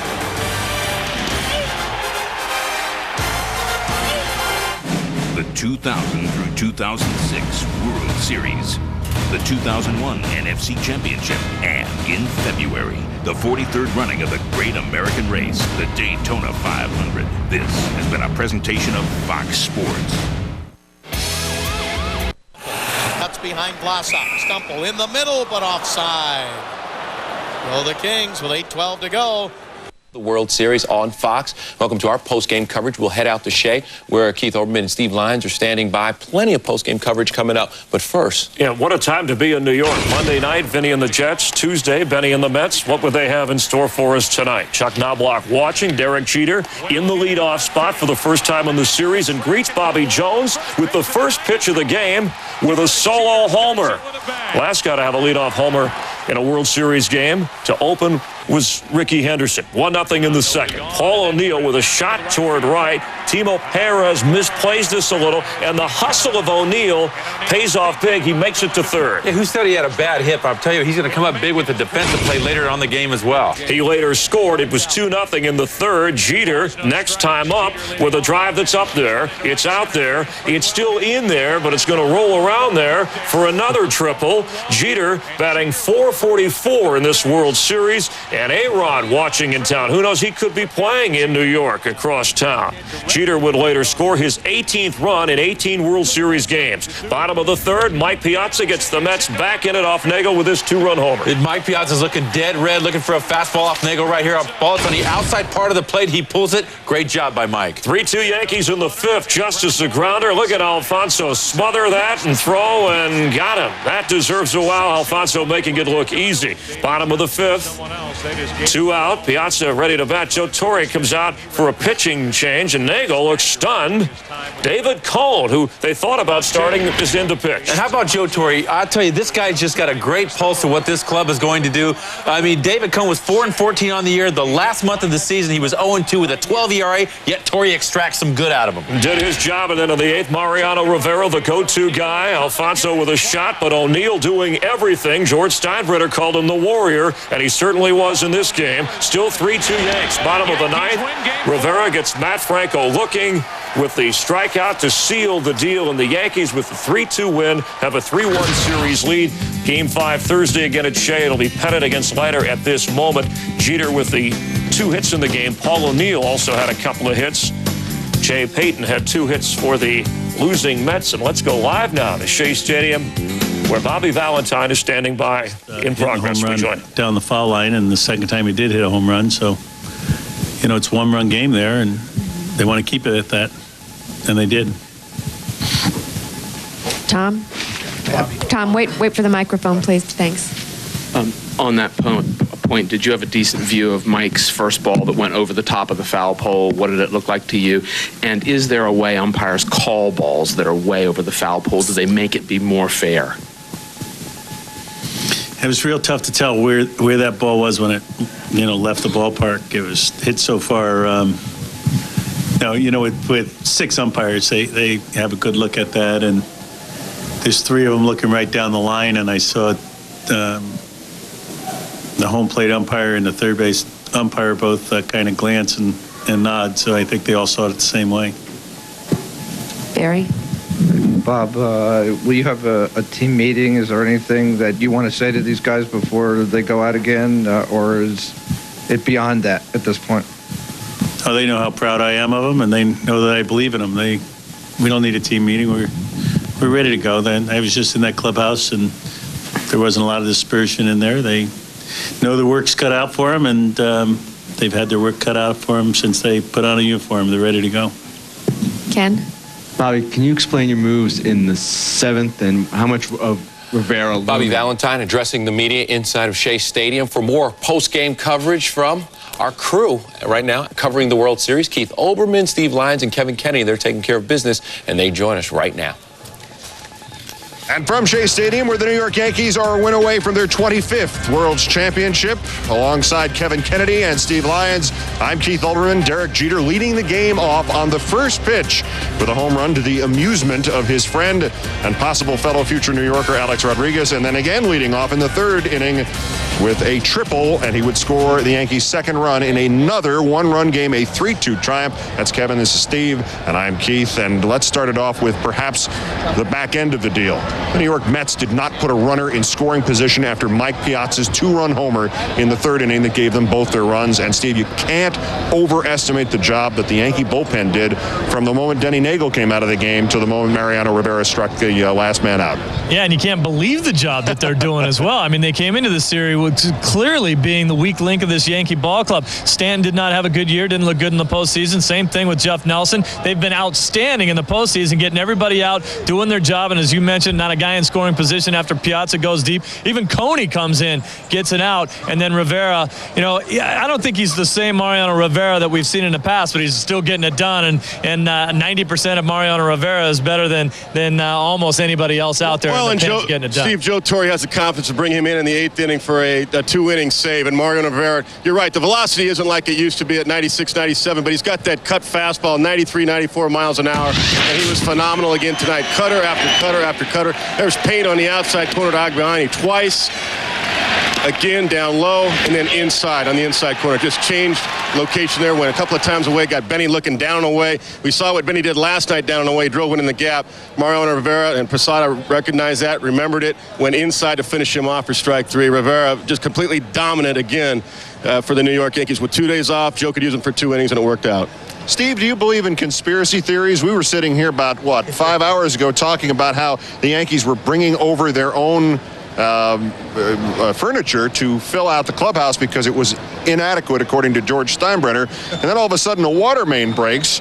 Now they can't use that clubhouse. I wonder what happened to all that nice furniture. Yeah, it's amazing, and I wouldn't put it past either one of these teams to try stuff like that. They said a water main break. Why didn't it break in the middle of the stadium? Why didn't it break in the Mets clubhouse? But it just happened to break over there in the Yankee clubhouse. There might be a little showmanship going on, a little gamesmanship, a little, you do this to me, I'll do that to you. It sounds like a winter ball story, Steve. Yeah, exactly. Remember those days? Yeah. It broke back and to the left. And right after the game ended, Derek Jeter, who hit the game leading off home run, the first one in World Series play since Ricky Henderson with the A's in '89, joined me on the field for an interview on the broadcast network. Well, no, I don't mind it. I've hit leadoff for a few games this year when Chuck was injured, and I've done it in the past, my first couple of years. So, in my opinion, you only lead off the first inning. So I just keep the same approach, and I'm aggressive. Is there some sense in a game like this, since you guys hadn't lost a World Series game since the second game in Atlanta in 1996, after they won last night, did you have a need for this game? Was there a stronger sense than there has been perhaps in recent years or earlier in this series? Not really. We take the same approach every series, whether it's the World Series or the first 2 rounds. And, we've been fortunate the last few years, but this Met team, they're the best team we played in the World Series so far. And they're tough. We've had a lot of close games, and fortunately, this was a huge win for us. Do you, as they say, smell it at this point, up 3-1? No. We got to come out here ready to play because these guys don't want to lose. They have a resilient team. They've been coming back the last couple of years on some tough teams, so we got to come out here ready tomorrow. Derek, I understand the last issue of the evening is the clothing may be damaged in there. You've had a flood in the Yankee clubhouse, the only thing you were defeated at all night? Yeah, that's what I heard. So hopefully we got our clothes out of the way. Derek, thanks. Let's bring in Paul O'Neill after another great game, and you're another win away from another World Series title. These are gut-wrenching games, man. I'm telling you, physically, mentally, just exhausted when you walk off this field. That's one-run baseball, and one play can change it. They've been great games. How about this triple binge that you were on all of a sudden? I thought there had been any since, the 93? That's a long run for me. I tell you, this is a big ballpark, and when things happen down the lines, you're going to have some triples. But, both pitching staffs kept their team in the game. Everybody knew coming into the series, runs were going to be tough, and so far so good. But, we can't assume anything. Tomorrow's another day, and, Leiter's their best. I was going to ask about the pitching. Not only was there spectacular work out of the familiar members of your bullpen, David Cone came in and got a critical out. Denny Neagle pitched strong for 4 2/3. Everything went in order, and really there was no threat from the Mets in terms of scoring position past the 3rd inning. It was, as you suggested, gut-wrenching, but because your pitching staff came through. Obviously, bringing David in, that's a huge out for us, and Joe does things like that. And when you're up 1-run game, there's a threat every time Piazza and Alfonso and Zeal walk to the plate. So that's a credit to our pitching. Obviously, they've been strong all year, and that's why we're here. Paul, we have talked on occasion in the past about how tense these times are for you. You said it just as you came off the field, how gut-wrenching this is. Do you give yourself 5 minutes of enjoyment every day and say, okay, this is good, I like this? Do you have that at all? There's times during the game where you're running the bases or scoring a run or knocking a run. You can't describe, just the feeling, but it's fun when it's all said and done, and if you win. That's when it's fun, because that's when it's all well worth it. In the situation that you're in tomorrow with the win away from the World Series and in the other team's ballpark, and obviously it's a tough team. Derek Jeter just said this was the toughest team you guys have faced in the World Series since the group got together in '96. What are you expecting tomorrow? Just more of the same, another 1-run game, or would we have the luxury of a 2-run game tomorrow? Oh, I'd love it. I'd love to come out here and say we're just going to score runs. But Leiter's been lights out against us every time he's pitched. I wouldn't be surprised if we have another 1-run game. There's no doubt that pitching is going to be good hitting, and we just need some timely hits and hopefully give the ball to Mo again. Paul O'Neill, after another triple in this World Series, the Yankees now lead it 3-1 over the Mets with Game 5, the last one that will be played at Shea Stadium tomorrow night. Joe Torre reached the majors in 1960 as a catcher with the Milwaukee Braves and was in it continuously as a player, announcer, manager, and never made the World Series until 1996. Won that World Series as Yankee manager, won it in 98 and 99, and is a win away from winning his 4th in the last 5 years. He's addressing the media now. Here he is live. It obviously feels good because you know how dominant this ball club is in this ballpark. And, if you told me 3 runs were going to be all we needed, after that, Piazza's home run, I wouldn't have believed it. Steve? What was your thinking on going with Cone against Piazza right then? Well, Piazza's one of the few players that's in scoring position when he gets in the batter's box. Obviously Neagle didn't know that was going to happen, but David Cone knew in the top half of that inning that he was going to pitch to Mike. He had a couple of good swings off Neagle, hit the home run, even though I didn't think it was a bad pitch. And I just made up my mind that he was going to pitch to Piazza at that point. Joe, considering that Coney hadn't pitched much at all since the end of September, only one time in the postseason, and that it wasn't his accustomed role, was there some concern about how he might fare against a hitter who had two pretty good swings in that game? There's always concern. There's no question. But I knew when Coney came into the game that the trust factor was still there in my mind. He came in Seattle and did a nice job, and I really was in between on who was going to start today, and I went with Denny, who did a terrific job for us because he could give us probably more length than David could. But in a situation when coming out of the bullpen, especially when he let me know that, if this helps you make up your mind, I'm fine coming out of the bullpen. And that sort of pushed me on the other side of the fence on that one. Tom.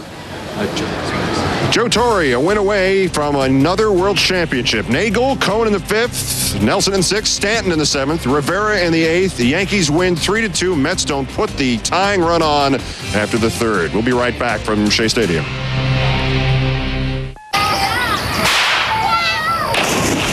You're supposed to wait 38 minutes. How about a beefy, spicy grip?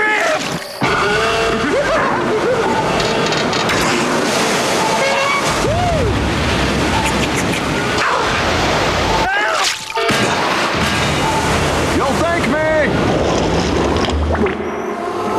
You're gonna be all right.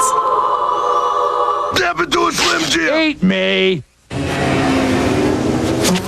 This mobile internet, you can use it anywhere, right? Anywhere. Like Traveling. traveling. On business. Business. On the sofa. Really? Sure. Games, music, online shopping, it's all coming. It's coming all the way to the sofa? Yes, it is extremely mobile.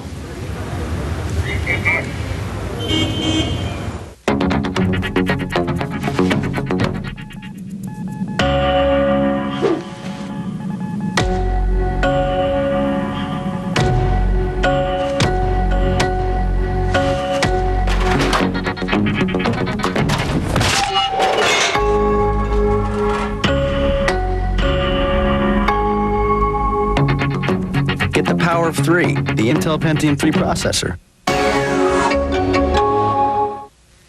Your call will be answered by the next available operator. Please stand by. Your service reps are overwhelmed with customer calls, faxes, and emails. Integrate the internet into your call center and go from providing customer support to creating customer delight. Discover all that's possible on the internet. Cisco Systems, empowering the internet generation. Rather extraordinary thing. Heard more than seen at Shea Stadium in this 4th game of the World Series. Alternating chants of Let's Go Yankees, followed by Let's Go Mets. There were other chants too, but we won't repeat them. If you heard them on the broadcast, you know what we're talking about. As Steve Lyons suggested earlier, the Yankee bullpen was perhaps a question mark. Certainly the middle relief was not considered to be as strong as that of the Mets, even though Mariano Rivera was considered to be a stronger closer than Armando Benitez. Yet it was Yankee middle relief in the personages of David Cone, then Jeff Nelson, and then Mike Stanton that won this game for the American League side. After the game, Michael Kay caught up with the man who was given credit for the victory. I'm here with Jeff Nelson, and Jeff, it was the bullpen's win today, to tell you the truth. How does it feel to have the bullpen come through the way it did? Oh, it feels great, especially after they won last night. They scored 2 runs in the 8th inning, and this was a big game. We didn't want them to tie it up 2-2, and then the momentum kind of switches to their side. We wanted to go up 3-1, and we knew that we have Andy tomorrow, and it was big to go out there. I mean, the games were close. It seemed like we had opportunities to score. We didn't. And we had to come in there and hold them. We couldn't make any mistakes, and it was pieced together some outs, and Rivera did a great job last 2 innings. Were you kind of surprised when David Cone came in to get the final out of the 5th? Well, I mean, I knew it when I was down there because I answered the phone. I knew he was in for Piazza, but you feel bad for Denny because he threw a great game. He made one mistake to Piazza, hit a home run, but I mean, I wish he would have got the win because he deserved it. I mean, he did a great job, and for somebody that didn't even know he was going to start until a couple days ago, I think he did a terrific job. Now, I know you and Stanton never want to give up the ball. Could you have pitched further into the game? Well, that was your objective, is give Joe as many innings as you could, but knowing that it was National League ball, the pitcher has to hit. And when I went out for that 2nd inning, I knew that there was 3 righties up, and I wanted to get those guys out because then they had the lefties or the pitcher was hitting and they were going to pinch hit. So I wanted to get those 3 outs, and that way Rivera wouldn't have had to gone 2 innings. But it didn't happen that way, and Stanton came in, got his 2 outs, and Rivera did a great job. All right, we got 3-1. Do you feel it's over? I mean, nothing's over, but we feel very confident. I mean, obviously, we're up 3-1. We're in the driver's seat. I mean, if it goes that far, we have our 3 best pitchers. But we want to end this thing tomorrow. We don't want any of that media hoopla again in Game 6. And we have Pettit tomorrow. We're facing their best pitcher in Leiter, so hopefully we can beat him a second time. Jeff, thanks a lot. All right, thank you. Michael Kay with Jeff Nelson, the winning pitcher, after Denny Neagle was pulled with 2 out in the 5th inning. And Kevin, let me start with you. That must be a very difficult situation, whether it is the opening day of the season or the decisive or next to decisive game of the World Series, to pull a pitcher under those circumstances saying, I didn't like the way you pitched to this guy last time when the ball left the burrow. No, denying him a win, essentially. Absolutely. For it. You know, that's a situation where you look at, like Joe said, Piazza becomes a threat when he becomes a plate. He becomes a tie and run if he hits a home run. He already homered once off of Denny Neagle tonight. He came into this game hitting .370, lifetime off of Denny Neagle. Denny made a good pitch, and Joe Torre saw that pitch go out of the ballpark. That's the point in the ball game. You can't worry about personal stats or personal victories. It's a team victory. You're trying to get the 3rd victory of the World Series with only 1 more to go. David Cone had been up and ready, looking for his chance. A tough right-hander, dropping down a little bit on Mike Piazza with that slider. He got the only batter he needed tonight. I think it was a great move by Joe Torre, a gutsy move. But who can fault Joe Torre? He's won all these championships now since he's come to New York. What is it like from the player's perspective? I mean, you saw the look on his face. He always looks kind of shocked, kind of wide-eyed. And then we discovered that wasn't his wide-eyed look. Denny Neagle looked really surprised by that. He was clearly surprised because he didn't realize that situation was going to come up. But you got to go back to 2 things right there. Number one, Denny Neagle did an excellent job in a start that he didn't know he was going to get until a couple days ago, like Jeff Nelson said. He was wild within the strike zone. That makes it very difficult for the Met hitters to really get comfortable on the plate. He was up in the zone. The Met hitters were swinging at a lot of high fastballs, a lot of balls that were tailing out of the zone. So he was getting a lot of help there. But then he'd come back and throw strikes. So it was real tough to get a gauge on. And then Joe Torre's situation, he was a National League manager tonight by using the pitchers coming in and using the double switch situations and putting guys in and pinch hitting when you had to. Certainly, Joe Torre has managed in the National League before, but he's been in the American League and won all those championships. He really outmanaged the game today, being an American League manager in a National League park. And I think there's no question about that. But let's get the viewpoint of Dennis Neagle after a 4-hit ball. Admittedly, one of them went about 4 miles, and another one by Mike Piazza in the first at bat went decidedly foul, but into the upper deck. He stopped by afterwards with Lionel Bienvenu. Lionel? Say when. You got it. Denny, Derek Jeter comes out, home run on the first pitch. That had to be a huge boost for you guys here in this game. That's a real huge boost. I joke around and always say that they always say the pitcher's best friend is a double play. I say the pitcher's best friend is a couple early runs to work with, so it was nice to see Derek do that. You had a lot of pitchers out there, including yourself, David Cone, Stanton, Nelson Rivera. Everybody got the job done when they needed to. Well, that's the key in the postseason. Everybody needs to contribute, and the guys did a hell of a job coming in the bullpen there and shutting them down. And obviously, we always feel like if we can get to the 8th inning with Mo coming in, we've got a good chance of winning. You're now 1 win away. Can the Mets have any chance of beating you guys 3 in a row? Sure they do. You know, I mean, that's the thing. I mean, the reason why the Yankees have been successful is because you never take anything lightly. I'm sure they'll tell you that even the past couple World Series where they've swept, even against us when they came back those 4 games, you never count anybody out. And these guys have done it these guys have done it the whole year coming back from tough situations, so we're not counting these guys out. Denny, thank you very much. You got it. Denny Neagle and our Lionel Bienvenu, and obviously it seems that if Denny was shocked earlier on, he is no longer. and he has calmed down as a win, being a win away from the World Series championship for the year 2000 will certainly do so. We have much more to come. The Yankees have beaten the Mets 3-2 to assume a 3-1 lead in the World Series.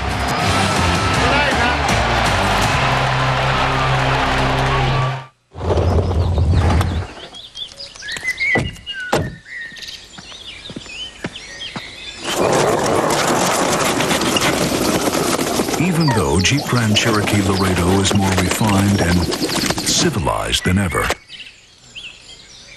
rest assured, it still hasn't lost its animal instincts. Now returning Daimler Chrysler lessees with preferred credit can get a $329 a month lease on a two-wheel drive Grand Cherokee Laredo. See the West under $1 a day.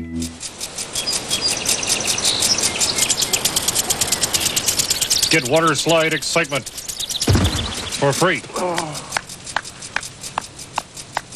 Then put your money where you get the most. Go to Burger King now for the 99-cent XL Deluxe. The extra long burger with more bites for your buck, just 99 cents.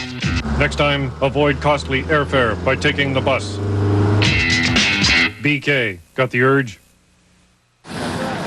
Nothing but nothing will deflate a team faster than a leadoff home run in the top of the first inning. That's what Derek Jeter did. And after the Yankees' 3-2 victory in Game 4 of this 2000 World Series, he and David Cone, who got a critical out in this game, are at the podium at the news conference in the bowels of Shea Stadium. Let's join that live.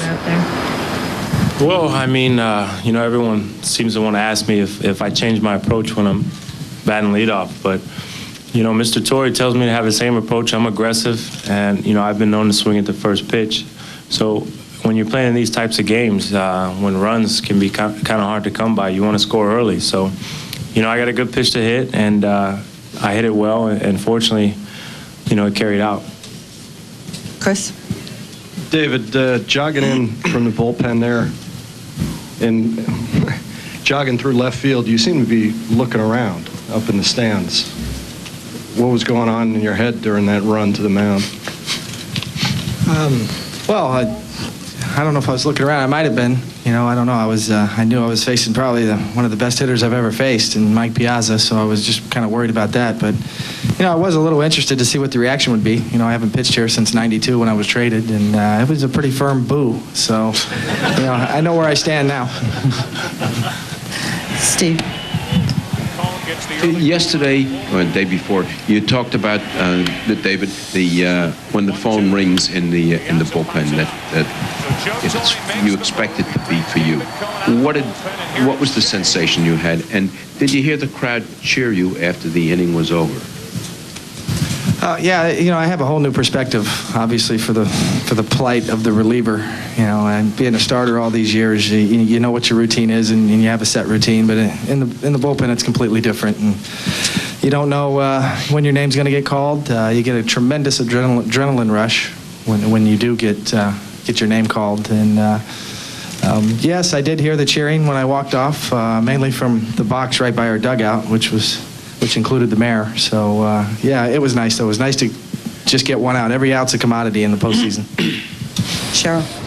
David Cone, who could have, if the scorer had so adjudged, been given credit for the victory, but instead they decided that one batter was not sufficient to earn that. The Mets struck out another 8 times in this game and now are up to 41 strikeouts in the first 4 games of the World Series, which is a bad sign, and in combination with the other statistic that they got 6 hits tonight, it's a terrible sign. 2 of those 6 hits were by Jay Payton as a part of abortive rallies in the 2nd and the 4th, and he was in the Met clubhouse, which was not flooded, and was joined by Ron Darling.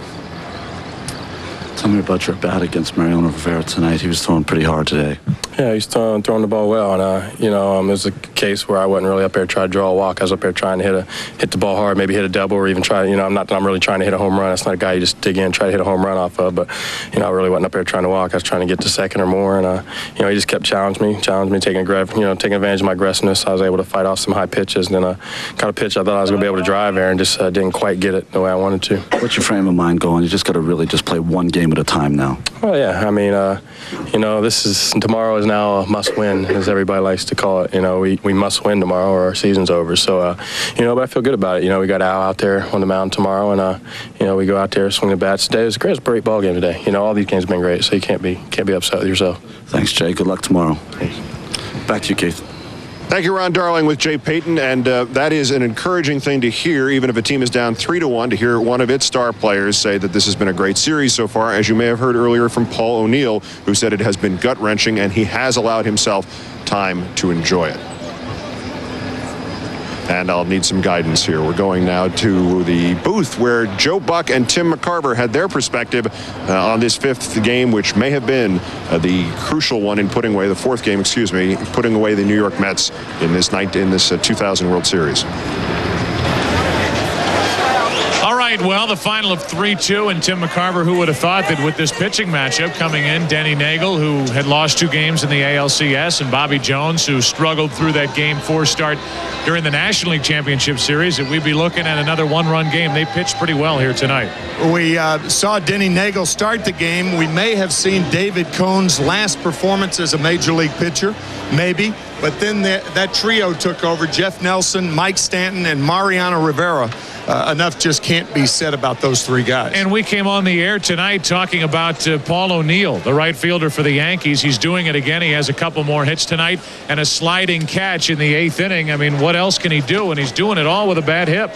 Derek Jeter and Paul O'Neill was really the offensive story of the Yankees tonight. It's hard to believe that the Yankees have a 3-1 lead, and Bernie Williams doesn't have a hit yet. Meanwhile, tomorrow night, a matchup of Al Leiter against Andy Pettitte, and a matchup that the Mets have to like. I mean, they have to like getting Al Leiter back on the mound again, trying to get this series back to Yankee Stadium. Yeah, and if they do get it back to Yankee Stadium, they'll have 15-game winner Mike Hampton going for them on Saturday. So that's it from the booth tonight, a 3-2 Yankee win. Tune us in tomorrow night, Game 5 here at Shea Stadium.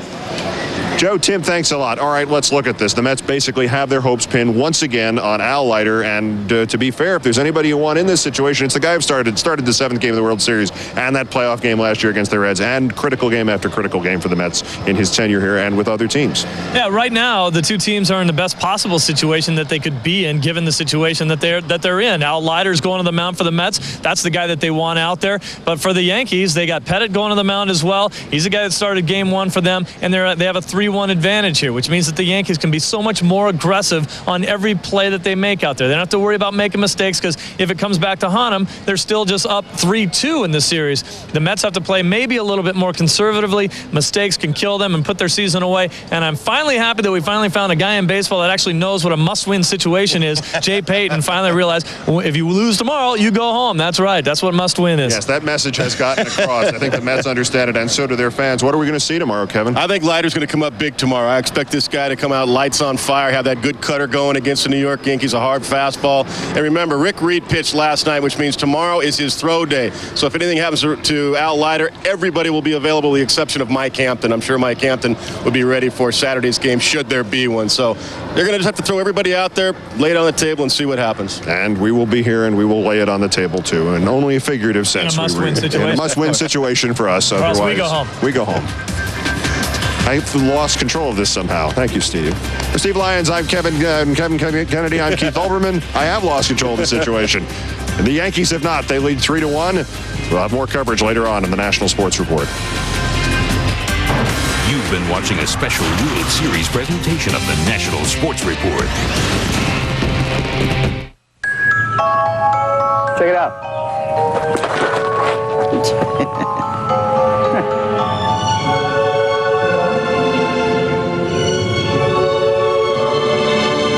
The next generation Chrysler Town & Country. You do that? I saw you did. Let's get out of here.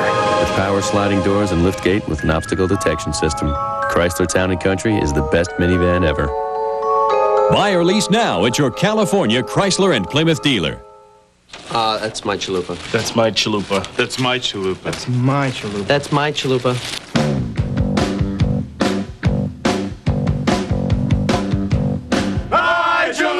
Everybody's got their chalupa. Some hunger for the Baja with zesty pepper jack sauce and fiesta salsa. Others crave the bold Southwest flavor of the Santa Fe. What's your chalupa? May, woo!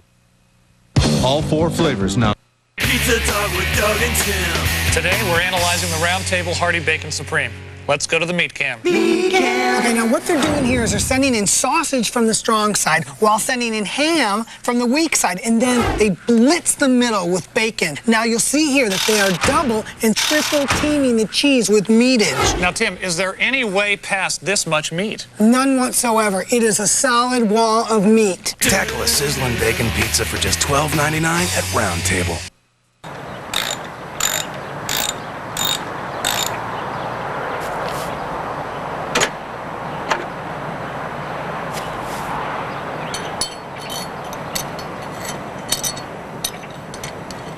ESPN's College Football is brought to you by Chevrolet.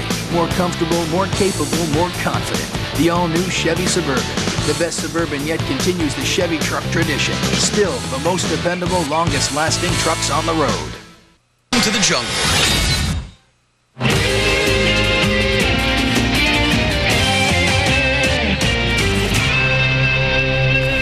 And welcome inside the Fox Network Center, a special edition of the National Sports Report, along with Kevin Frazier. I'm Chris Myers. Yeah, big news tonight. An NHL coach is fired already, and also huge news out of the NBA. We'll get to that in a second. All right, we start with a baseball-related story, a former Yankee and Met, and the power of an addiction, hard for most of us to understand, and for Darryl Strawberry, even more difficult to understand. The former Yankee and Met fell to the power of addiction, so much so that he left his drug treatment facility last weekend with the intent to use drugs. 4 hours after leaving the facility, he returned admitting that he had smoked crack cocaine and taken 10 pills of the tranquilizer Xanax.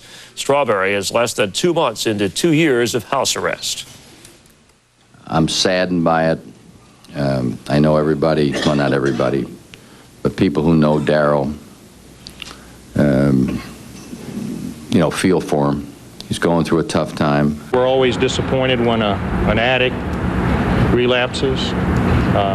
We hope that doesn't happen. It's not surprising that an addict relapses.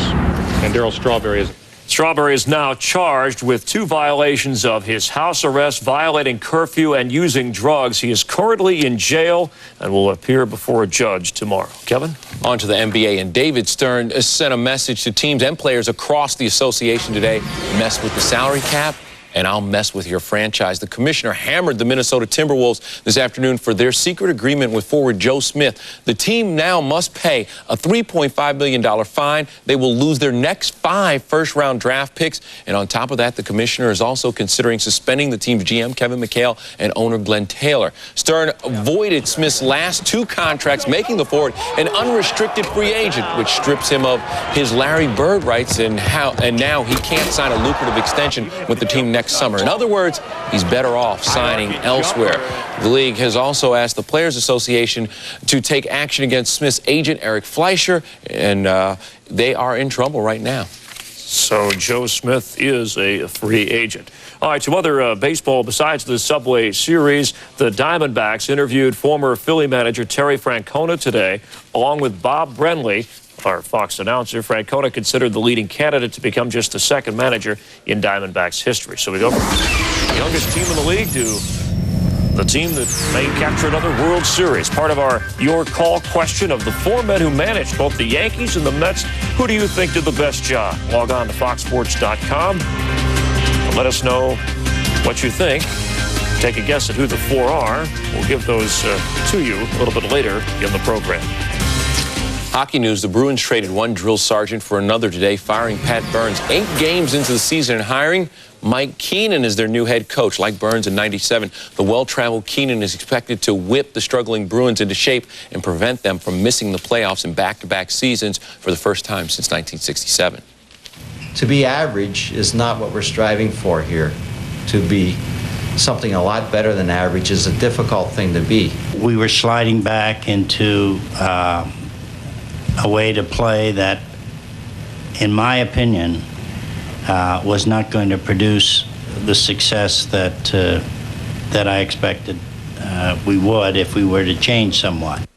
Quick turnarounds and equally quick exits are Keenan's specialty, as he's proven 5 times before, including in '94 when he led the Rangers to the Stanley Cup in his only season with the team. Longtime 49er quarterback and active senior golfer John Brody is at a Palm Springs area hospital tonight after having what has been called a major stroke. Today, a hospital spokesperson describing the 64-year-old's condition as stable and improving. Brody has his family at his side, including son-in-law Falcon quarterback Chris Chandler. It's one of the most difficult things in the world for a man who's a great athlete like John Brody, and then all of a sudden to have something like this happen. It's very difficult. So, you know, I don't know what Chris's plans are. I told him, you know, for him to take care of his family. And we hope for a speedy recovery. He was one of the great quarterbacks of his time, throwing to Gene Washington in those tough 49er years with the Rams. Still ahead more on the Subway Series. You know, they're calling the Yankees the Derek and the Dominoes. Derek Jeter gets the hits and opponents fall down. More on the Subway Series, as I mentioned, in just a moment. Derek Jeter starts in with a bang.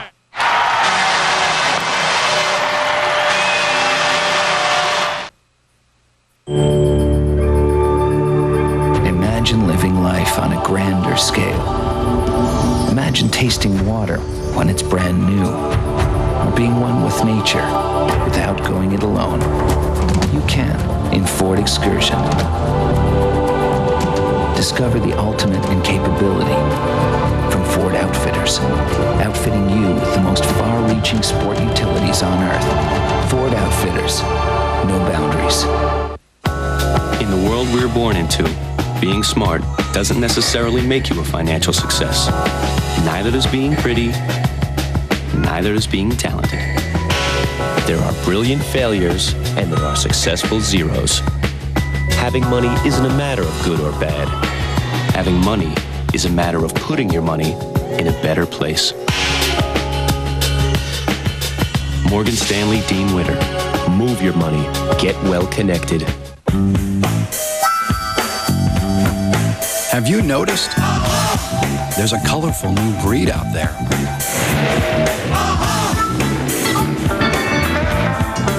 It's a fast breed, a smarter breed of inkjet printer. But don't worry, they're easy to spot. And at $149, just as easy to catch. Xerox, just a smarter breed of inkjet printer, now available everywhere. Did you know that you can get Hertz without the planes? So the things you're used to getting from Hertz at the airport, you can get right in your neighborhood. Like the same great cars, the contract rate you're used to, frequent traveler miles and points, and we'll even come and get you. Now that's service. If this all sounds exactly like Hertz is next door, that's because it is.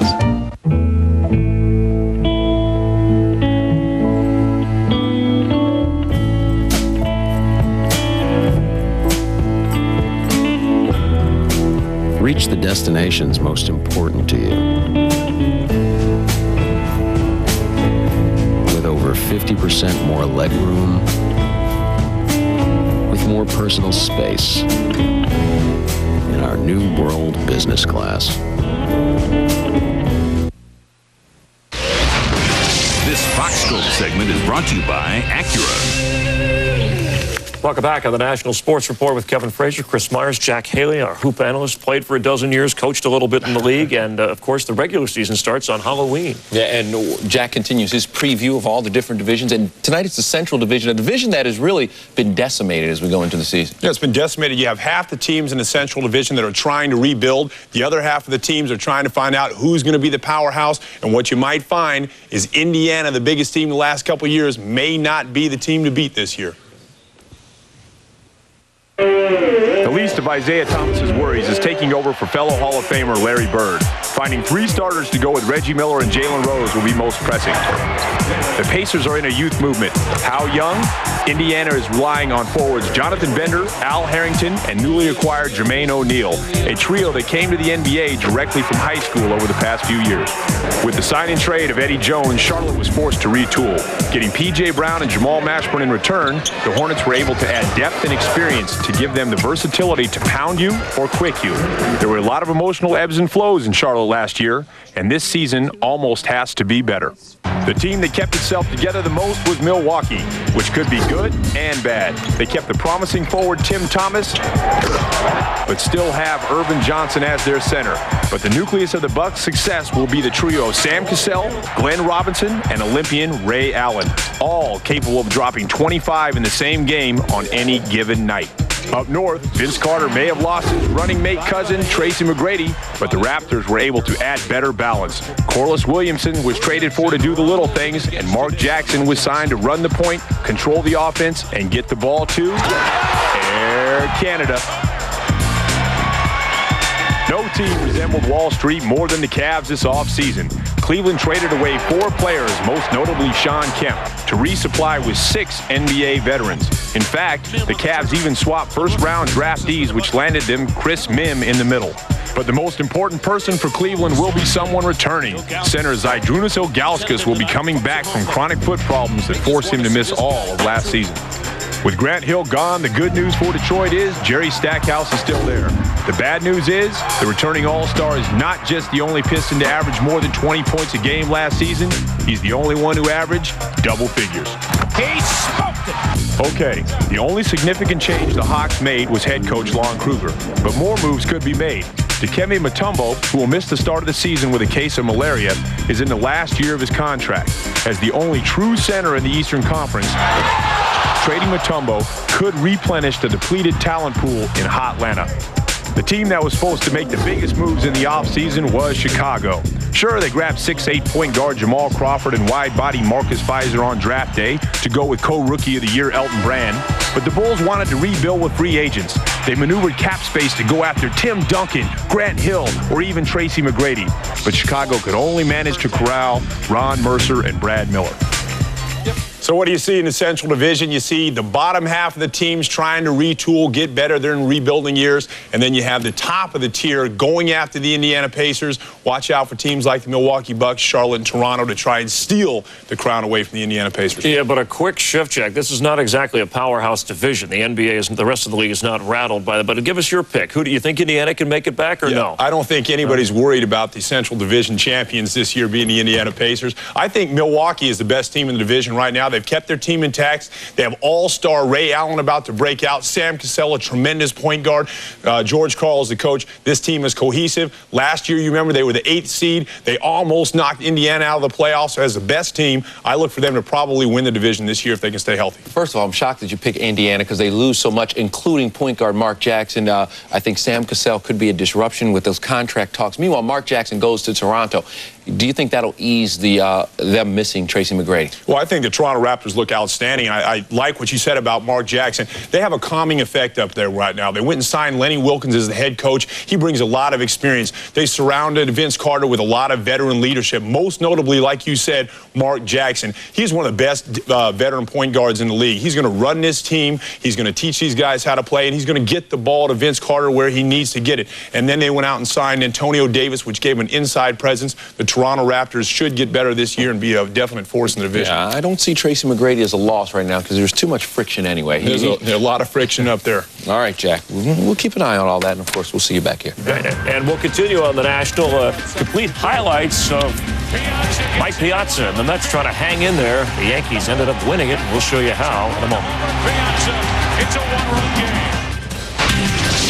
This Foxscope segment was brought to you by Acura.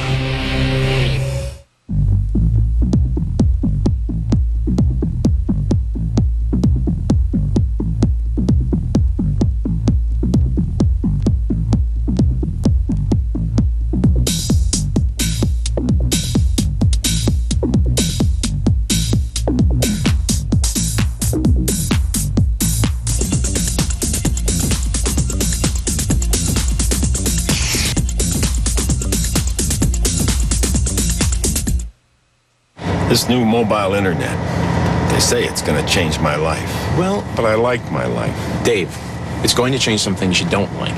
No wires, no waiting. The internet services you want, wherever you are. So you won't change the good things? You'll still have those. Anchovies on pizza? Still be there. Ice hockey? Absolutely. Feel of leather on naked skin? If that's important to you, Dave.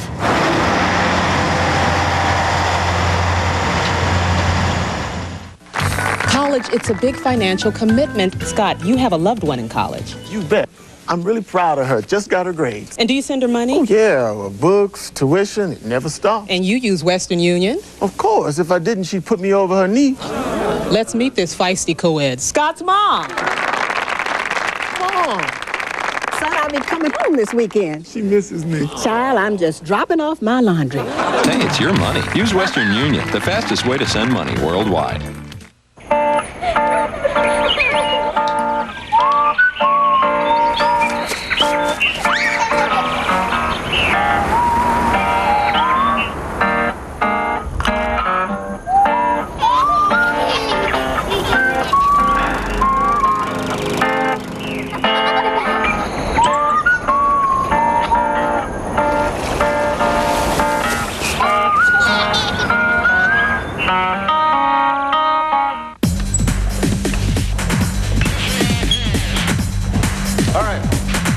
Who can solve this? Mr. Montez. Last Saturday in the Army Reserve, I figured out how to link up 23 Bradleys, 40 tanks, 60 Humvees, 4 medevac units, and 7,000 troops on the move. On Monday, class was no sweat. Not bad, Mr. Montez. As little as 1 weekend a month, 2 weeks a year, Army Reserve. Hey, Howie, switch seats with me. No way. Come on, I've got the scoop on the Redskins-Giants game. I should be in the middle today. Why don't you guys arm wrestle for it? Okay. Chris, are you sure that... Go! Don't miss the wildest hour of pregame coverage in the business, featuring Jillian Barbery's forecast and Jimmy Kimmel's upset special on America's most animated pregame show. Don't miss the Fox NFL Sunday pregame show this week on your local Fox station. Don't miss it. Very funny. Game 4, first pitch of the game. Derek Jeter in the leadoff spot for the first time in the World Series. He had that role a couple of times during the regular season. Greets Bobby Jones with a homer, and the Yankees never let up. They made that stand with a 3-2 lead in the ninth. You saw the first pitch of the game. This is the last pitch. Mariano Rivera getting Matt Franco.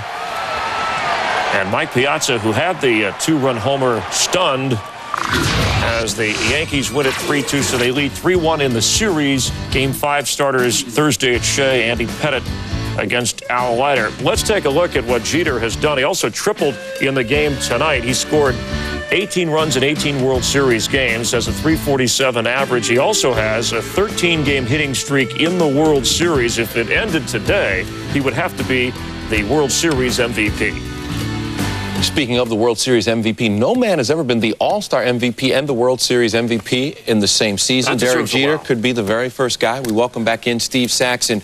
Your assessment of Derek Jeter so far, he has just been, as I like to say, bubblicious. Yeah, he is extremely bubblicious. I agree with that. You know, he's the MVP, though. Yeah, of course he is. I think so. And the first time that it's going to happen where you get the MVP in the All-Star game and in the World Series, he is just absolutely on fire right now. And you almost take Derek Jeter for granted with all the things that he does. Here, Joe Torre puts him in that #1 slot. Of course, he is no stranger to that. But still, he was put in there tonight as really an impromptu moment by Joe Torre. And look what he's done. Starts the game off, setting the tone with that big home run, and then he goes and hits a triple off to right field, so showing he can use both sides of the ballpark with quite a bit of authority. And what he does defensively, really, people don't talk enough about that as well. Just a total complete player and should be the MVP. Let's go to the other side of this with the Yankees. Bernie Williams, their cleanup hitter, is 0 for 15. Does Joe Torre maybe move him, not that he's going to bench Bernie, but does he move him around or out of that cleanup spot? Absolutely not. I think you keep him right there. You stay with what works. This has worked for the Yankees. There's no doubt that Bernie Williams is a huge force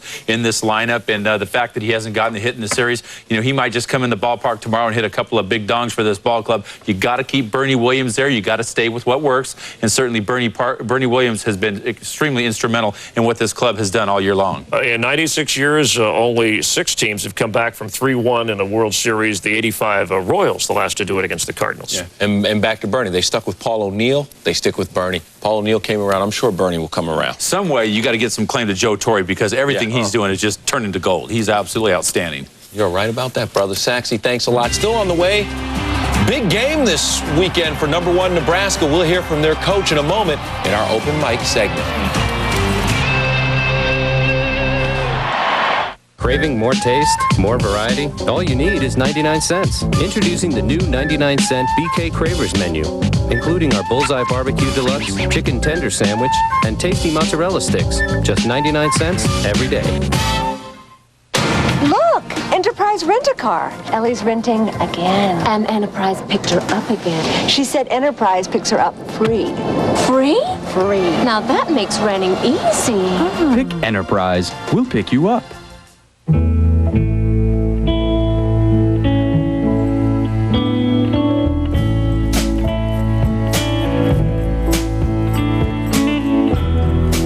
Reach the destinations most important to you.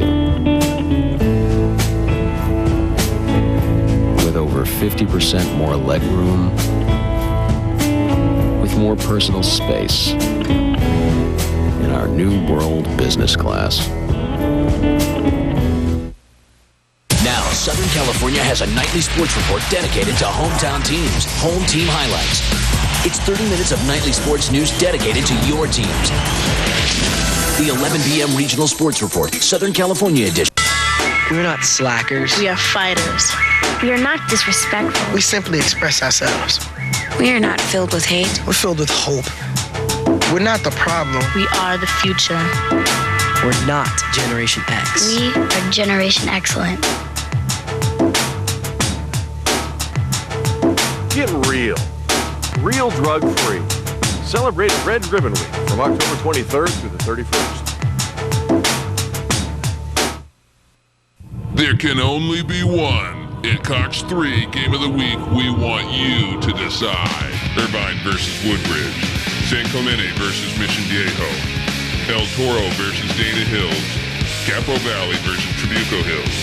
Cox 3 Game of the Week, the best and longest running coverage of high school football wants you to decide.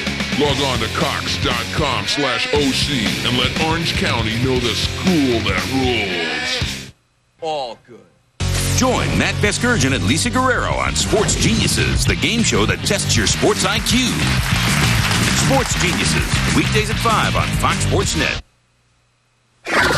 It was called the game of the century, the 1971 meeting between Oklahoma and Nebraska, and I guess that makes Johnny Rodgers' punt return the play of the century. I'm sure this video has gotten a lot of run this week as the #1 Huskers prepare to face Oklahoma. Well, Nebraska coach Frank Solich has finally been embraced by the Husker faithful as the successor to Tom Osborne, and it certainly didn't come easily. Osborne's so loved he's now a congressional candidate in the state, pretty much a cinch to win, just like when he was coaching. On tonight's Open Mic, Solich talks about what it's like to replace a living legend. Ford presents Open Mic. Yes, I understood to a degree how much commitment was there in terms of Tom and running this program and wearing all the hats that he did, and certainly that's been a challenge. But I've enjoyed it and look forward to continuing to do my best to keep the Nebraska program where it's at. I think Eric has a great chance of winning the Heisman. If you look at what he's accomplished for our football team, not only running the football but also throwing the football, certainly he's been the catalyst for our team and what we've been able to accomplish not only this year but also last year. He's got great statistics. He's been a very durable, very tough, competitive player. I wouldn't trade him, and I think he's the best in the country. In some ways, it probably will make sense financially in terms of going to a playoff system. But when that may come about, how it may come about, I'm not real sure. I guess we live with the system that we have right now until a playoff system, if it comes into play, comes into play. If you look at where we're at right now with 3 teams ranked in the top 10 in the country, gives you a little bit of an indication of how strong this conference is. But it's not just those teams, it's the other teams that really has built this conference to being one of the strongest in the country. As I've gotten to the college level, certainly having had a chance to play under Bob Devaney and had a chance to coach under Tom Osborne, those are 2 great coaches that you certainly want to take everything you can from those 2 coaches and learn from them and try to apply them in the best way possible so that it fits within your own personality. Open Mic is brought to you by Ford, the latest innovations, the greatest tradition. Staying in the Midwest, in Kansas City this weekend, it wasn't just the Chiefs making a lot of noise. A high school football player was up for homecoming queen. That's right, queen. Actually not as unusual as you might think. The player in question, Jessica Howard, she's not just another female kicker. She's an offensive line person who wears number 62. Christy Widmar has the story. We decided to nominate her because she's never complained on the football field. I played with her my whole life, and she's a good person overall. It's nice that the guys, they all respect me, and, you know, they wanted to nominate me. The car's coming? Each queen candidate was driven onto the field one by one. Jessica won over the crowd, but not the crown, disappointing even some of her competitors. I was kind of disappointed that she didn't get it because I thought, you know, that'd be something, you know, a football, especially a female football player. But Jessica says even a tiara couldn't feed her the adrenaline the way a helmet does. It's a rush. I mean, you run all over the place, you're hitting people, you get hit. I just kind of sit there and hold my breath. Jessica's mom hopes the hits halt with high school. This will probably be it. But Jessica's not so sure. I didn't really plan on playing college football because it's another level. Them guys are pretty big. But I heard about actually that they're starting up a women's college league. But for now, Jessica likes being one of the guys, helping them all on this special night win the title of Homecoming Heroes. Speaking of titles, Joe Torre, the Yankees on their way to their third straight World Series title, the first team to do it since the A's of 72, 73, and 74. So let's check the results of tonight's Your Call relating to Torre. We asked you about the managers of the four men who managed both the Yankees and the Mets, who did the best job, and obviously the guy with the hot hand, the current guy, Joe Torre, collecting most of the votes over Casey Stengel and Yogi Berra. We go through a couple of comments, email comments. Casey Stengel was such a great manager that he had a language named after him. How could anyone forget Stengelese? Bud in Madison, Wisconsin hooked us up with that one. The only place Dallas Green did a good job was with the Phillies. At least there he won a World Series. Sam in Chicago. And let's quickly recap the big stories. Joe Smith will be a free agent as the Timberwolves get hit big by David Stern. Meanwhile, Darryl Strawberry back in jail on drug charges, and Mike Keenan will take over for the Bruins. All right, for Kevin Frazier and Steve Sachs, I'm Chris Myers. Thanks for watching. We leave you with an offbeat look from Sean Pamphilon at the Subway Series in our Final Cut. National Sports Report presents Final Cut. It's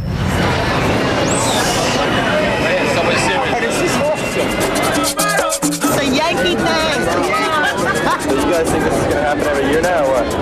Probably. Oh, yeah, that's all the way. Do you put your friendship on hold during times like this?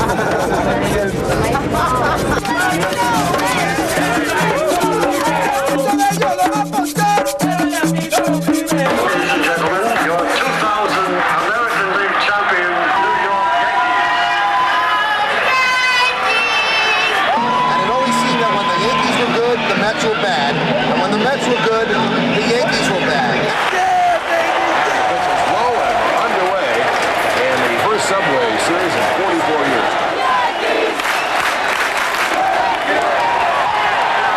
The Mets are warming up Dennis Cook to pitch the bottom of the 10th inning. This is the 51st extra inning game in World Series history. I'll kill someone if he doesn't drive someone in right now.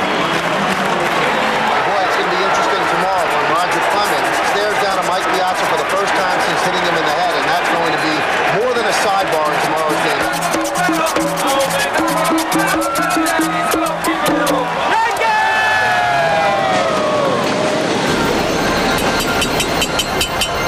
Ready, says.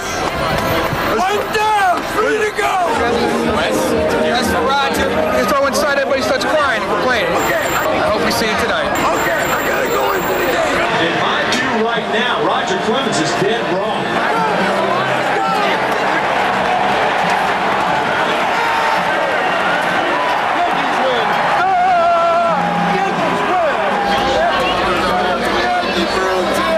Well, they've already gotten out of the Piazza Clemens mess without a huge incident. Hi, Michael K. I am a Met fan, and yes, please just let me finish, and I'll let you speak as long as you need to. I want to say that I have a lot of respect for you and John Sterling. Clemens was fined $50,000. How about this concept, Mike? 24 hours later, I was asking people who thought like you, what do you think the Mets should have done? When a guy throws a bat, it is such a shock. You are 20,000 people with a bat thrown at you, and you, the big shot knocker in the booth, you know what you're going to do. I don't believe you, Mike. Mike, you owe the Mets an apology. You owe the Mets an apology, Mike. Mike, Piazza took the high. You sound like Clemens. You sound like Clemens. And I think that for baseball's sake in front of the world, the Mets deserve a standing ovation.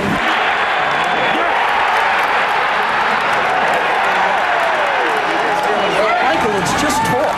And it's a good thing they did just talk, because their talk was negative, but their actions were positive.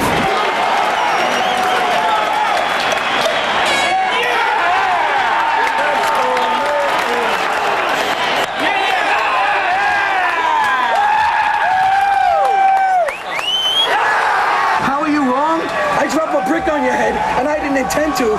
You're responsible for your actions. You're a media guy. You're supposed to be impartial. You're changing my words. Oh, he's not macho like the Yankees would be. So what? If this Clemens is a clown, everyone was freaking out. It was surreal. Well, I heard everything you said. You don't know what you would do, Mike. It's indefensible, and I don't buy it. I don't know what I would do, Mike. I really don't know. I'm sorry. You're right. I was a little defensive, Mike. I'm sorry. Say is I appreciate you being a man and talking to me, because you have no reason to. You have nothing to gain. Sure does make for interesting living, doesn't it?